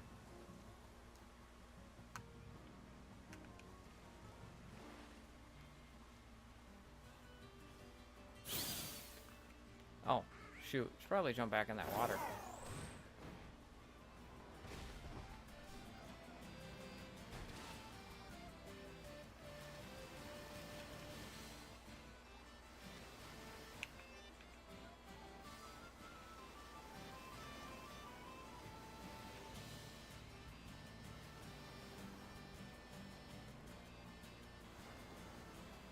Ah, green bean's good. It's the adorable one. I don't see anything shiny here. Okay, I have a theory. Since that's a sparkling sandwich for flying types, and Gyarados is a flying type, we should go where Gyarados is known to be. There's so many flying types around here, so we know that it's working.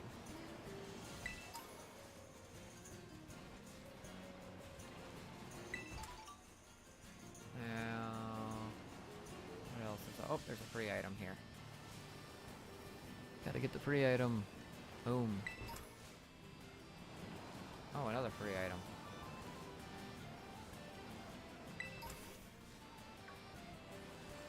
Alright, so I'm gonna open up on the map and go to where Gyarados is, and likely we will find a shiny Gyarados.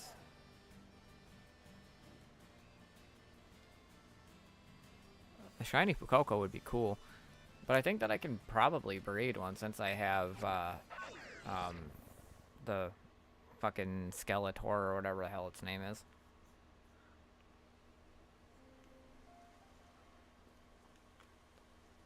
Okay.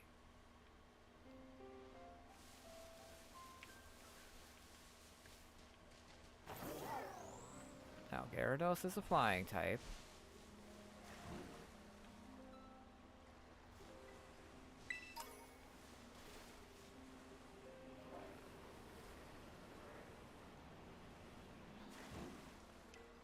That's damn it, dude.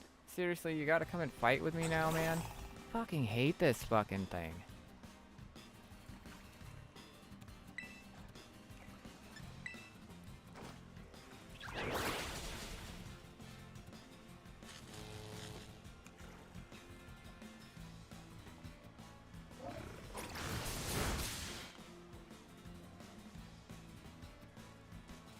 Oh, you wouldn't let it evolve?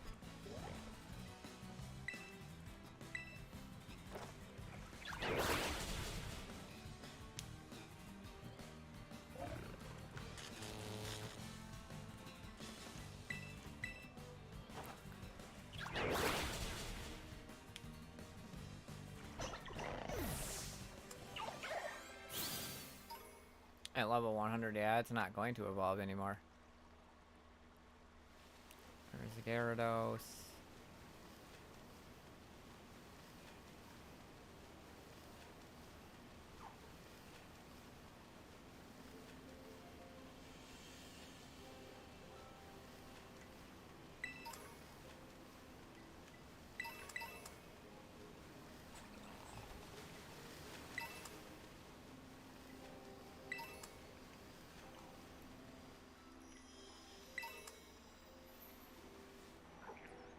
This is likely where you found that white one.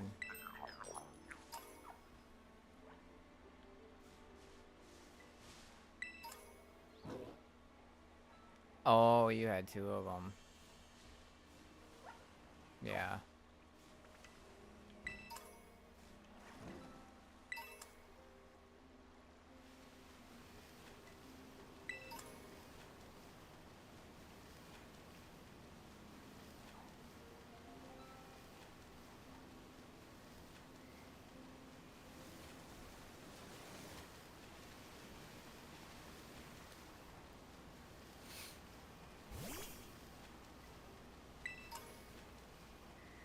Picking up a bunch of feathers here, too.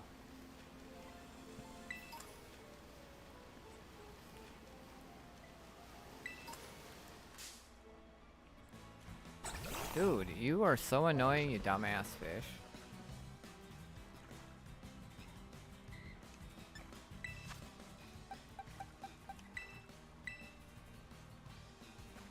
I hate this fucking Beluga fish so much.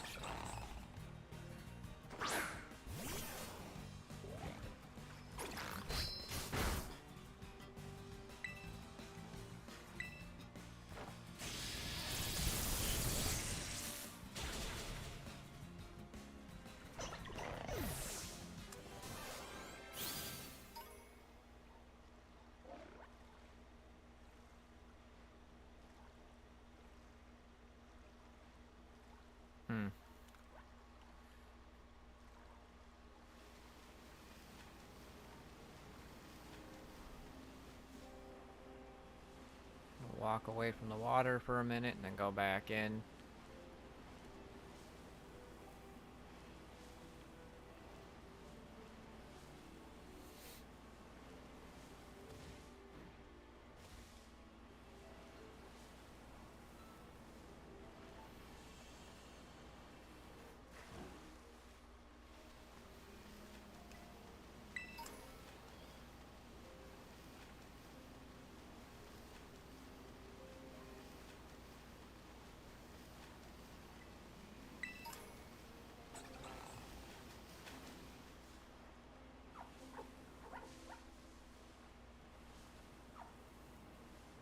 Yeah, all of these Tetsugiri look normal.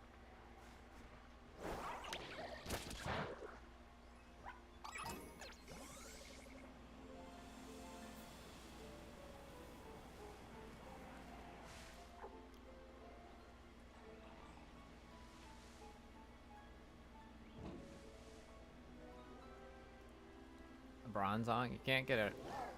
Oh, because it's a different type of, Bronzong is an ice type. And something else. Let's see what it shows on my map for outbreaks now.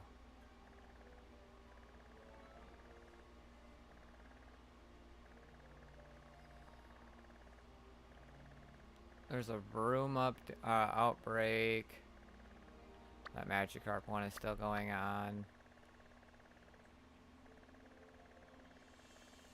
That Gimlet or whatever the hell is still going on. Mischievous. It looks like that's about it. A Vroom.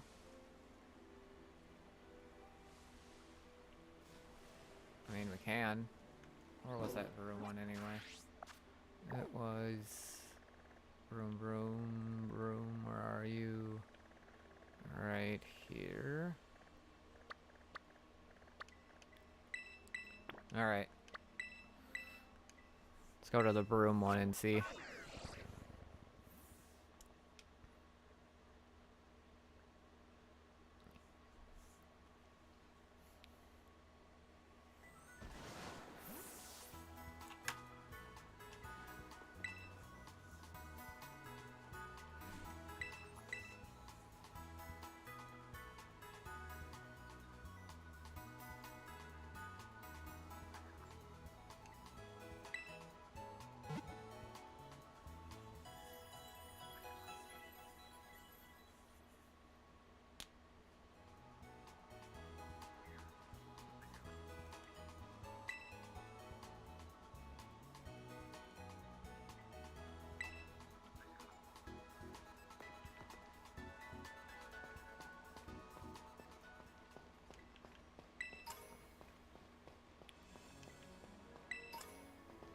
Oh, I think the room is down in here.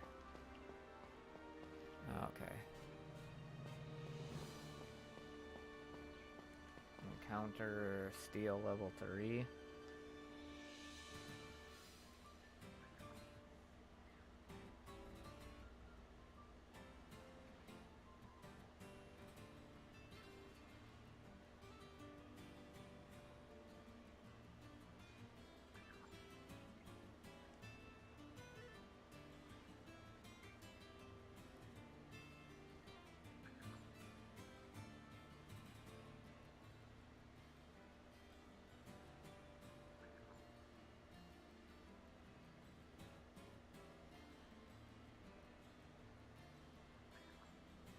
One second. Let's see.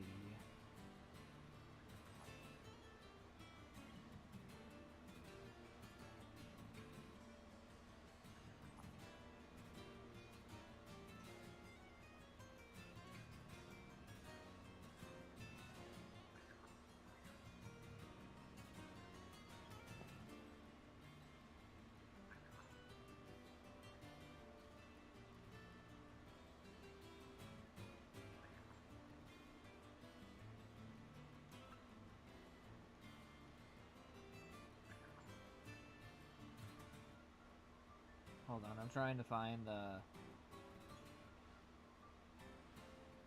steel or poison.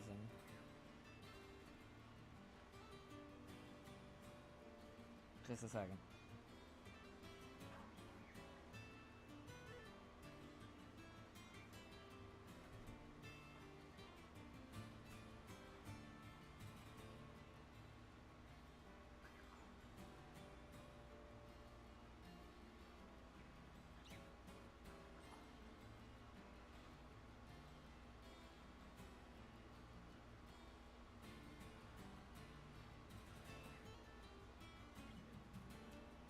I don't trust Google anymore. We need to use green pepper and herba.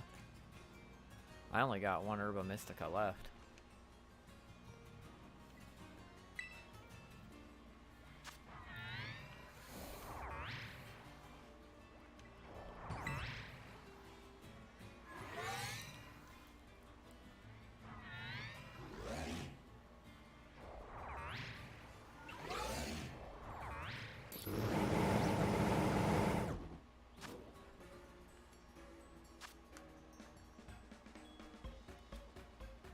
So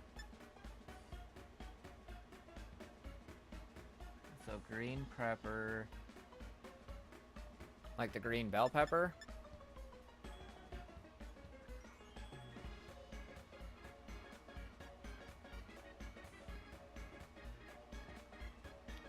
Should I just do like a bunch of green bell peppers like this?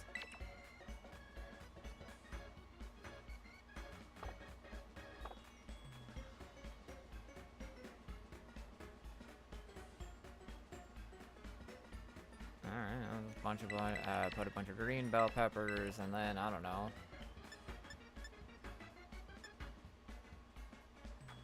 Like, pepper and salt and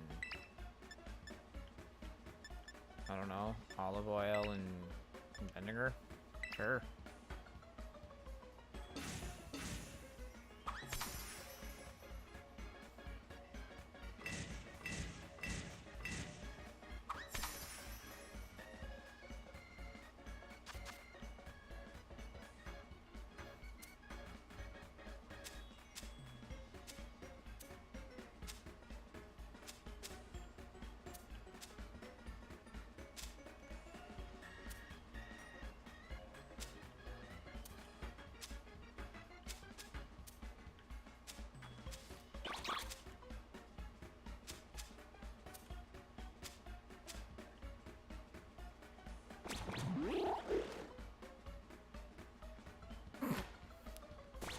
Beautiful.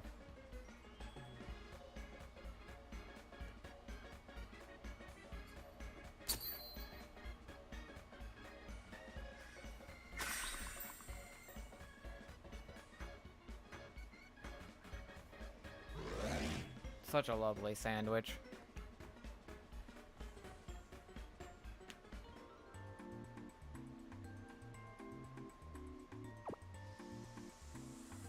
Apparently they all like it too.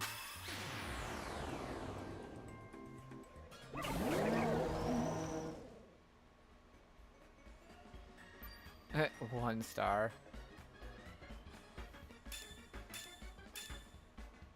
Well, it got one level sparkling. Or sparkling power poison, so I mean, yeah, I guess. I mean, we can.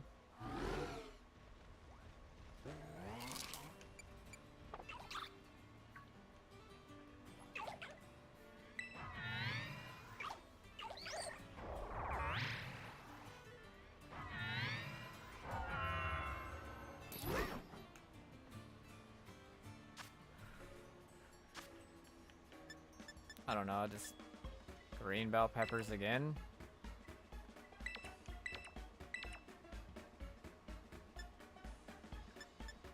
I don't know what else to put in here, like bacon and ham or something. And salt, pepper, olive oil, and vinegar.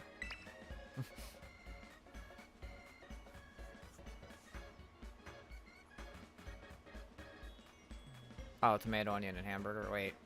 I already had it communicating. Can we back out?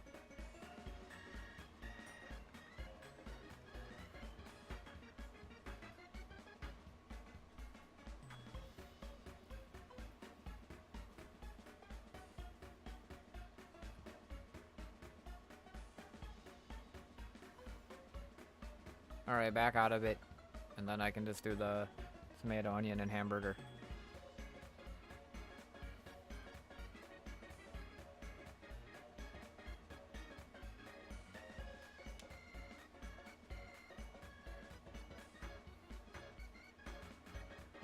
Ah, shit. Well, oh well. We'll just see what this one does, I guess.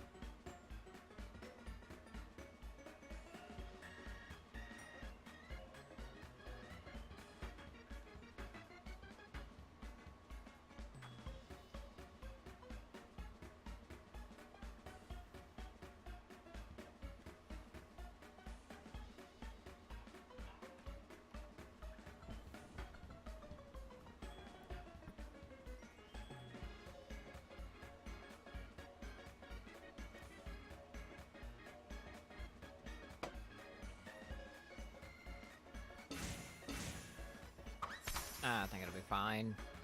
Let's see what this does.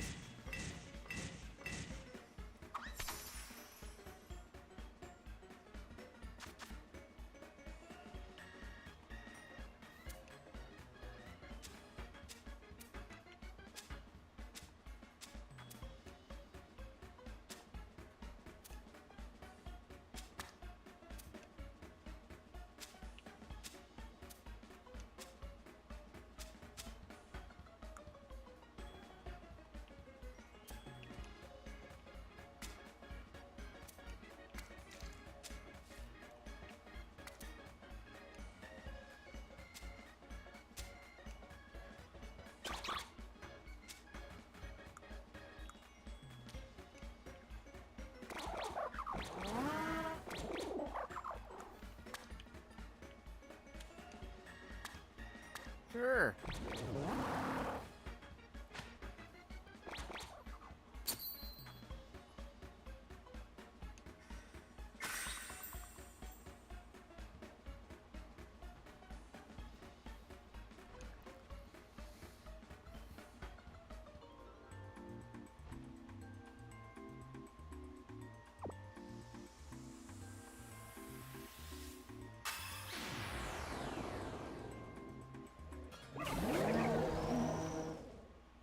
They didn't like that one.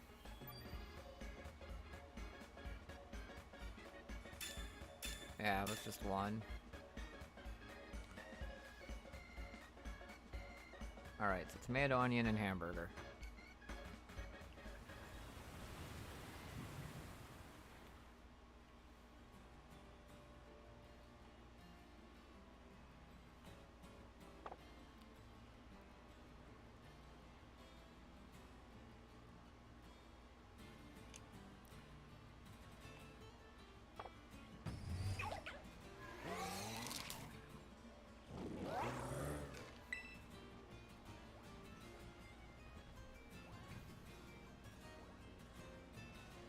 Okay.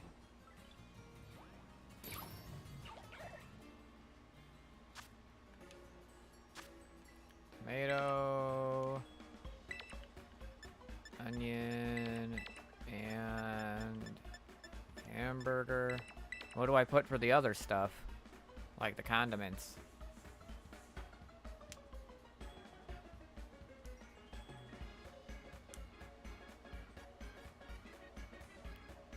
Like, I don't know, like chili sauce, salt, pepper, butter, yogurt, does it matter?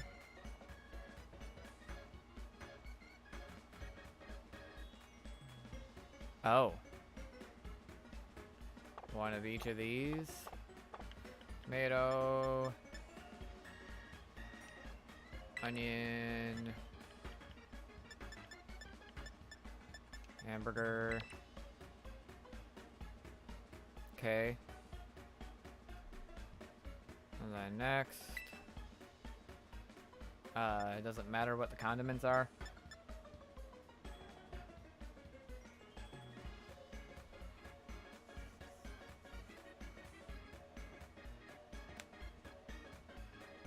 Salt.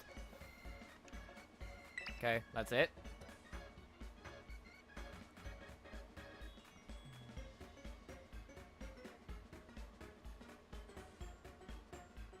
Okay.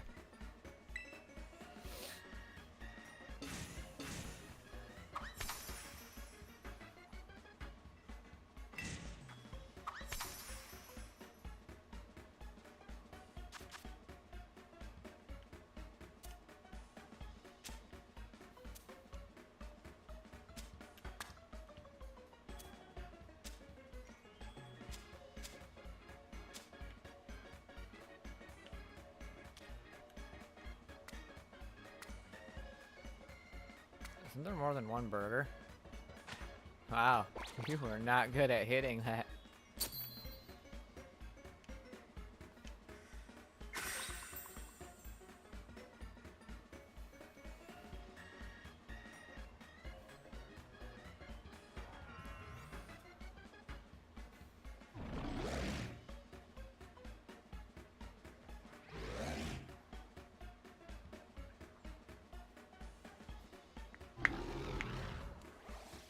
Oh, I gotta hit the button. Yeah, alright.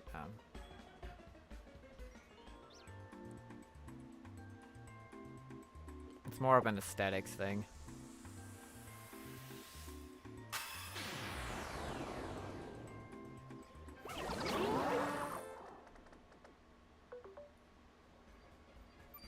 Oh, that was a 3-star. Okay, good.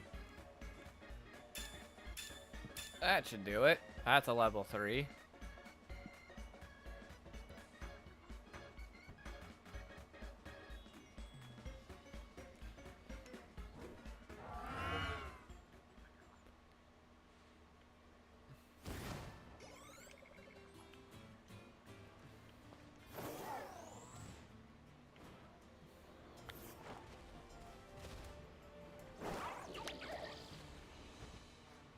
Wait a minute. It wouldn't attack it, but that's not shiny.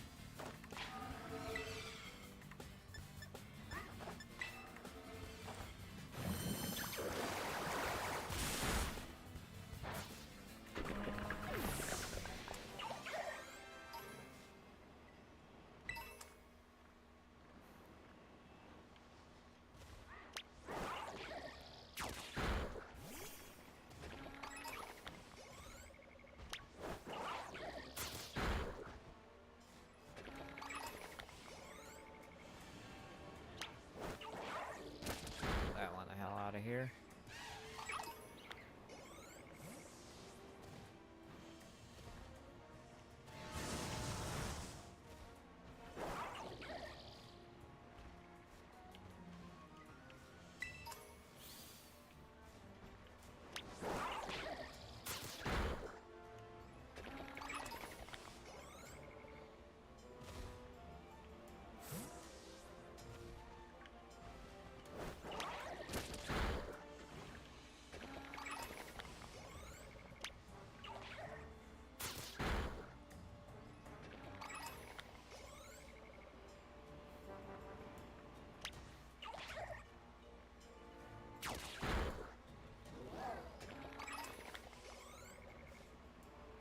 What the f— okay, that one glitched off into oblivion.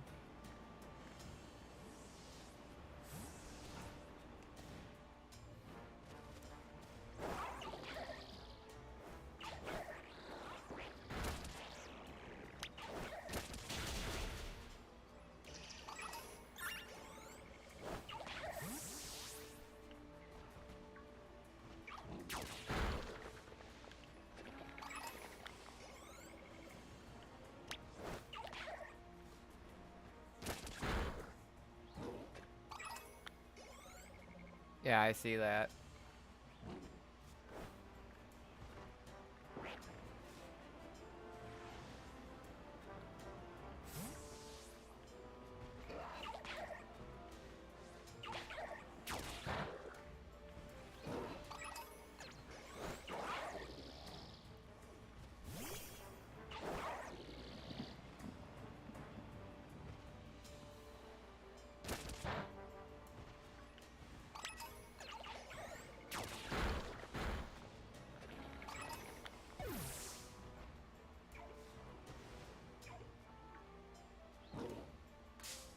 Crap.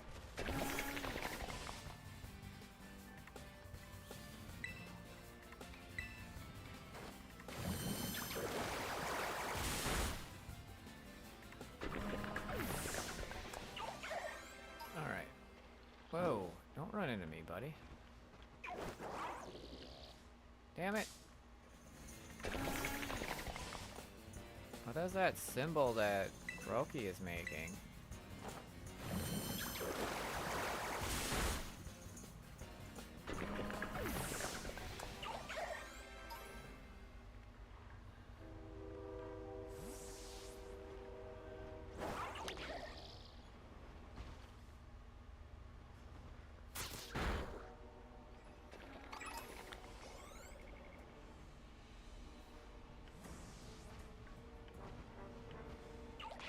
God damn it, stop getting into battles with me like that.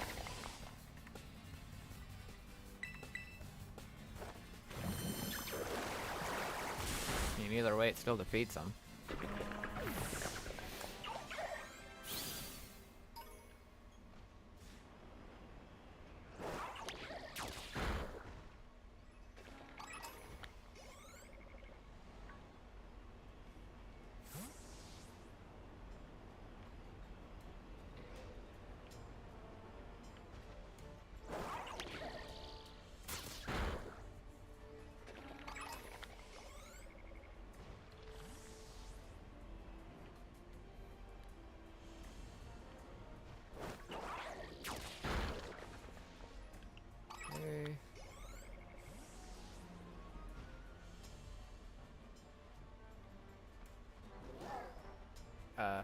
In a moment. Let us,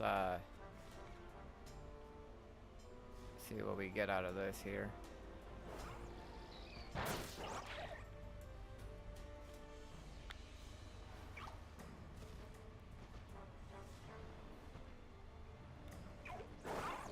What is that symbol you're making, Froakie?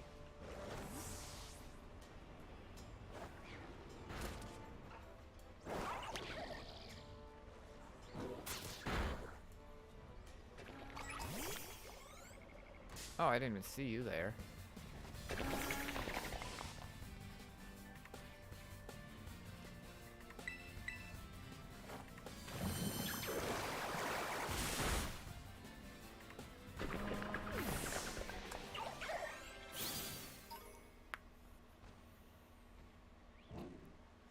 Just a second.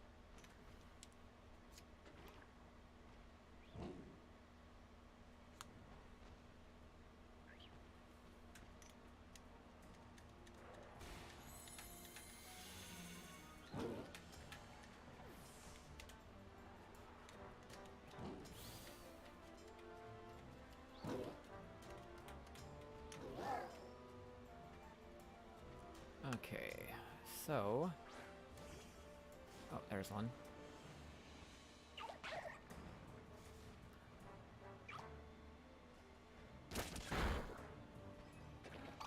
Hey, welcome to the stream.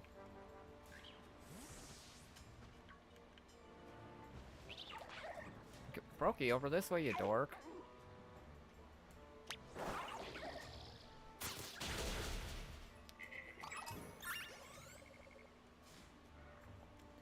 Yeah, Pommy is little.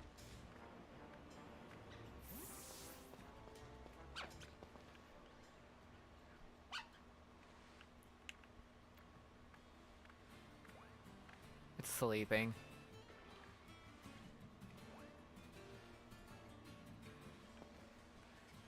Like if I take...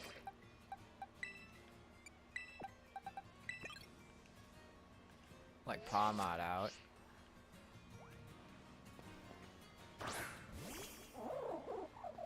So much bigger.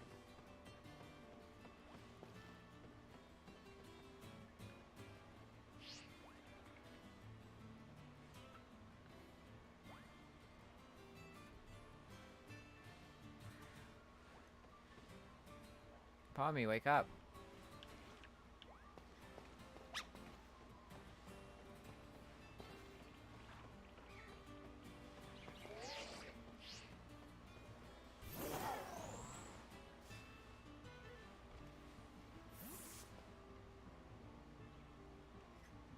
Hard to get a good image with them. It's so little.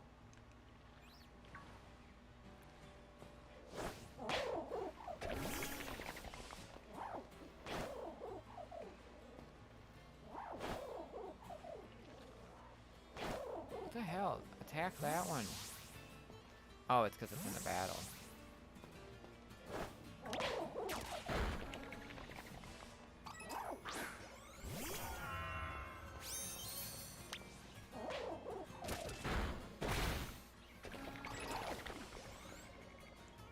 Not at the moment. We're doing some shiny hunting right now, trying to find shiny whatever.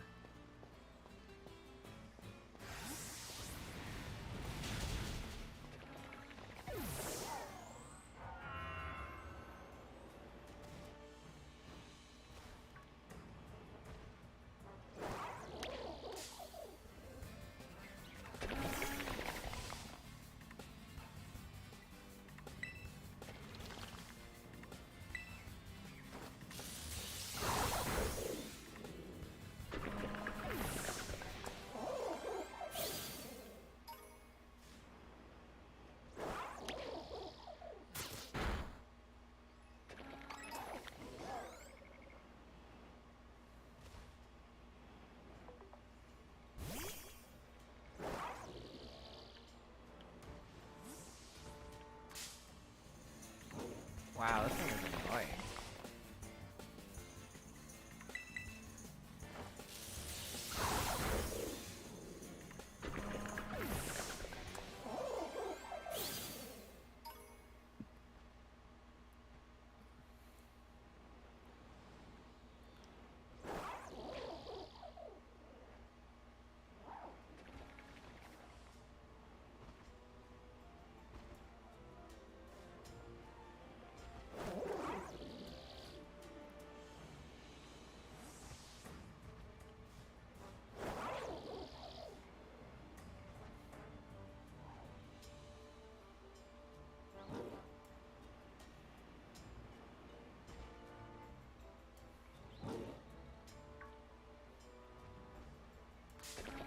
God damn it, dude.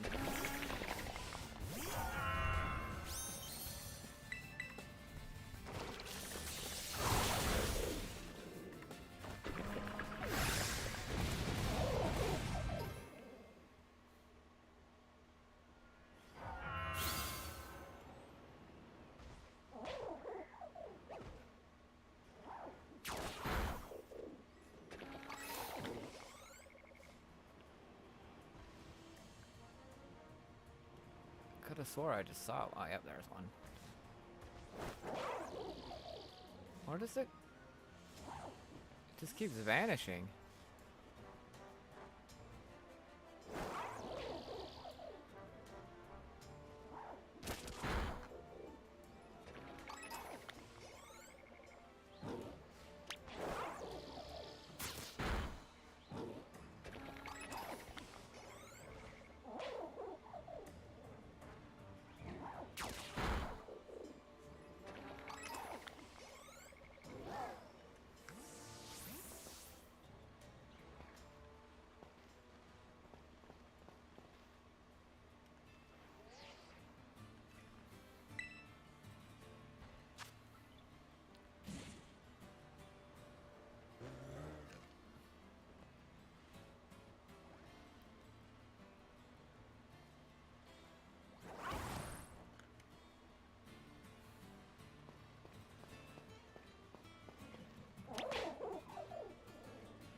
Okay, the number of room in the outbreak is getting lower. I think that means we have to stop.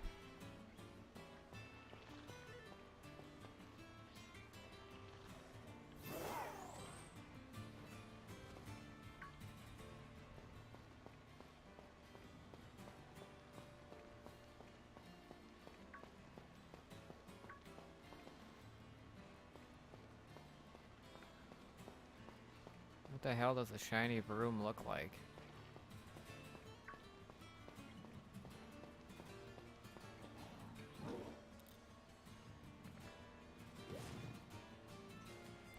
I'm gonna have to Google that. I'm not sure.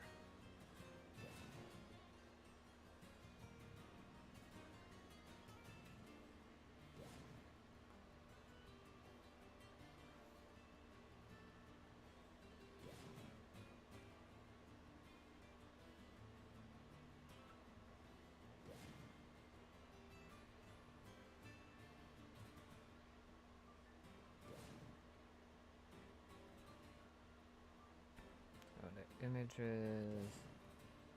So it's like gold. Okay. Should be easy. God damn it, dude. I don't want to battle you. You're not shiny.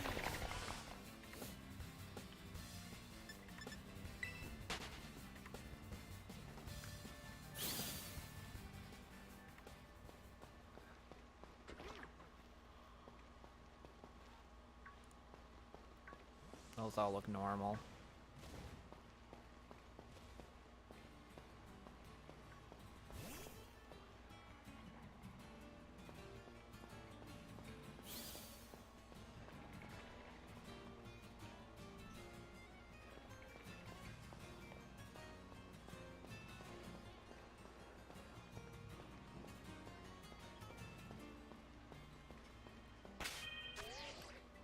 Oh, that box. Damn it.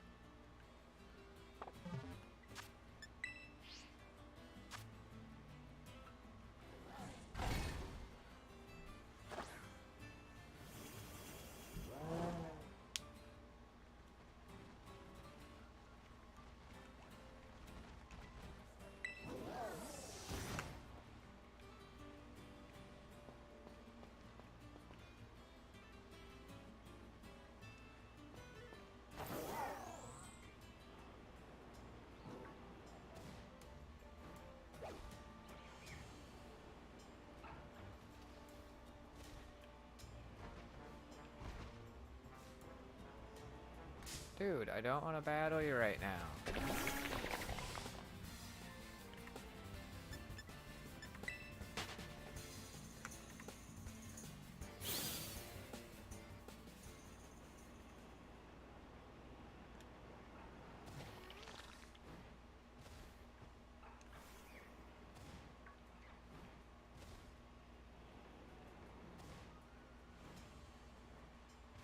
What the hell was that?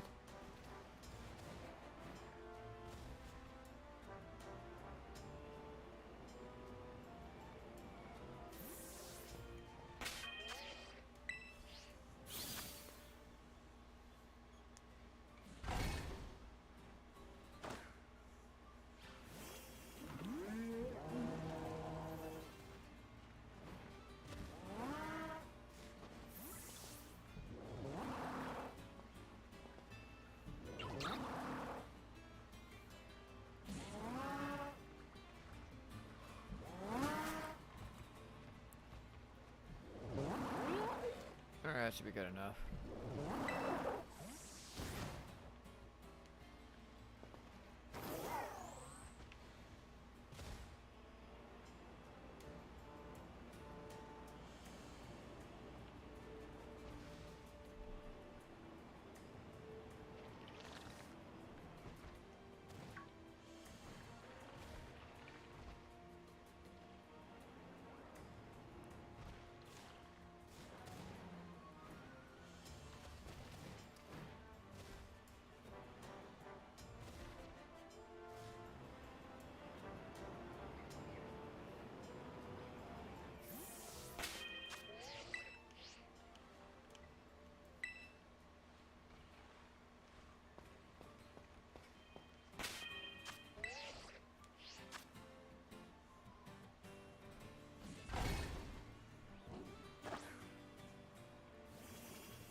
This damn thing is getting a shiny, even with the shiny charm and those sandwiches, is kind of a pain in the ass.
Alright, let's try this again.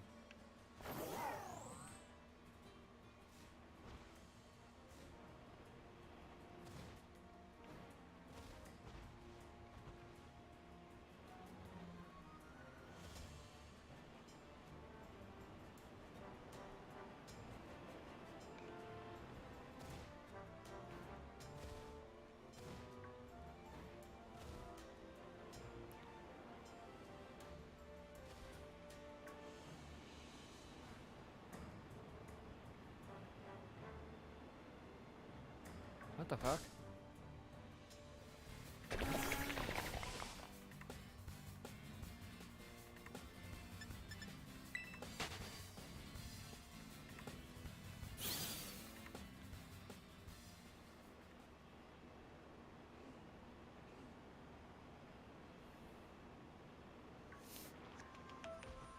Hold on a second, guys.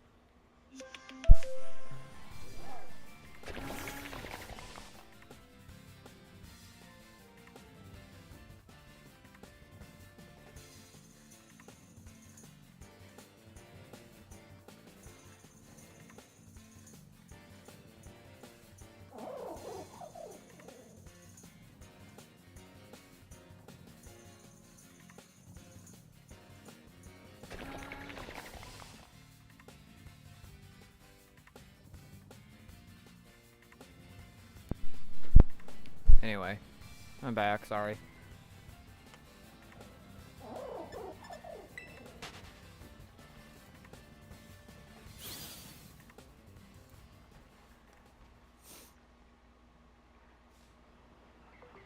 Is this like one of the harder ones to get or something? Because it's been like a million picnic resets, killed a bunch of them.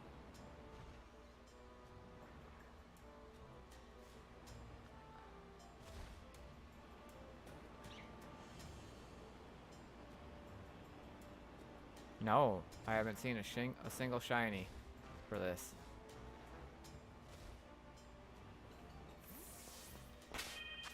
Oh.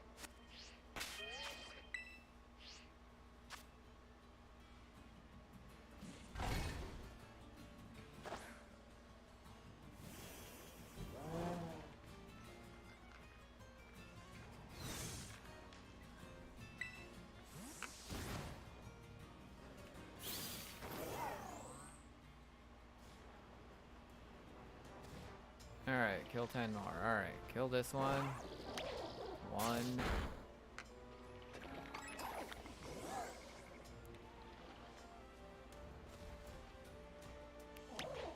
2 more.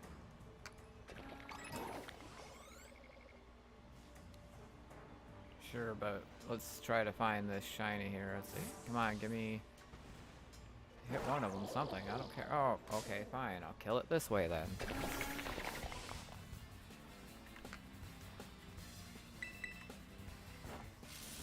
Alright, that's 3.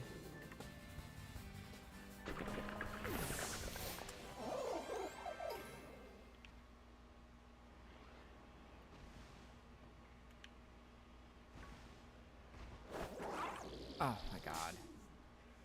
Man, it doesn't matter which way I kill you, dude. 4.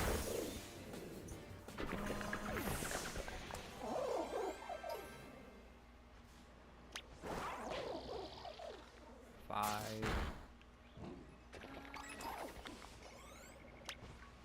6.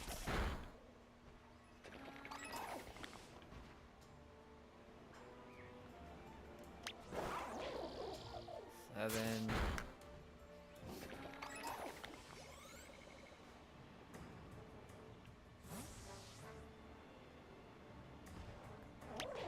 8.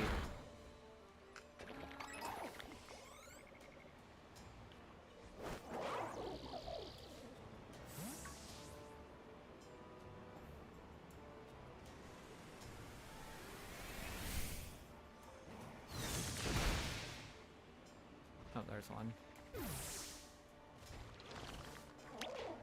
Alright.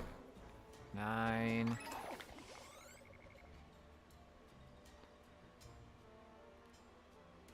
We can battle. I just gotta... We put all this effort in, might as well get a shiny out of it. Alright, that's 10.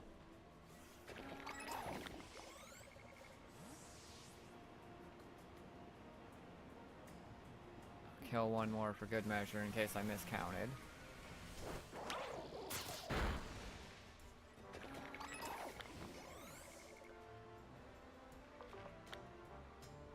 There are not many room left in the outbreak, so that's gotta be right.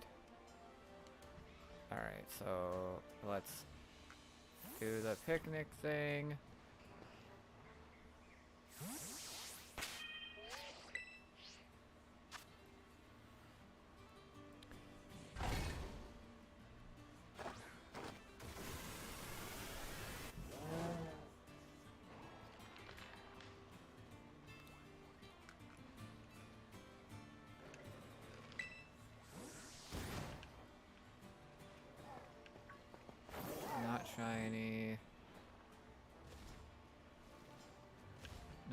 More shiny. Not shiny.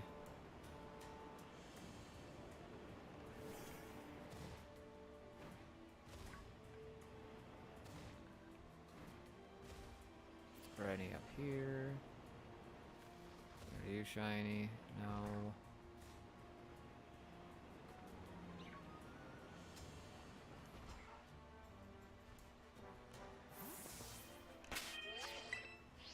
Do another picnic thing.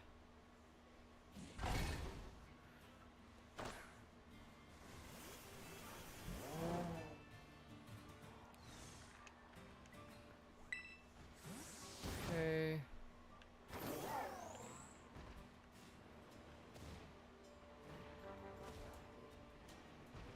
None of them are shiny.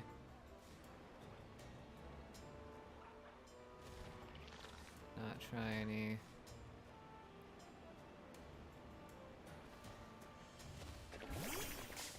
None of those are shiny.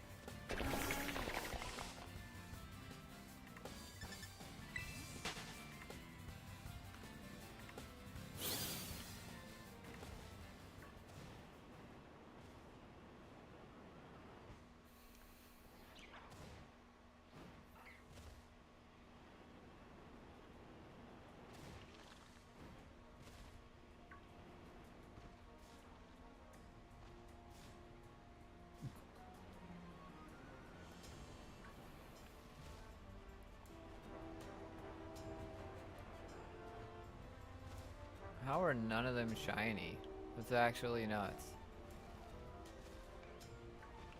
Nope.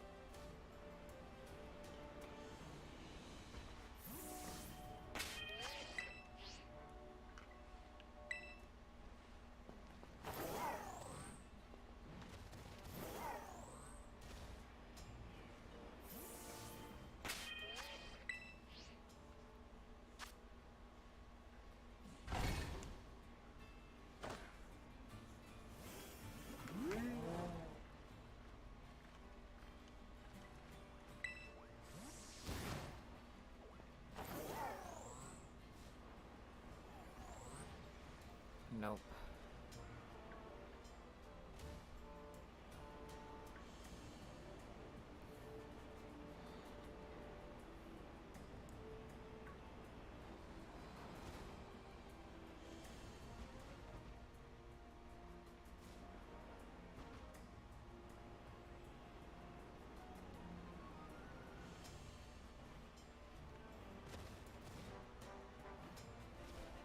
How are none of these shiny?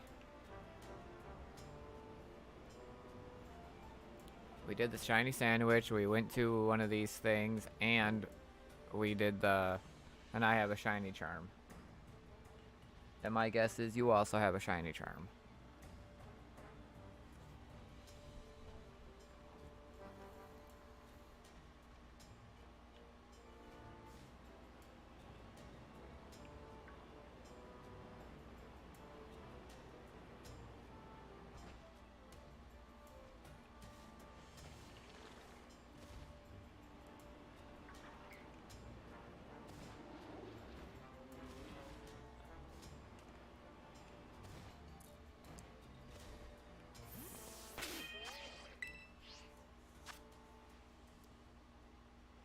Yeah.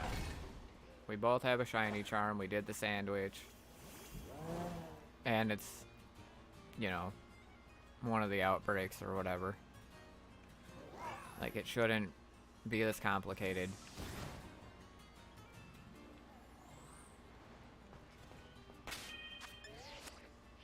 God damn it.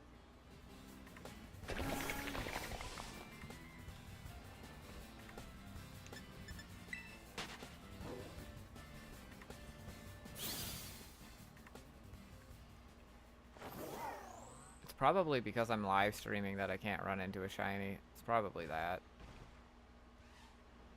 All the shinies that I have that I caught myself, I got off of stream. So I randomly just kind of running into them.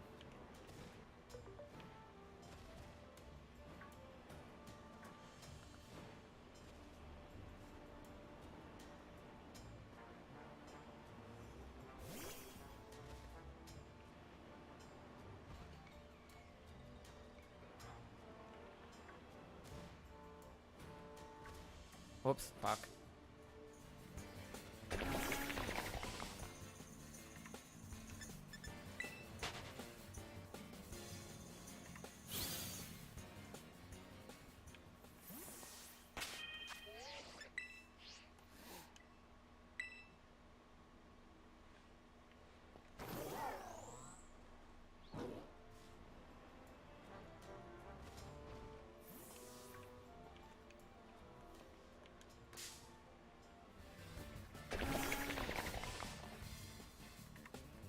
Damn it.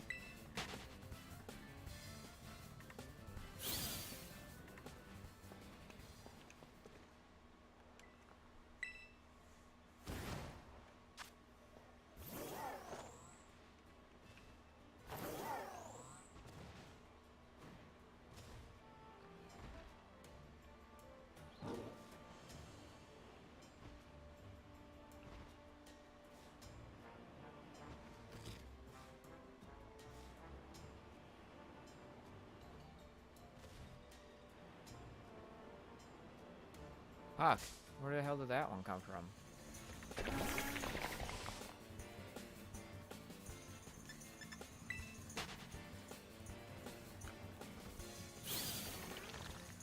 Anyway.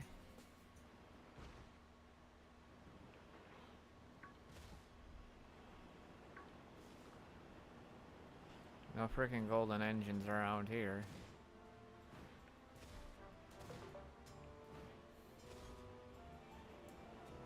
What the fuck? I didn't even see you. This is yeah, it did random spawn in front of me.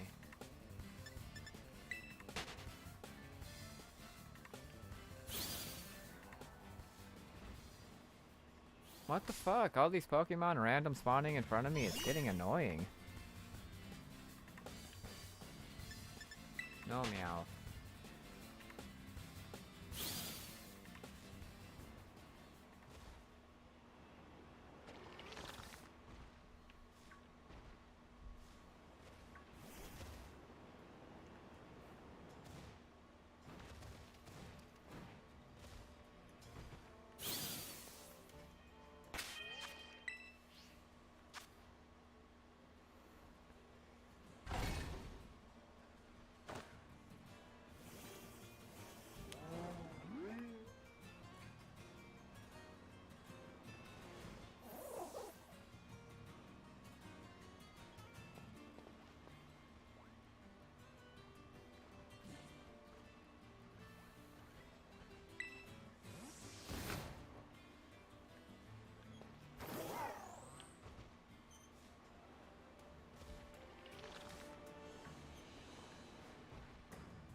There was something that looked weird about that one for a second, but it's just the lighting.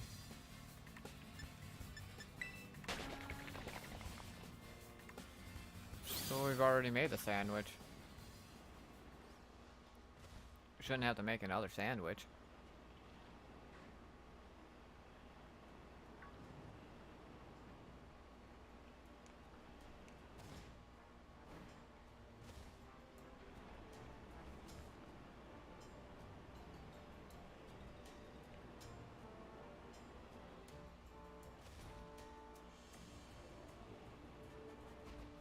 Wait a minute.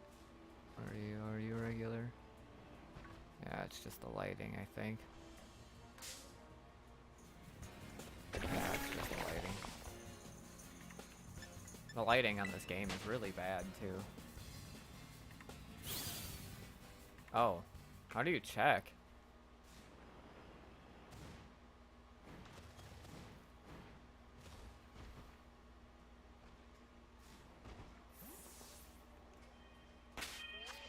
I don't even know how to check that.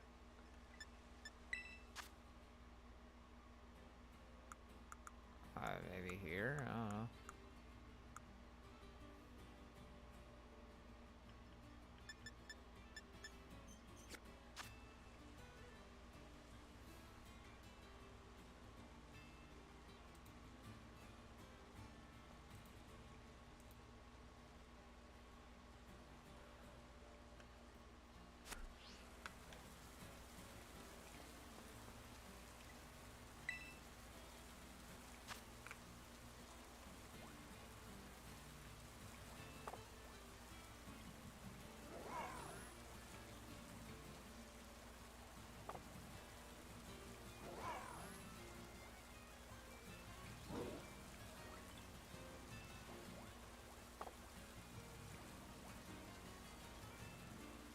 Oh, I use a controller.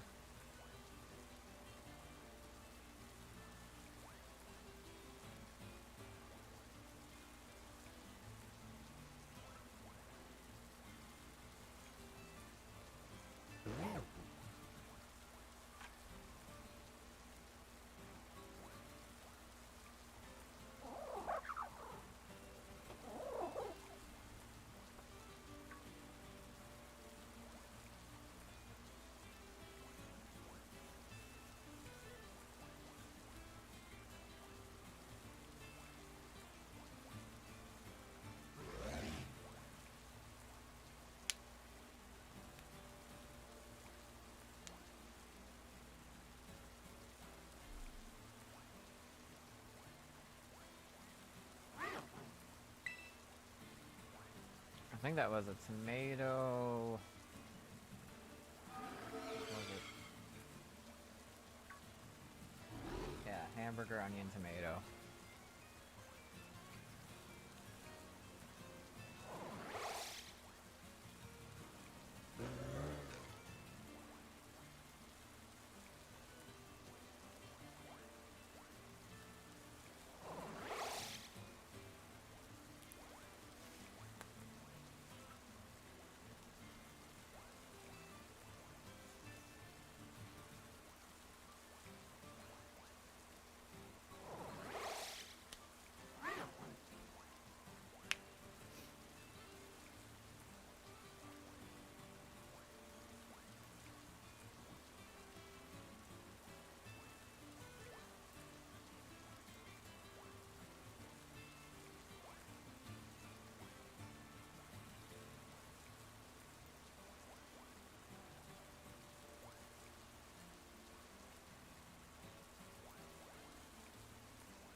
Alright.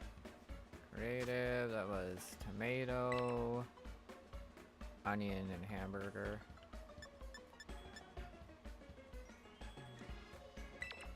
And run the hamburger.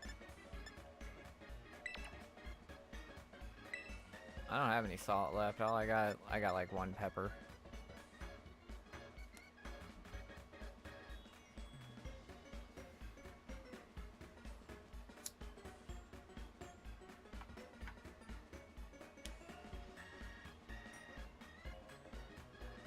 Pepper. Alright. That's just it? Just that?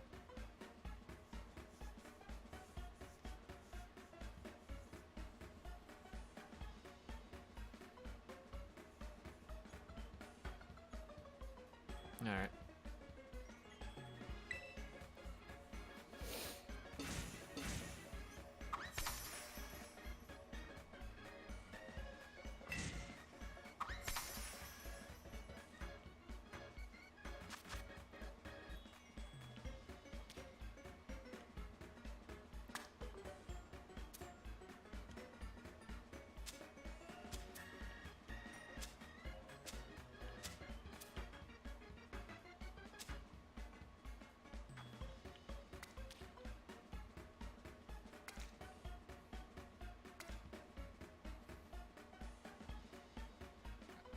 It fell off anyway, that's funny.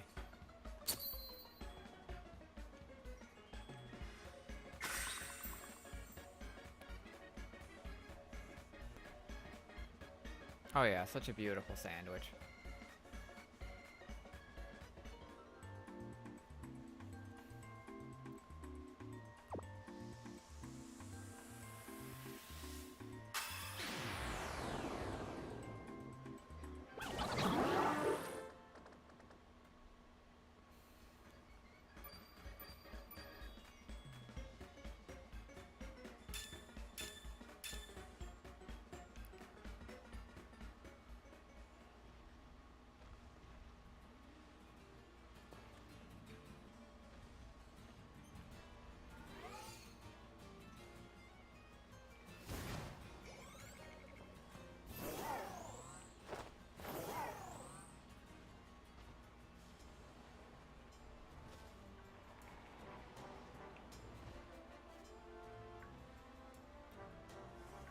Damn it, don't run into me.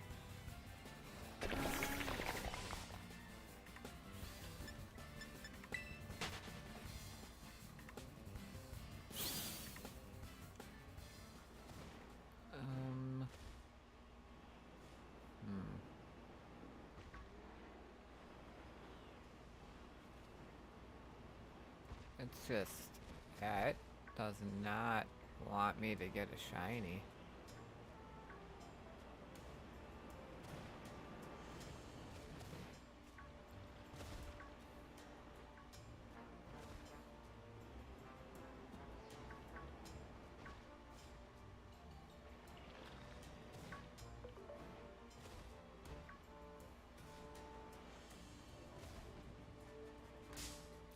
You really have to run into me?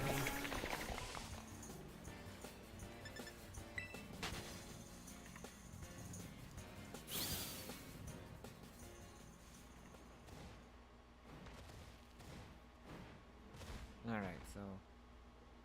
how the hell do I, Well, I mean, we literally just made another sandwich. Don't you think we should give it a second to see if it works?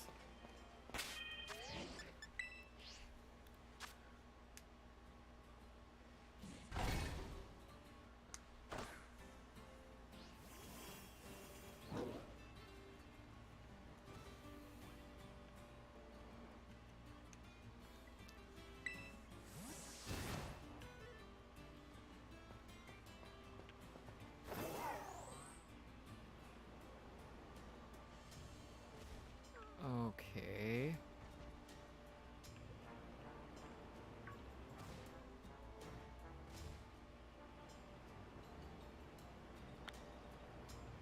Oh, it dispersed. That's bullshit.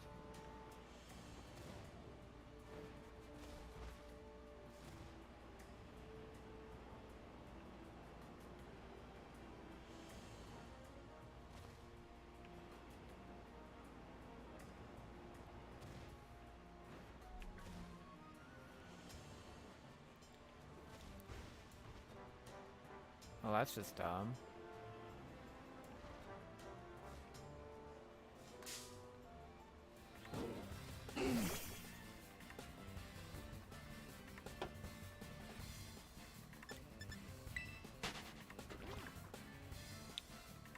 That was a waste of time. I don't know why it didn't even work.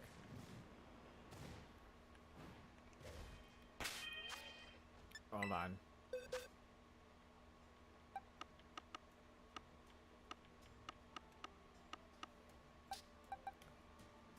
Alright, where's my other teammates?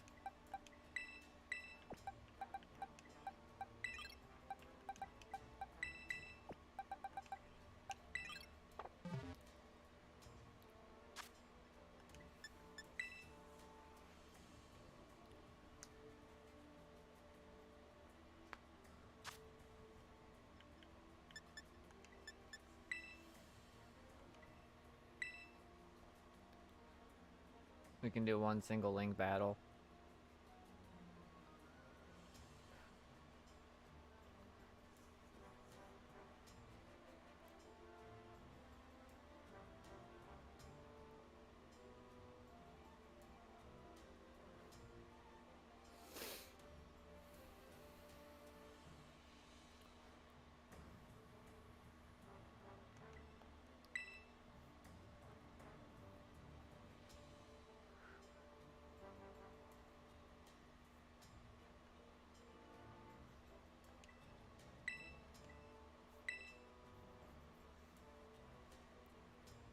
Alright, let me know when you're ready.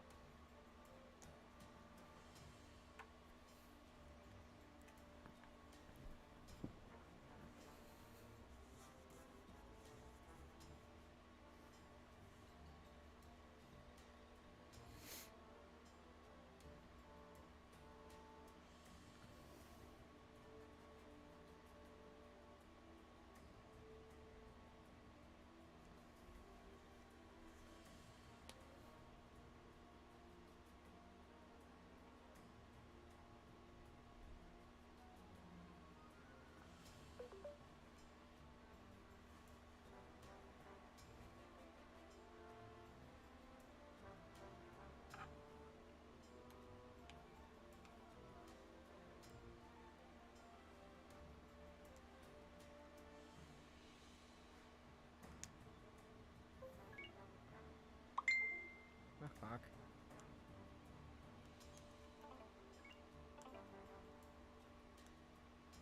One second.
I always lose these battles, so it doesn't really matter. Here, look at that picture of Greninja.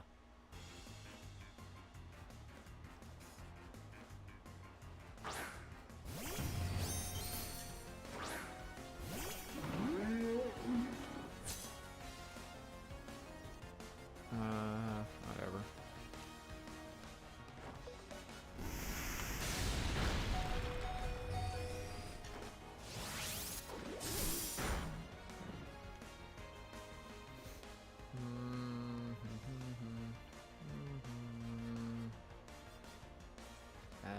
Shit.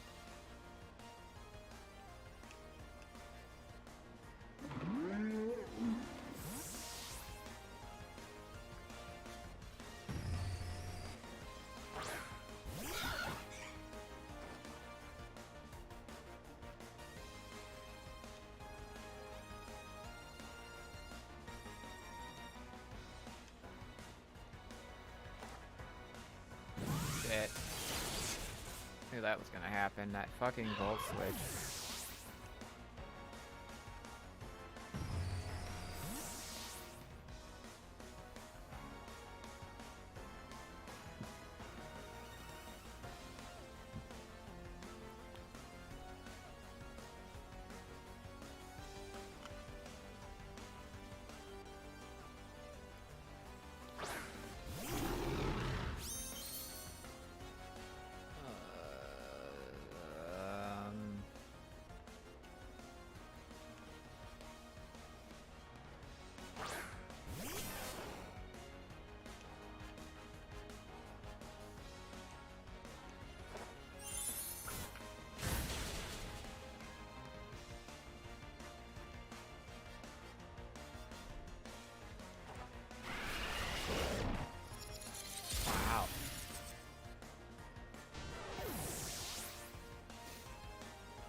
take it.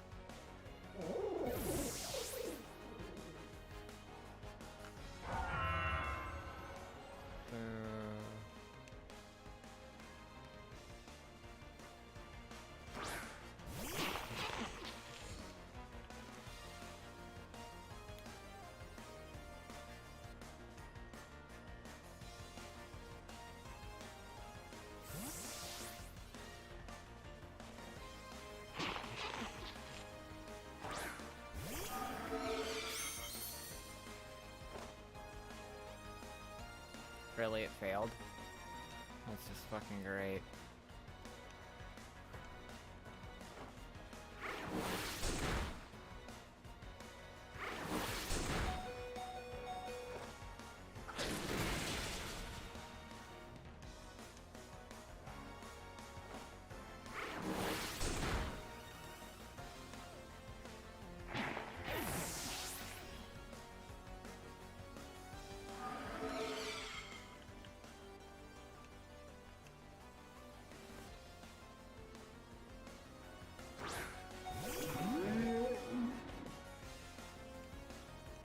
Wow, you can't even be faster by design. Oh, come on, man.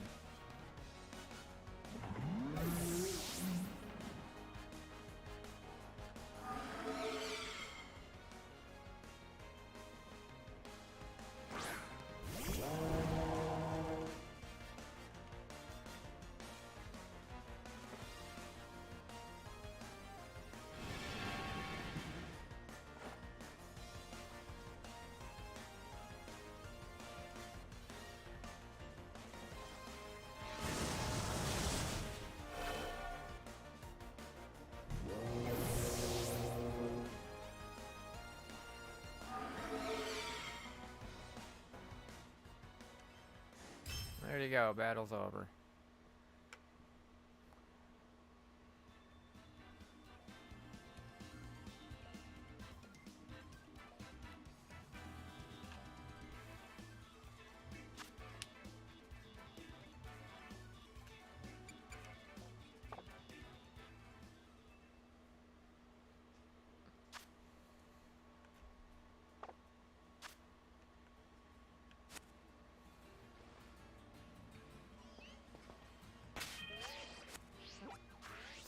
Get rid of that waypoint there. Yeah, there we go. Alright. Well, I don't know if... probably later on tonight, actually. But... Alright, man. Well, it's been fun. Thanks for the shinies and the help. And at least we may not have found a shiny, but we found the... Or we got that Samurott. It was a pain in the ass to beat it, too.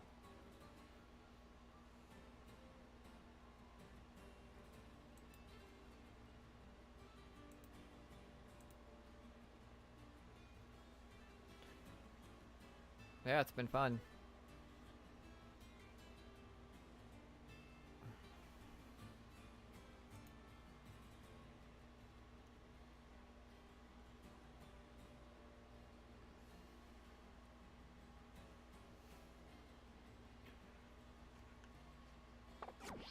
Wait a minute. What did I just see? I just saw something. Yeah, you too. Take care. Just saw... Ah. Yeah, let's go there. Oh, wait. Pre-item here.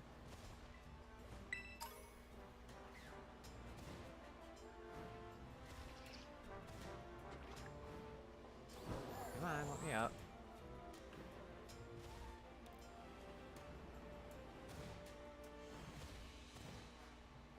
There's a 6-star one over here. I'm gonna give this one a stab and see what happens.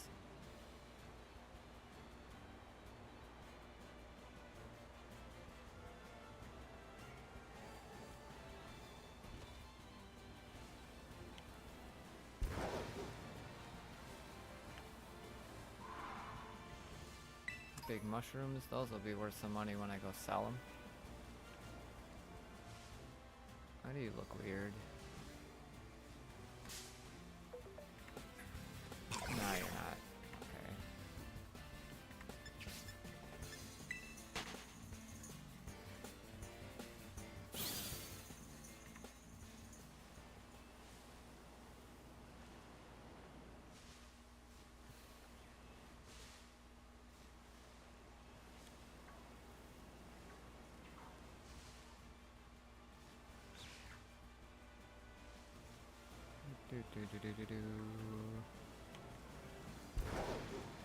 Alright, we are here. This is a 6-star ice type. Shouldn't be that hard.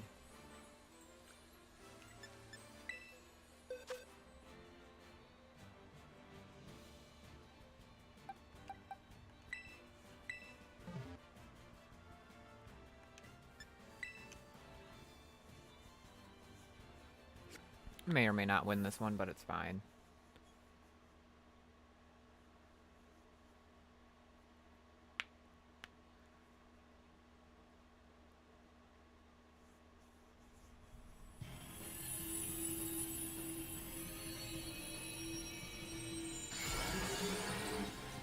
After this battle, I'll go back to school.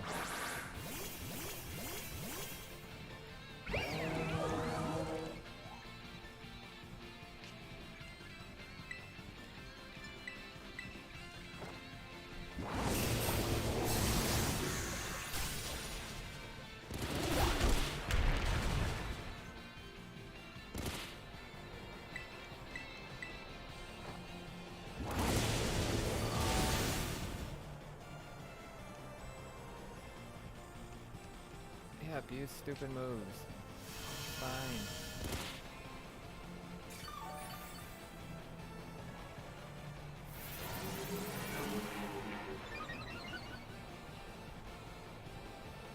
Come on, let me attack it. Oh my gosh.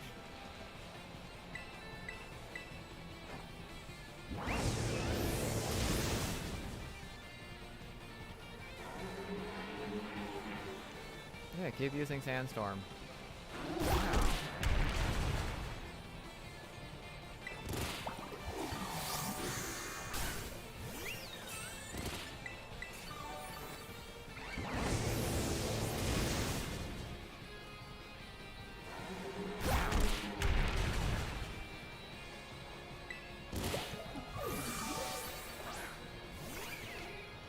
Oh, not that move. It's a flamethrower.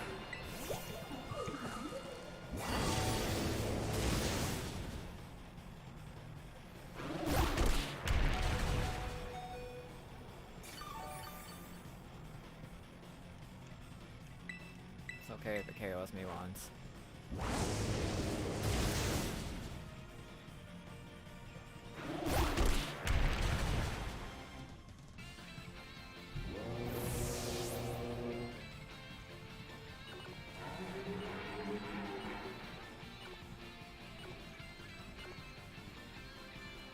May or may not beat this one, but it's okay. Attack. Great.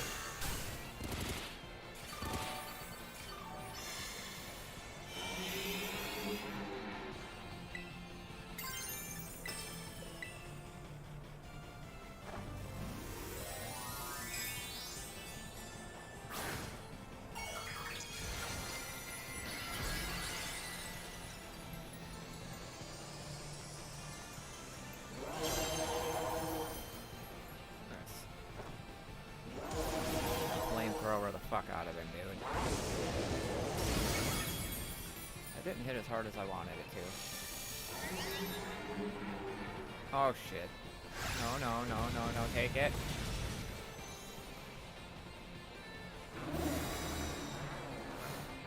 Oh my god. Come on, let me make a move.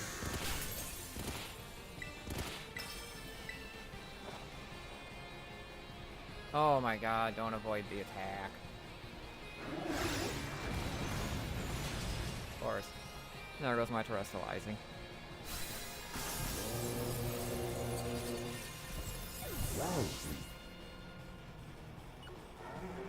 Yeah, I probably won't win this one after all.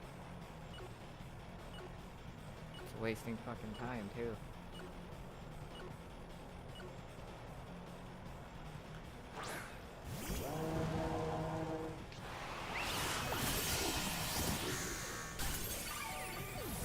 Let me make a freaking move, my god.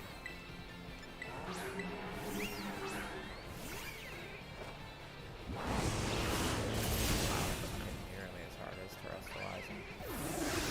God damn it. fucking attack. What the hell?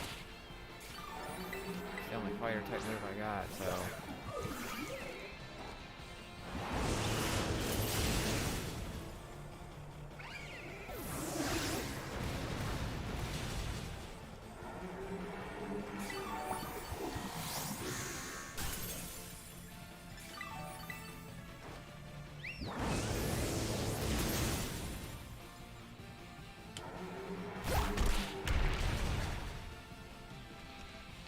No.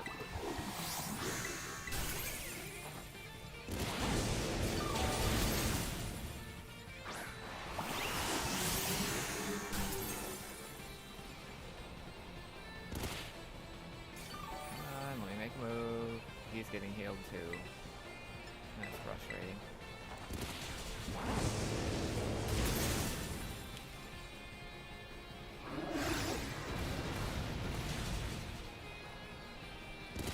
Yep, I fainted again. Damn it.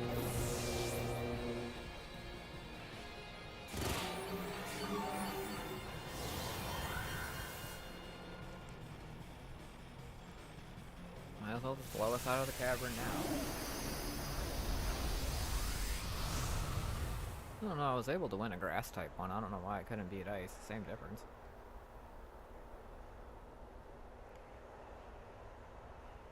That's okay.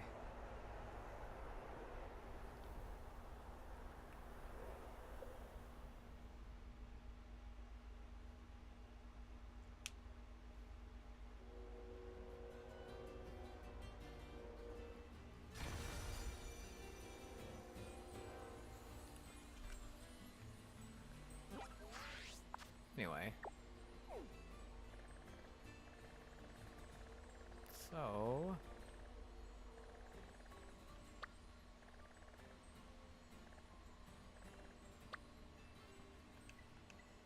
fly back to the school. And go back to class so I can get that shit done.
Alright, let's see if there's anyone that wants to talk to me here while we're at the school.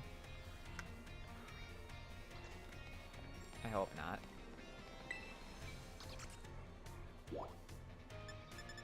Oh, awesome, good.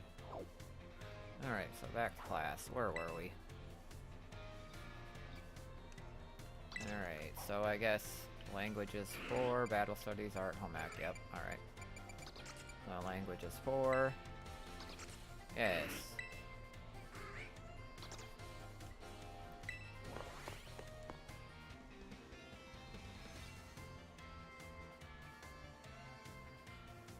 Okay. How did you like the midterm exam? You all did great. Really great. We're halfway there, and now time for another lesson. Etis vaus pretz. Are you ready? Oi. Tres bonne response. Great answer, merci. My friends, I knew I could count on you stars. Leading up to the midterm, we learned all sorts of words from different regions. Starting today, though, I'll be throwing a curveball. Before we begin listening comprehension. Vasi, go for it. My assistant's Pikachu. Hi, Pikachu. As you just heard, Pokemon can use words to communicate. It's not always easy for us to understand them, but their words have meaning, just as ours do. Pokemon can use language to share all kinds of information with each other, like the location of food or whether there may be predators nearby. The same Pokemon's cries may sound different depending on what it wants to say.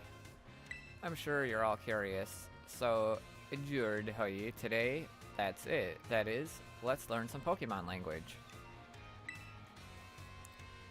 Chien-Pao, if you would be so kind, Pikachu. Piga? What emotion do you suppose Pikachu was trying to convey just now?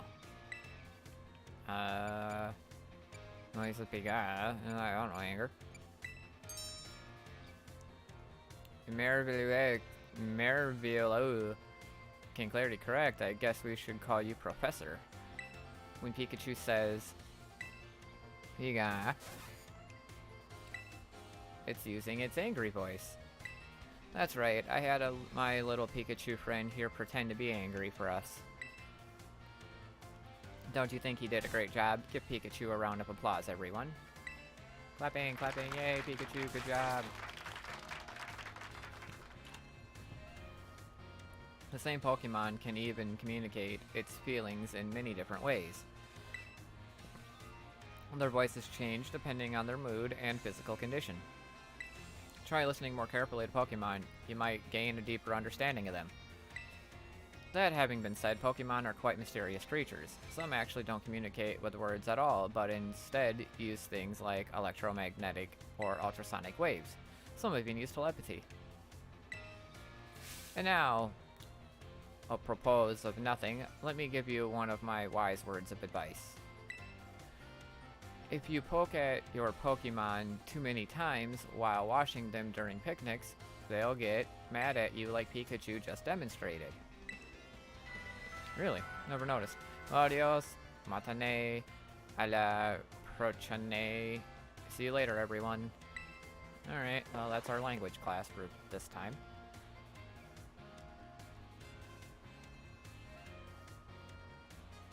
Alright, so what's next on our to-do list? Okay, I guess battle studies 4.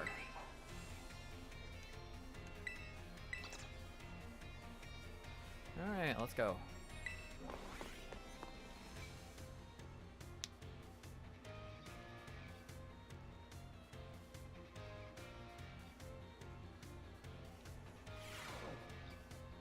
Another day, another round of battle study. Osu, let's get right to it.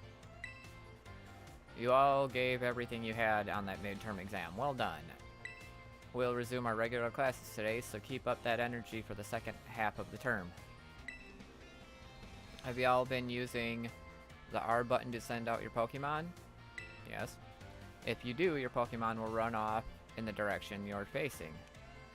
That's super useful tactic that lets your Pokemon pick up faraway items for you, and that's not all. If there's a wild Pokemon near where you sent your Pokemon, they'll start battling each other. We call those battles auto battles. Just as the name implies, your Pokemon will act on its own during auto battles, meaning you won't have to give it any commands. And if your Pokemon wins, you'll get experience points, just like it would in regular battle. If you make good use of these battles, they can be a really efficient way to train your Pokemon, or a really efficient way. But you'll want to remember that Pokemon won't evolve or learn new moves right away if they level up from an auto battle. Also, if a Pokemon loses an auto battle, it'll come back just a small amount of HP left, or with just a small amount of HP left. Make sure to heal it up right away. Whoops. I just about did the whole class as a one-sided lecture. Does anyone have any questions so far? Stop an auto battle. Can I catch wild Pokemon in auto battles? No questions here. Great. You're all really good at this. I can't wait to see where you go from here. Even during auto battles, our Pokemon are out there battling for us. They're trainers. Keep an eye on them as much as possible, and if it looks like they're going to lose, be sure to have them retreat. Also, this goes without saying, but Pokemon with low HP are already worn out.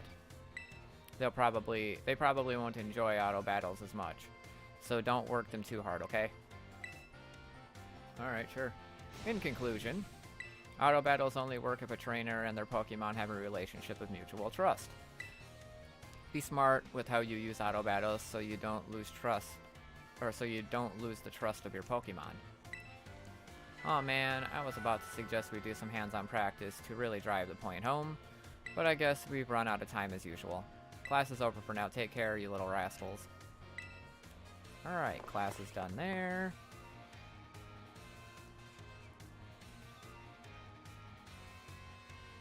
Alright, what's next?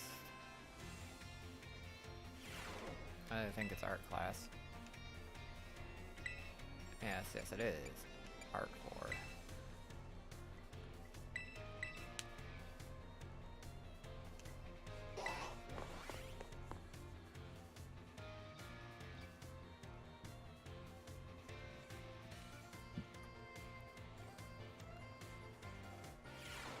Hello class, it is I, Hassel, yet again.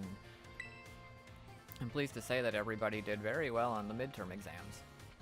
As a reward for all of your hard work, we have a special guest visiting us today.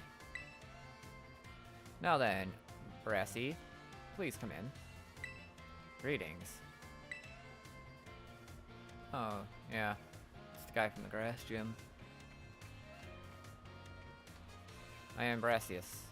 I am an artist, and I focus exclusively on grass-type Pokemon for my work. Brassius here mainly creates three-dimensional pieces such as statues and the like. One of his major works is the installation titled Surrendering Sunflora, found in Artisan. Many of you who've challenged Artisan Gym are no doubt familiar with these sculptures. Yes, I do recognize some faces among your students. I hope you all understand how fortunate you are to be able to attend Hass's class. Old Hass is the man who saved me when I had lost all hope and given up on myself. But he never gave up on me. I do not exaggerate when I say that he is my mentor in life. It is precisely thanks to Hass that I was able to establish my current art style. Oh dear Brassy. I've nothing against reminiscing about old times, but today, I hope you will guide this class in a way only you can. Of course. Let's see, why don't we discuss what Hass mentioned, surrendering Sunflora? Can anyone tell what my mood was when I crafted this detached expression? Oh, jeez.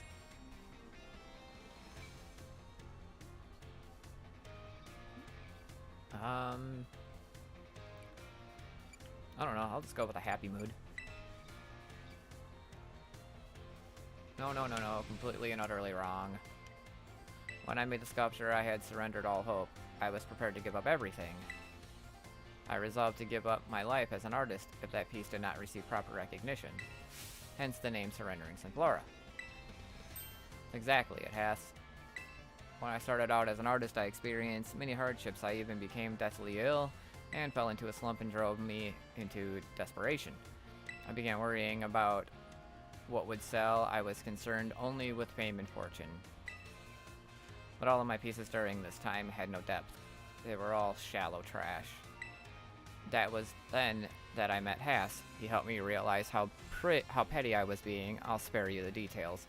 But in the end, I was able to leave all that behind. And that is also when I crafted the Sunflora. Remarkable, even I didn't know the full story until now. This kind of thing is hard to tell someone, especially when they are so close to you. Now, I don't doubt that you adolescents will often find your heads crowded with worries. My advice to you is simple: be honest with yourself and do whatever your heart desires. So long as you don't cause trouble, that is. That is all for me. I must admit I am beginning to feel a bit embarrassed. So I bid you farewell, Hass, and farewell to your pupils as well. Yeah, I think I got that answer wrong. Maybe I should have put sad. Oh, Brassy, I can't believe it. Such a wonderful class. Thank you. Or thank. Thank you so much. I think I'm gonna have to reload. 1 second. Oops, I didn't mean to take a capture. I meant to actually go this. I think I have to go through that other damn class again, too. God damn it. I'll just answer it as sad, and it better be right.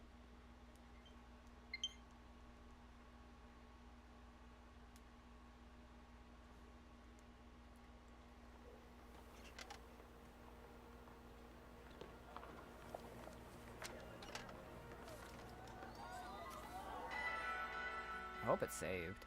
I don't know where it's saved. We'll see where I'm standing when it loads.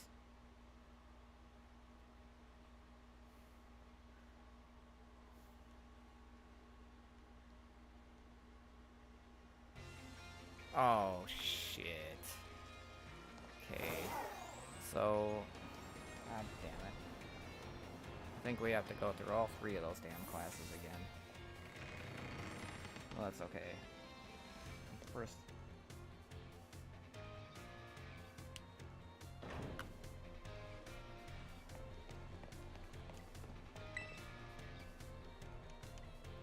Yeah, damn it. You gotta go to the languages again. That's okay. We'll just power through it. I won't read any of this stuff this time.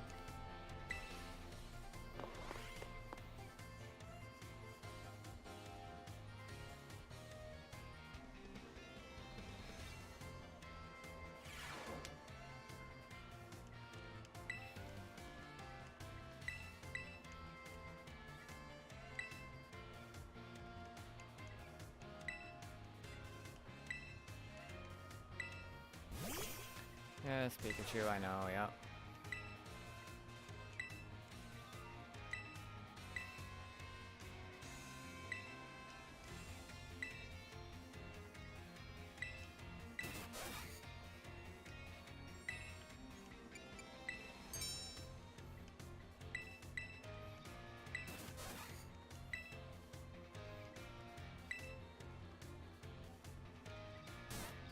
Clap, clap, clap. Good job, Pikachu, yep.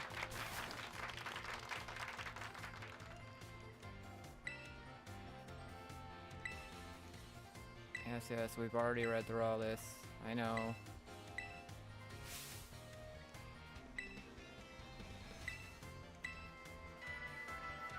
Alright, now it's time to get the hell out of this class.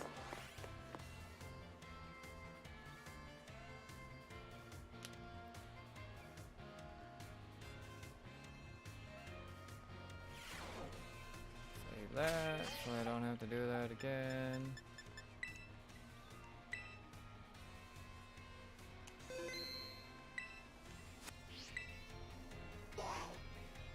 Alright, battle studies 4.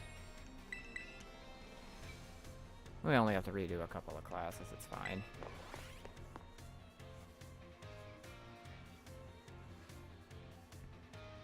So annoying when you get the answer wrong. I'm gonna go with sad on that one again. Yep, okay, so, yes. We're not gonna read this. We read it once.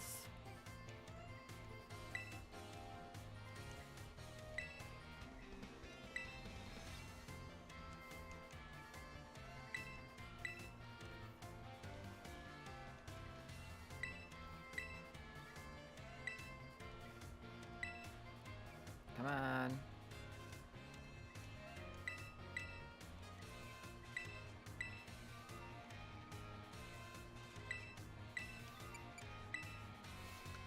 Yep, alright, let's go. Let's get the hell out of here.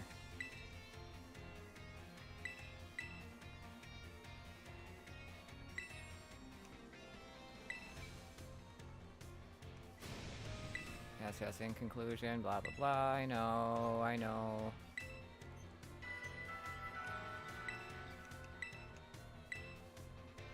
Alright, let's get the hell out of this class.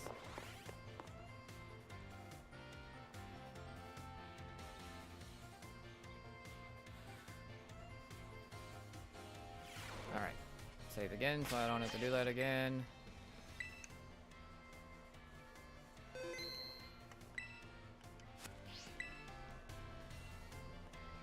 And then back to art.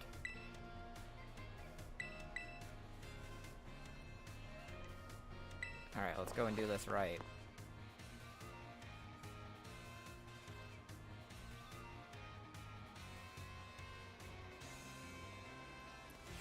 And we're not going to read half of this anyway.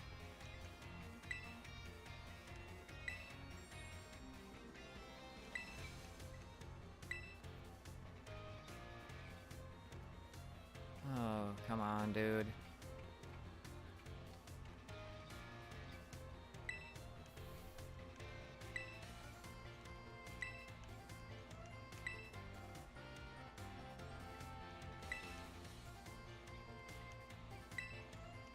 Yeah, I know. Mentor of life, I got it.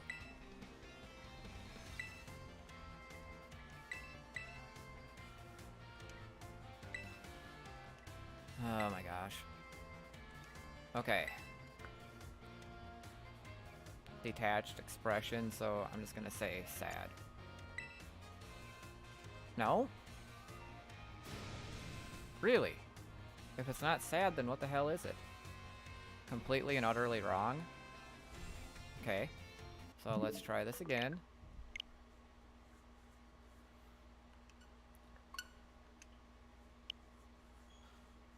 Hello, welcome to the stream. I'm trying to get this school stuff right, but apparently, like, it wasn't happy, it wasn't sad, so it must be angry. And if it's not any of those, I don't know what the damn answer is.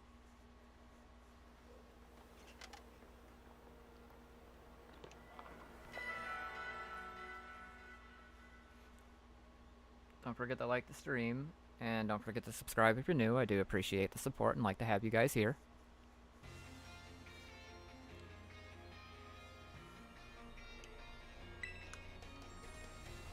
Alright, back to art again. Maybe there just isn't a right answer for that one, I don't know. I'm gonna be mad if that's the case.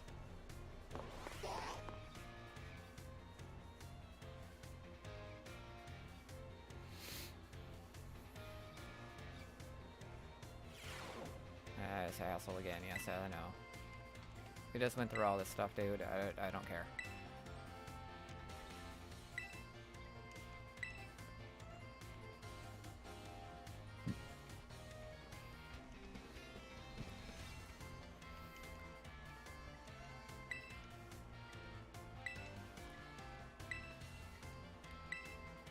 Kind of skipping through all this stuff because I already read it once.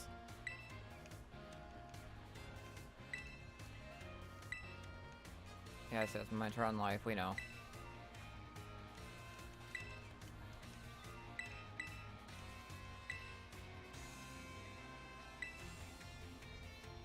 Okay, so we tried the top two, so an angry mood. No, it's none of them. There isn't a right answer then. No, completely, utterly wrong.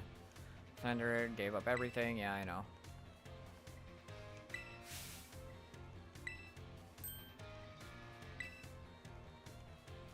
Yep, deathly ill, you know. So concerned about fortune and fame and trash and sparing details. Remarkable, forced story, yep, anyway, yep. Okay. Yeah, so there isn't a right answer for that one, that's kind of annoying.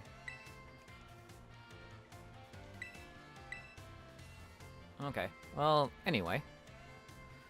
So there isn't. Oh my god, not with the crying again. Oh, whatever. Okay, so there isn't a right or wrong answer for that one. Oh, that's fucking annoying. I went through it 3 fucking times.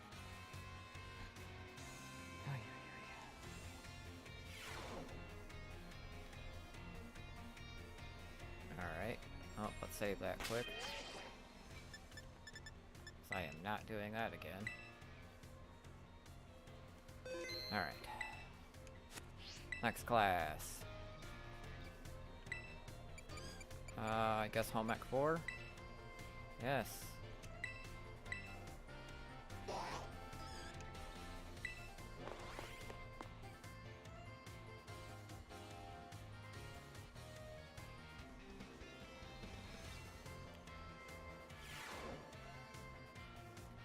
Put away your phones, it's time to begin class. Though some of you had to retake the midterm exam multiple times, I'm glad to say that the majority of the class passed without issue. I feel honored to see that the knowledge and skills indispensable for daily life have taken root in all of you. I trust that you will all work just as hard on your life skills in the second half of our course as well. Let us now turn our attention to the topic of the day, which it was inspired by a question I received on the subject of meal powers.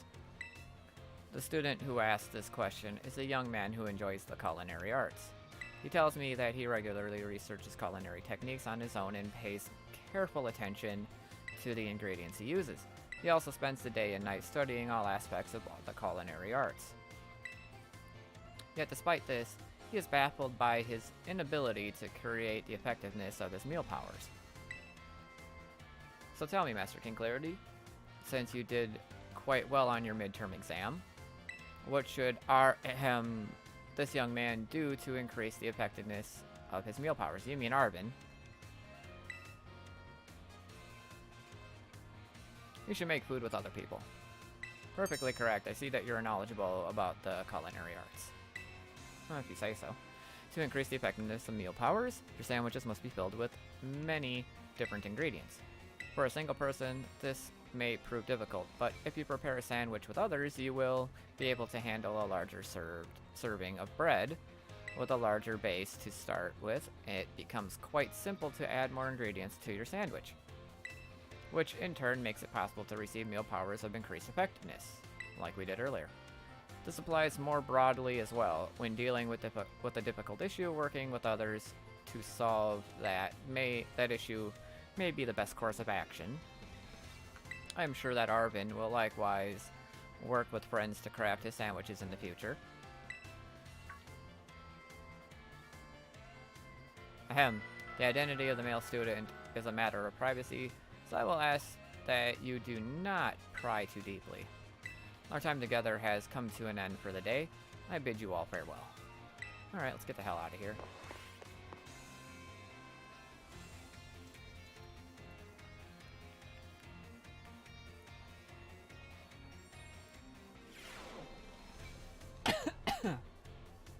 Excuse me.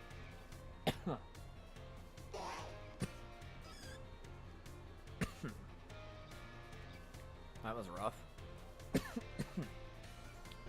It's still being rough.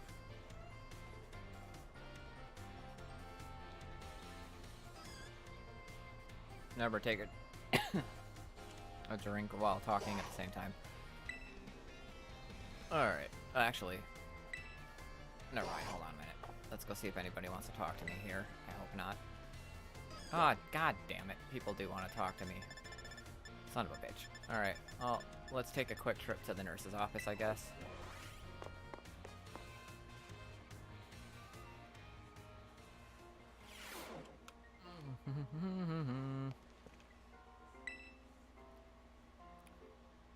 No way, no way, no way! Come on, Miriam, just try it. What's wrong? Oh, great timing, new kid. Nurse Miriam here won't try the sandwich I made. Well, duh. I don't want to get a stomach ache. You won't, probably. Oh, I still remember that sandwich you made me with meat filling and the meat for bread. And the only one messed me up, and that one really messed me up bad. I hadn't trained in the art of sandwich making yet back then. I was young and thoughtless, and... young and thoughtless? It was last month! So, as you can see, I am not getting anywhere trying to persuade her. Even after I went through the intensive sandwich making training, it kind of makes me sad. She went through intensive sandwich making training? She worked really hard at it. Ugh. I guess I have no choice if you've got one of our cute little students on your side. So fine, I'll try your sandwich. Let's see it. Yes! I knew you'd come around. Here it is. Munch, munch, munch. Was it good? It's a little strongly flavored, but I guess it's not bad. Well, there you go. Woohoo! My training paid off, sort of. I'm so glad my sandwich pleases the great Nurse Miriam. I look up to you, you know. You feel trusted by Miss Dendra. Thank you for trying it, and thanks to you, too, new kid. Alright, are we done here? And she's run off again. That was weird. But that's just how Miss Dendra is, I guess. She's always coming into the nurse's office with some injury or another, too. Okay. Alright. Well, let's get the fuck out of here. Pokemon's like laying there sleeping or something. Alright. I guess going to the staff room, I suppose?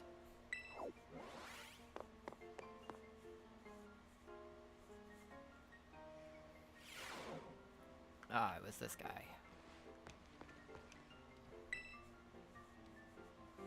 Ah, Master KingKlariT. There is something that I would very much like to ask your help with. What is it?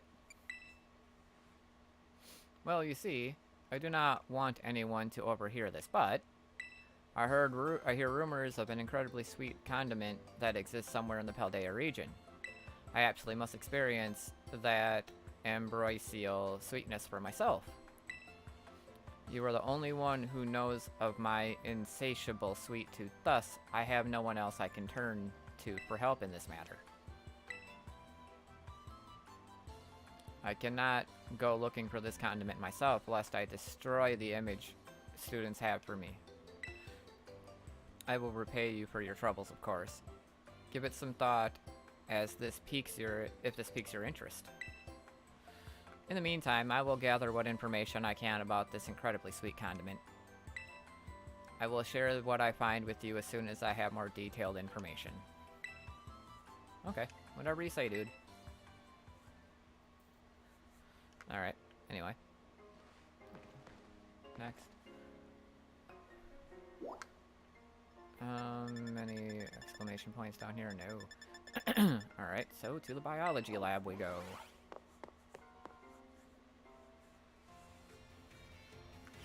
Okay. Was it? No. No, it was you. Oh, my dear KingKlariT. Thanks to your advice from before, Pommy as well. Just see for yourself. Good. Dot dot dot dot dot dot dot dot.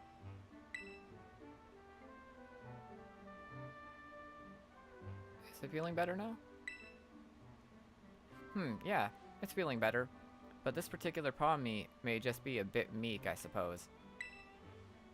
I had Nurse Miriam take a look at as well, and she says there's nothing wrong with it health-wise. So it shouldn't have any injuries, ailments, or the like. Dot dot dot dot dot dot dot dot. Even so, it never utters so much as a cry, which is odd. That part has even Mr. Jack here stumped. Sorry that I couldn't be of any help. Nitintik pass. Don't worry about it. I have some more information now thanks to the Academy security cameras, though. It seems Pommy was attacked by a wild Pokemon and fled here to the Academy grounds. Maybe it's still in a bit of a shock from that experience and can't bring itself to speak yet. Dot dot dot dot dot dot dot. Yep. If that's the case, there's absolutely no problem with keeping quiet. Pes de probleme. We can't just attendre wait, that is, until it feels like talking. Or we can just, yeah. That's all we can do, really. Even if you can speak all sorts of languages, there's no guarantee that you can understand what's going on in someone's heart. But have no fear, I won't give up. No, I'll keep on trying until we figured each other out. Well, that's good. You and that Pommy should be best friends. Okay, so let's get the hell out of here. Alright, so this is makes before I go back to the entrance hall. Okay, that's it. Alright, back to the entrance hall, where I want to be anyway.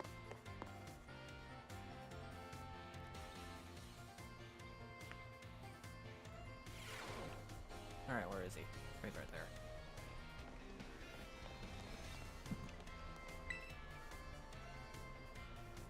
Dot dot dot dot dot dot dot. Oh, why? Hello there, young KingKlariT. I'm sorry, I was lost in thought and didn't notice your approach. I feel I must again apologize for what transpired in the schoolyard. It didn't bother me. Huh. That is very monogamous of you. That woman who showed up is a dragon tamer and a relative of mine, I might add. You see, I come from a very long line of trainers who specialize in dragon-type Pokemon. There was a child in our family who was expected to stand at its head and lead it to the greatness. But that young lad, rebellious little fellow that he was, ran away from home one day. He made quite the show of it, too, swearing he'd make a living with music. A lot happened since then, and now he's an art teacher and the Elite Four member before you.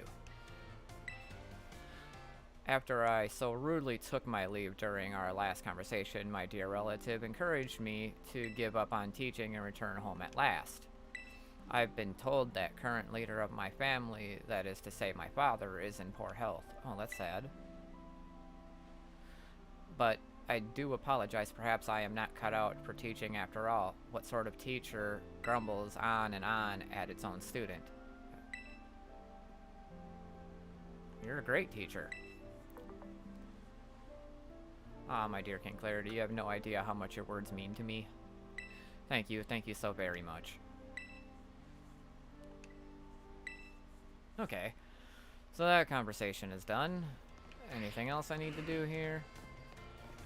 Let's just take a look at this quick. Anything? Nothing? Oh, good. Okay. Let's go back to classes, I guess. Good evening, Master KingKlariT. What would you like to take? Oh, I don't know. Do I have any number 4s left? I do not. So I guess it is Biology 5. Yep. Well, let's go.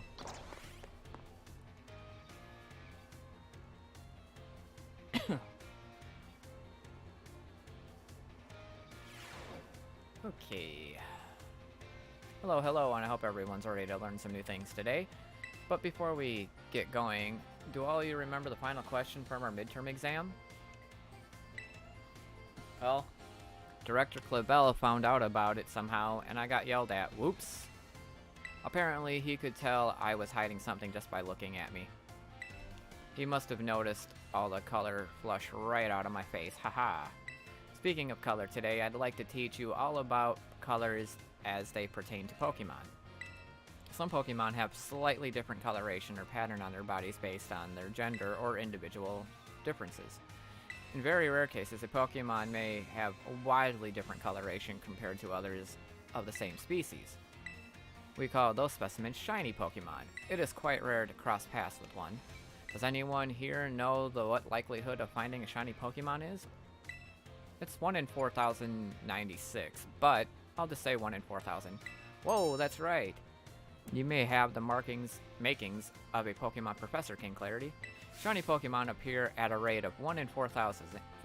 Isn't that amazing? The probability of encountering one in the wild is the same as hatching one from an egg, too. Eggs from a pair of Pokemon raised around different languages are a special case. There is a higher than average chance that a shiny Pokemon will hatch from these eggs. But we haven't been able to figure out why that is just yet.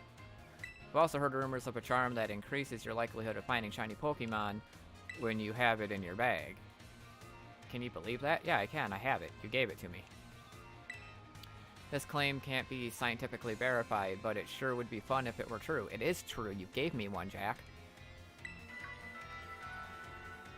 Oops, there's the bell. That's all for today. Thank you for your attention. Alright.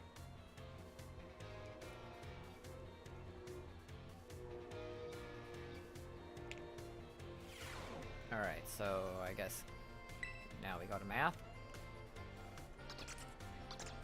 Yep, math 5.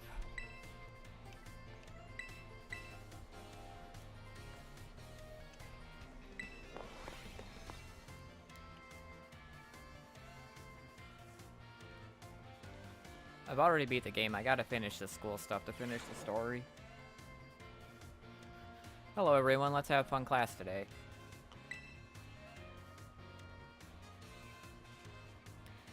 Did you make sure to review last class's material in order to stay sharp?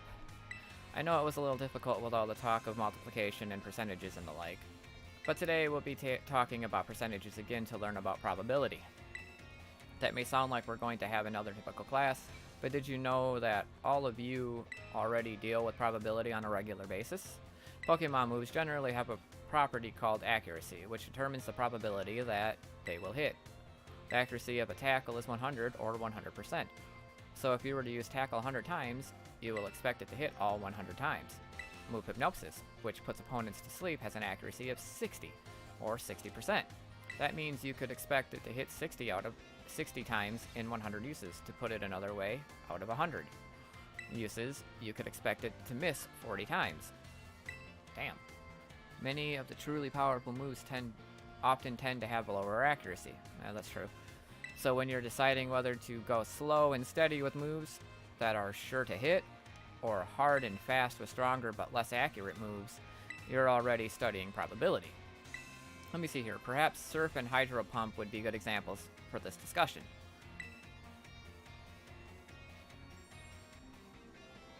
Okay. Surf has a power of 90 and its accuracy is 100, meaning that you can expect it to hit every time. Hydro Pump's accuracy is only 80, but when it hits, its power is 110. So between Surf and Hydro Pump, which move would you want to use yourselves?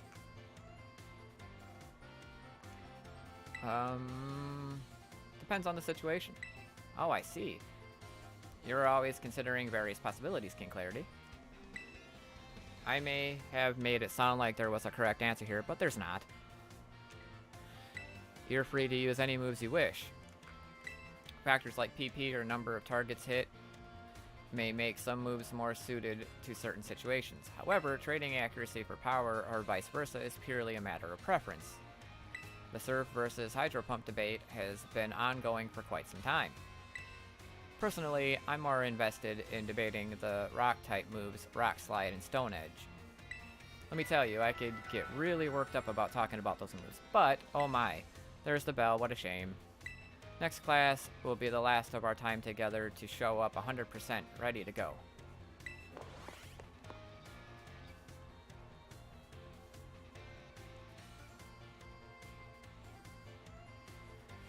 Alright, what's next? Alright, so History 5.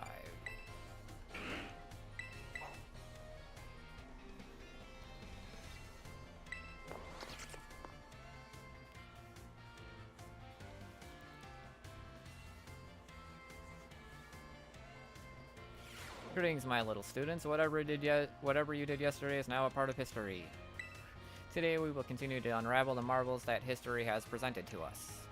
I trust all of you remember our lesson before the midterm exam concerning the Great Crater, Paldea, and its interior, Area Zero. This mysterious crater captured the imaginations of many, including the former Paldean Emperor. 200 years ago, a group of explorers claimed they have finally reached its depths. The name of this team that achieved this great feat was the Area Zero Expedition. This team is said to have been made up of Paldea's best and brightest. Skilled battlers, brilliant researchers, talented individuals of all kinds. Among this list of team members was the name of a man who was an author and brilliant natural historian, Heath. I guess I'm gonna have to remember Heath, huh? After returning from the expedition to Area Zero, he used his itinerary or literary talent to record the events of the expedition and publish them. Aha, perfect timing to make eye contact, young KingKlariT. Let's see if you were paying attention. What was the name of the team that first made it to the deepest reaches of the Great Crater? I think it was the Area Zero Expedition, I believe is what you said. I don't remember. Correct. To pick up on and remember a term I simply slipped out the flow of the lecture, you really are quite the clever one. The correct name for this team was Area Zero Expedition. A record of their activities written by the expedition member, Heath, can be found in books, or in bookstores and the like, even today. This record is known as the Violet Book, or the Scarlet Book in Scarlet. At the time, the entire region of Paldea was absolutely buzzing about Area Zero. The Violet book was so popular that practically everyone had a copy. However, the book itself was full of fantastical descriptions and illustrations of things that could never be thought of as real. The masses began to call Heath a liar. Even the truth of the expedition making it to the bottom of the crater was called into question. No, those books are real. Those monsters are real. I know they are. I've seen them. I've caught them. I got them all in my pocket.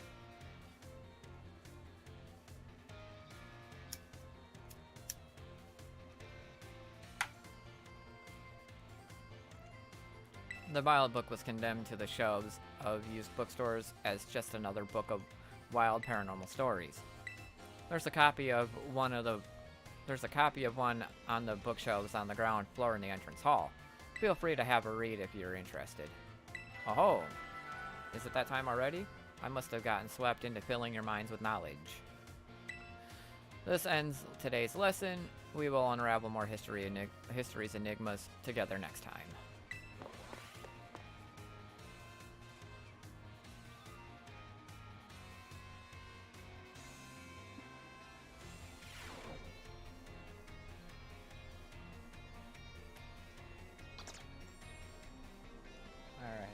So, what is our next class?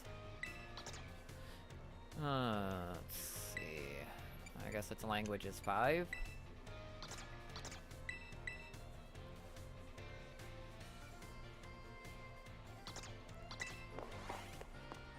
Trying to like power through all this school so we can just go shiny hunting and stuff the next time. Or whatever. My dear friends, how are you all today? I hope you're doing marvelously well. It's time for another Salvatore's language lessons. Estivus Pretz, are you ready? Oui. I would expect no less from my excellent friends. Even your replies to my questions are excellent.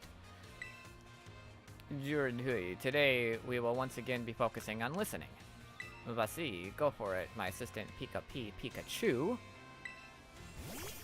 Pikachu!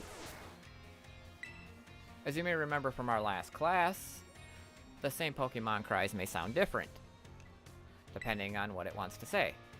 Today, that is, we'll be learning more about the language used by Pokemon.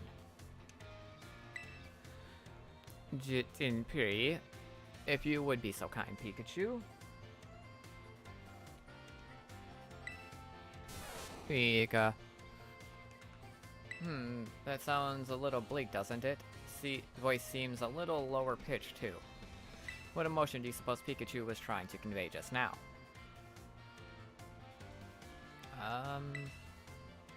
Sadness? Ding ding ding, that's right, KingKlariT, fantastic.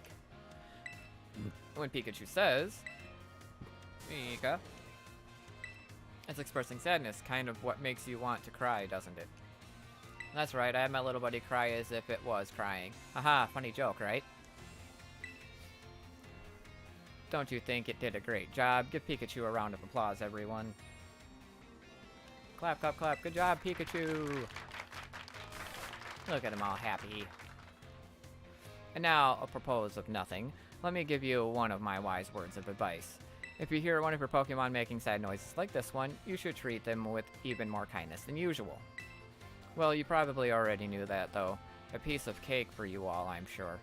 Of course, this goes for our classmates and others as well.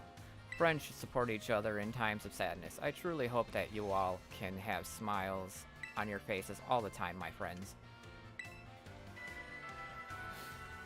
Our approaching course, next lesson, that is, will be our final lesson together. I hope you're ready for the climactic finale. Adios, matane. Alright, well that was languages.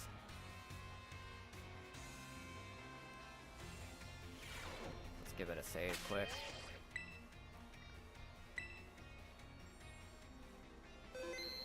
Excellent. Alright, next.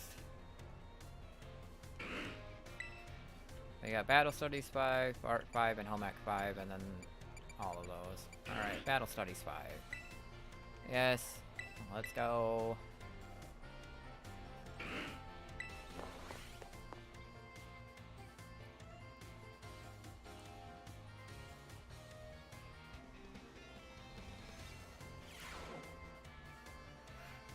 Another day, another round of battle study. Oh, so let's get right to it. Up, you gave auto battles a shot like we talked about last class.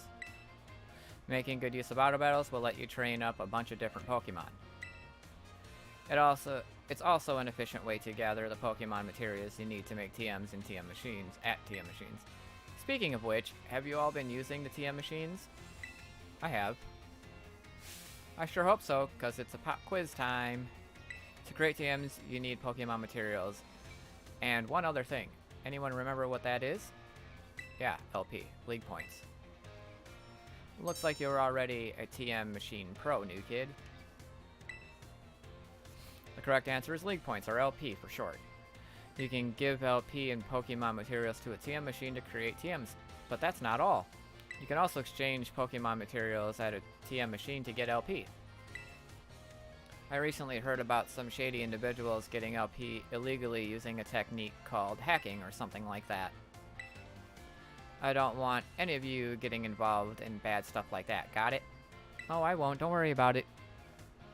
Anyway, you can also add TMs that you want to make to your watch list.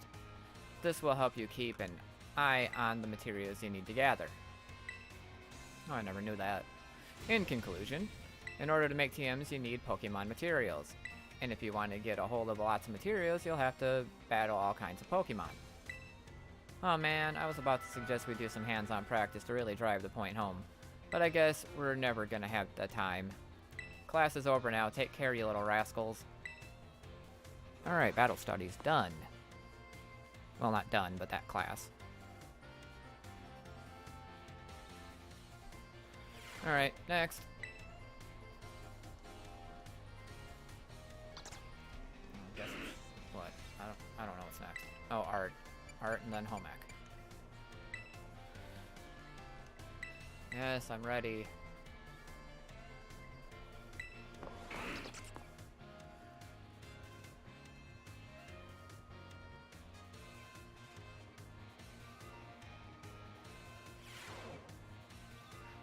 Hello class, it is I, Hassel, yet again. First allow me to apologize for losing my composure during our last class. I was so touched by Brassius' story that I simply couldn't contain my emotions. I'm sorry for making such a scene. Certainly got a very stern talking to from Miss Time after that class, yes. Anyway, let us shift gears and dive into the material for today's class. Now, have any of you heard of the 10 sites of Paldea? I don't know. As the name would imply, there are 10 sites in Paldea that are considered particularly beautiful. Among them, I would say that the Grand Olive Orchard is likely the most accessible. You can see field after field of olive trees from the hill on the way to Cortando. 2 waterfalls are also counted among these 10 sites, Fury Falls and Casaroya Falls. Oh yeah, I suppose. Then there's the peak of Glaciado Mountain, known as Paldea's highest peak. I've been there. There's another cliff on Glaciado Mountains that's named after its rather unique shape. So let me ask you, my students, what is the name of the 3-pronged cliff on the Glaciado Mountain? No need to grasp at straws. Grasp? It sounds like he's trying to give me the answer. But should I trust him? You know, I'm gonna trust him. Exactly. It looks like a hand taking hold of something, doesn't it, KingKlariT? Sure. I don't know. The 3-pronged cliff of Glaciado Mountain is in fact known as Glaciado's Grasp. Though its shape is far too stubby to be that of a human hand, I imagine someone thought it looked like a Pokemon hand grabbing something. There's also the mountains in the Area 3 that of the East Province, where you can get a good look at Levencia. It's particularly gorgeous at night. In fact, it's so brilliant it is known as the Million-Volt Skyline. Oh, is it now? I hear it's quite a hot spot for dates, and deservedly so for having such a romantic view. I imagine it's, what did the kids say these days? A very fleek selfie spot? Sure, whatever you say, dude. Of course, you may feel that not all 10 sites live up to their grandiose names. How often do we visit some tourist spot only to be disappointed? Not to say that you shouldn't visit them, only that you should keep your hopes in check. The important thing is to go yourself and see them with your own two eyes. And sometimes a disappointing experience can be worthwhile in its own way. Take a chance. Well, that's it for today's class. Thank you for your attention. Alright, we're done there. Alright, so Home Ec 5 is next.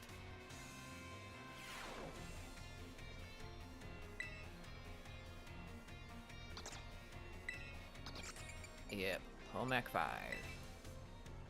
Yes.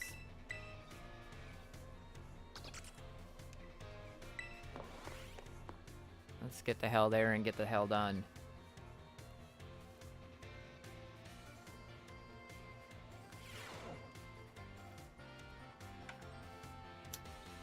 Put away your phones. It is time to begin class. While you were out performing fieldwork with one of your Pokemon walking alongside you, have you ever noticed changes in its coloration? Now, I don't mean that it suddenly becomes a shiny Pokemon or any nonsense like that.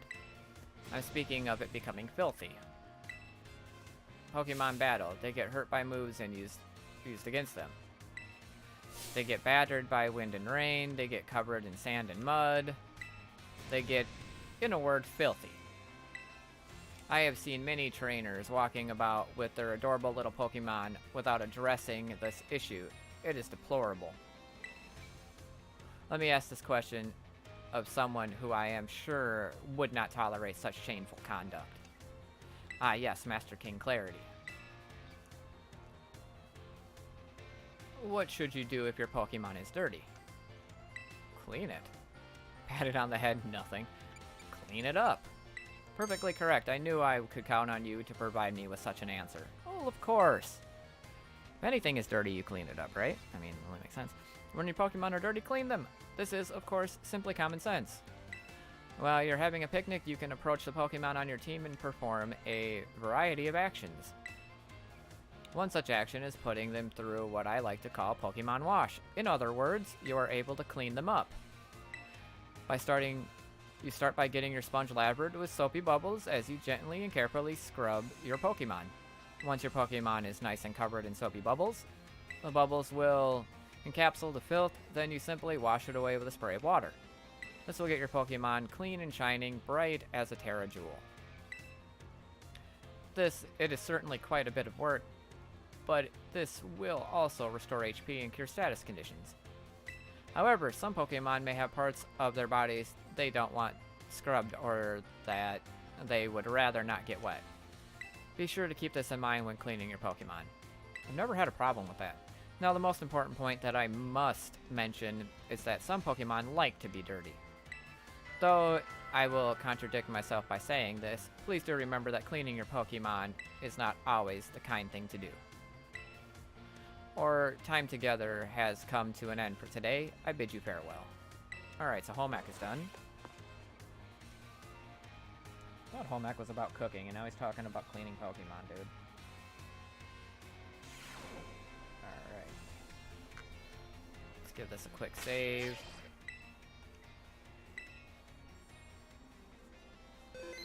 Awesome. Alright, let's see if anybody wants to talk. I hope not. Oh, good. Nobody wants to talk. Alright, back to class.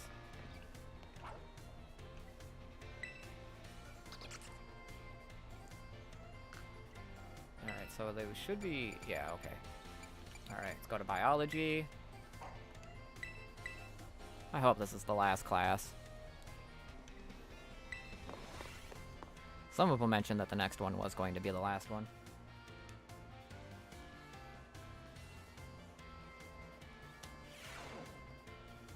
Alright. Hello, hello, and I hope everyone's ready to learn some new things today. Next time we meet, you'll have our final exam. That means today is our last actual class. Oh, good, okay. So there are only 6. The topic of the last class will be Pokemon forms. You can just think of forms as the shapes or appearance that Pokemon have. There's also a phenomenon called form change, where a Pokemon's appearance changes under certain conditions. Cyclizar, for example, which we regularly ride on as transportation here in Paldea, has 3 forms. First is its basic form, where it walks on all 4 legs. Second is its battle form, where it stands on its hind legs to engage in battle. Finally, there's its ride form, where it inflates its throat sac and its tail so we can ride on its back. Though we can use something you're all carrying with you now as an even better example. Yep, I'm talking about your phones. Some smartphones are inhabited by a certain Pokemon. Does anyone know the Pokemon I'm referring to? Yeah, it's definitely Pikachu. No, it's Rotom. You're a regular expert on Pokemon and technology, aren't you, KingKlariT? Yes, I am indeed. The Pokemon inside your smartphone is Rotom, and it does all sorts of things to help you out. A Rotom inside a Rotom phone is special, so it doesn't try to enter other electronics. An ordinary Rotom, however, can change form by entering washing machines, microwave ovens, and other electronic appliances. Rotom is a bit of an exception, though. Many Pokemon that change form do it simply by hiding an item or by having one used on them. Oricorio, for example, has 4 different forms it can change between when given certain nectars. Pokemon may even change type or learn different moves when they change form. Form changes are different from evolution in that the Pokemon can return to its original form. And unlike shiny Pokemon, which can't change their special coloration, the same individual Pokemon can go back and forth between its forms. There's a lot to dig into with this form change phenomenon, as you can see. Well, or we all can learn, or we can all learn something from Pokemon here, don't you think? A bit of a stretch, but I'd be happy to see you all enjoy your time at the Academy to the fullest and change form into a new version of yourselves. Or something like that, anyway. Oh, I almost forgot. Regional forms, which vary based on what region the Pokemon came from, don't change like the other forms. They are innate. Whoops, there's the bell. I guess I was scatterbrained. Mr. Jack right up to the very end, huh? I had a great time teaching all of you. I hope you all do your best on the final exam. I think I'm gonna do just fine, Mr. Jack. Don't you worry.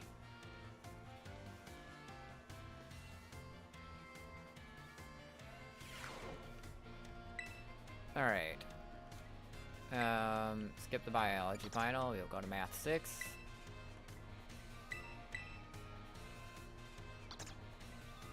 Alright.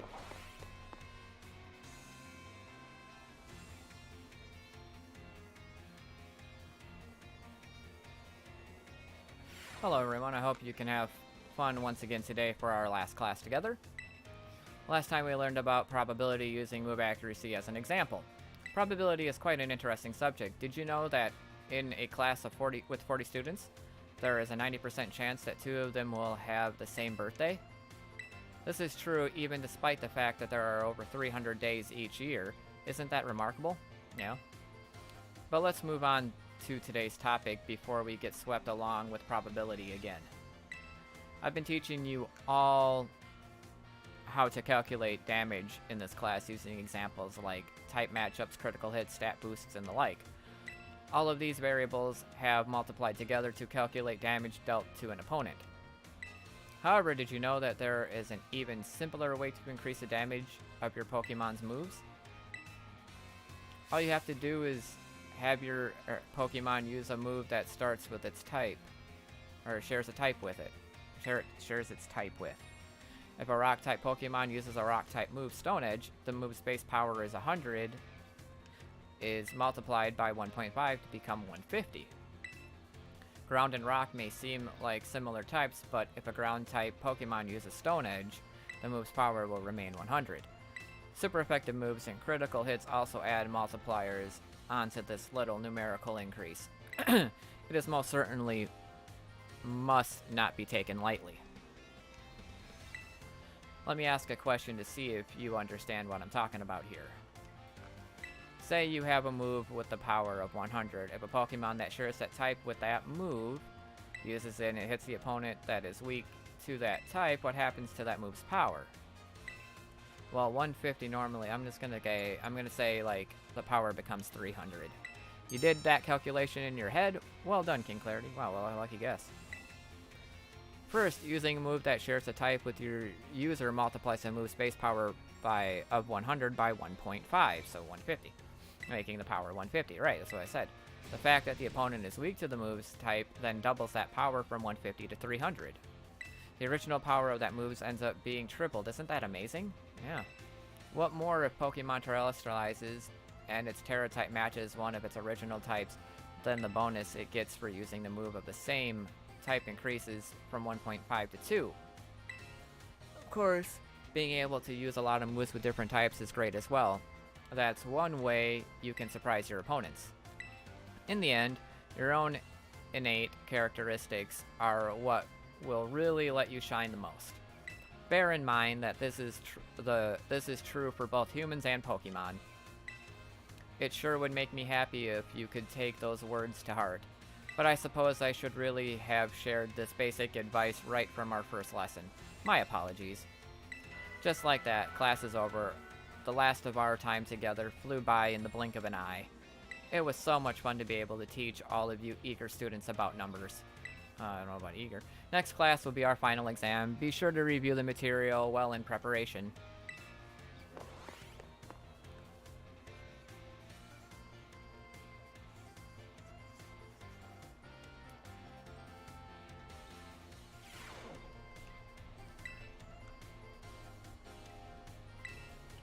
Alright, History 6.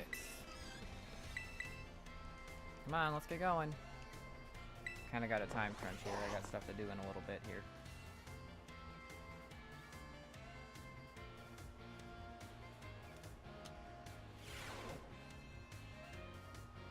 Greetings, my little students. Whatever you did yesterday is now a part of history. Today is our last class, so I would like to unravel the marvels that history has presented to us one last time. In our last class, I taught you about Area Zero expedition of 200 years ago, correct? Alas, 200 years is not that long ago. Not that long ago at all. How unfortunate that our history lessons must march so inexorably toward the future. Would it not be more of an adventure to march toward the past instead? Start from our present and study history in reverse? I think it would. You agree with me, do you, KingKlariT? Yeah, I guess. However, I'm afraid I risk incurring the wrath of our dear director if I stray from the curriculum. So I suppose I have no choice but to let the flow of time carry us toward the future. In the last of our in this last class of ours, I shall fill your minds with the history of terrestrial phenomenon. The technology behind Tera orbs has its origins in Area Zero. Even after Area Zero expedition supposedly reached the crater's deepest depths, others continue to explore that area. And around 140 years ago, Pokemon cloaked in a mysterious light were discovered there. As you may have already guessed, these were in fact terrestrialized Pokemon. However, those who discovered those Pokemon brought them out of Area Zero. The light faded and the terrestrial phenomenon remained a mystery for quite some time. However, 10 years ago, that might as well be present day, a certain someone you have definitely heard of unraveled this mystery. Perfect timing to make eye contact, young KingKlariT. Answer me this. What is the name of the famous professor who unraveled the terrestrial phenomenon mystery? It was Professor Turo. Correct. To think that you, a new transfer to our academy, could correctly answer this question. You must be very diligent in your studies. No, I just met him. Approximately 10 years ago, a professor named Turo unraveled the mystery of the terrestrial phenomenon. Yeah, I'm done with the game. I'm just finishing the schooling part. He discovered that the shining crystals down in Area Zero, or rather the energy they emit, is what causes Pokemon to terrestrialize. This led the professor to invent Tera Orb technology to develop a practical use for it. This technology has then shared with both the Pokemon League and our academy. Rumor has it that Director Clavel was one of the researchers on the professor's team. Alas, this story is much less exciting now that someone we all know appears in it. Modern history truly is dull, isn't it? This ends my history classes. Our next session will be our final exam. Bring the wonders of history to the forefront of your minds in preparation. I'm just kind of going through the class. Also, don't forget to subscribe if you're new. I'm going to end the stream soon, but I'm going to be streaming later on tonight, hopefully with my wife, and we can go do some Tera raids and shiny hunting and whatnot. Alright, let's see. What would I like to take? I'd like to take languages 6, please. Oh, actually, hold on. No. What do we have left? 4 classes? Yeah, I'll do languages 6.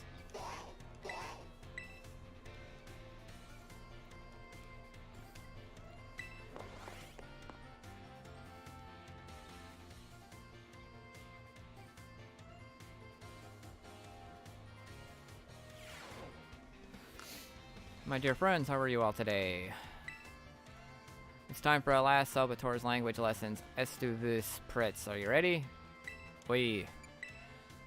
What a response fantastique. Great answer that is. Perfect for our last class together. I love it. And today we will once again be having a listening lesson. Does it? Awesome. Vasi, go for it, my assistant Pikachu. Pikachu! Let's get right to it, my little Pikachu friend. For our last listening class, tell everyone how you're feeling right now. Polite. Cha!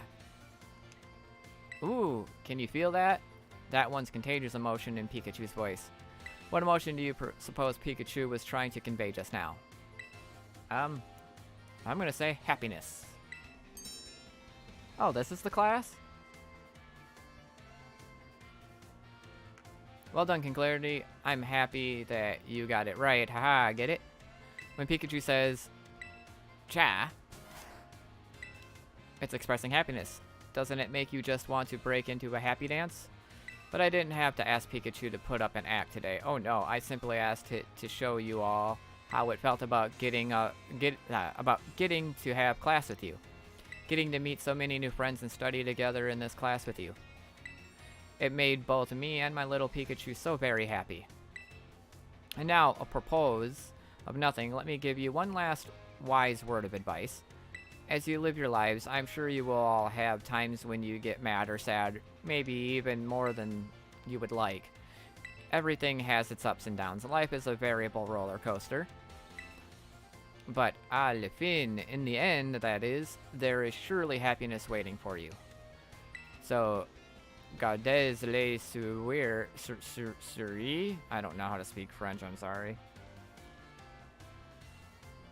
Keep a smile on your face, even in the hardest of times. Cha! When you're faced with a problem that you can't handle alone, find someone to rely on. Be it a teacher, your family, your friends, anyone. Our Wo-Chien course next lesson will be our final exam. Be sure to review what we learned in all our lessons so far. Adios, matane. Ah. So is he gonna give me Pikachu? Or is he gonna give me that Pawmi? Alright, we're gonna take Battle Studies 6 now.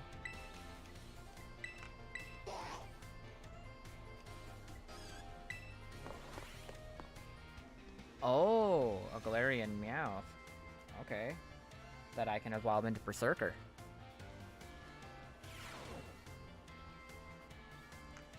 Oh, Sue, this is our last class, but don't let these energy levels drop before we wrap things up. You've shown that you have more than enough knowledge to be super strong battlers.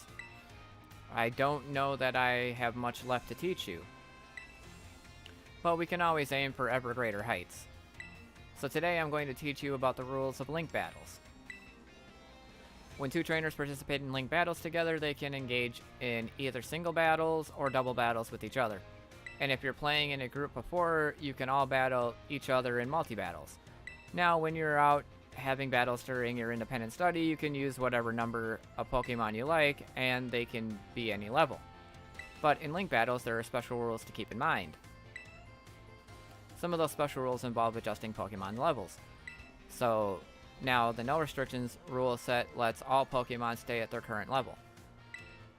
It lets trainers use multiple Pokemon of the same species and multiples of the same held item, too. And if you choose normal rules, all Pokemon will be set to level 50 for your battles, regardless of what level they actually are. This even includes lower level Pokemon, they'll just get a power boost to participate. Normal rules let you use multiples of the same Pokemon species and of the same held items too. The great part about this rule set is that it lets any of your Pokemon participate. All they have to do is learn some good moves. Lastly, the rule set called Flat Rules mostly affects Pokemon over level 50. Such Pokemon will be set to level 50 for the duration of the battle. The Flat Rules rule set is the one often used for official tournaments. This rule set does not allow trainers to use multiple Pokemon of the same species or multiple of the same held item. Alright, here's a question for you. Which rule set should you pick if you want to use the lower level Pokemon to keep its level low? I think that's Flat Rules.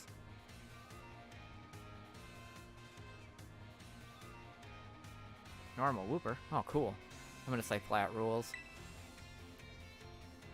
That's the one, new kid. Looks like you were listening to the lesson. Yeah, I guess I wasn't. If you've got some clever strategy you need to use level 5 Pokemon for, your best bet is to choose the Flat Rule set. Of course, you can also choose no restrictions if you want to battle with any Pokemon you want, at any level, with any held item. That's pretty good rule set for when you want to battle freely with friends. In conclusion, normal rules adjust all Pokemon level to 50. Flat rules let you use lower level Pokemon at their actual levels. I hope you'll use these tips to have some exciting battles with your friends. Oh man, I was about to suggest we do some hands-on practice to really drive this point home, but I guess we're truly out of time. Next class will be our final exam. Aim for a perfect score. Osu, osu.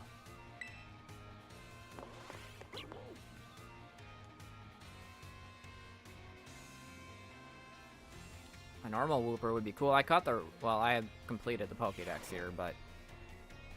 Alright, let's see. Let's take one more class.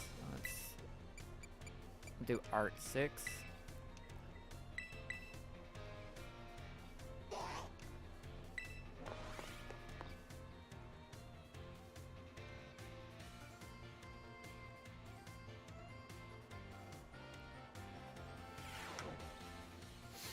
Hello class, it is I, Hassel, yet again.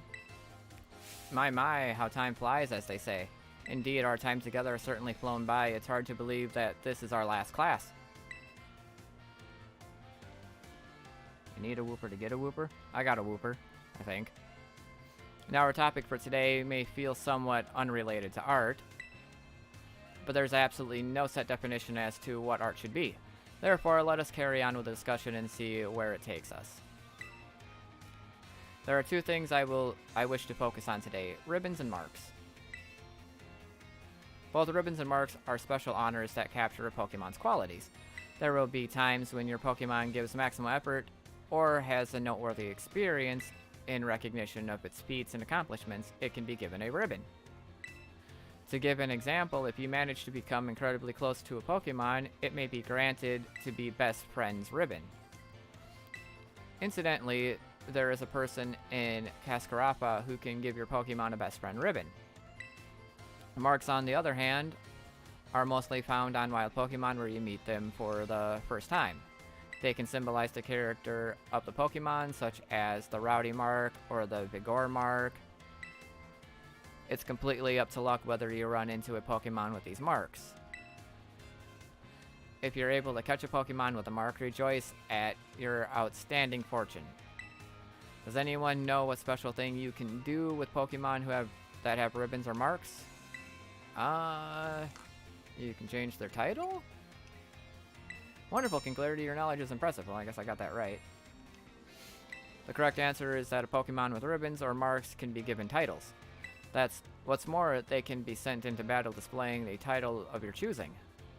For example, you could send out a Gibble with a best friend's ribbon by declaring, "Go Gibble, the great friend." And while I know I just said that marks are generally found already on Pokemon when you meet them for the first time, it seems that more recently Pokemon can be awarded certain marks based on their efforts. These are marks such as Gramond Mark, the Item Finder Mark, the Partner Mark, and so on. Perhaps it might be fun to try to work out how to get each mark using its name as a clue. Well, just about wraps up our class. The next is the final exam. Please review our material closely so you can pass on your first try. Well, of course I'm going to pass on my first try.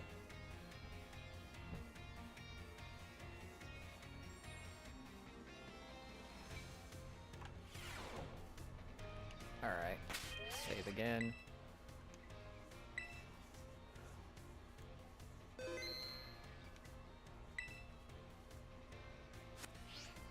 anybody want to talk to me again? Nothing yet. Oh, that's good. Okay, so I'm just gonna check what I have left. I got the last class of Pomac and then all the final exams. Okay. Simple enough. Alright. Well, I'm gonna go ahead and end the stream here. Remember to subscribe if you're new. I do appreciate you stopping by and visiting and showing all the support. And I will be back later on tonight, probably sometime after midnight, with another stream for a little while to finish off school and do some more shiny hunt and Tera raids. Anyways, I'd like to thank everyone for stopping by, and have yourself a wonderful night, day, or morning, or whatever time it is for you.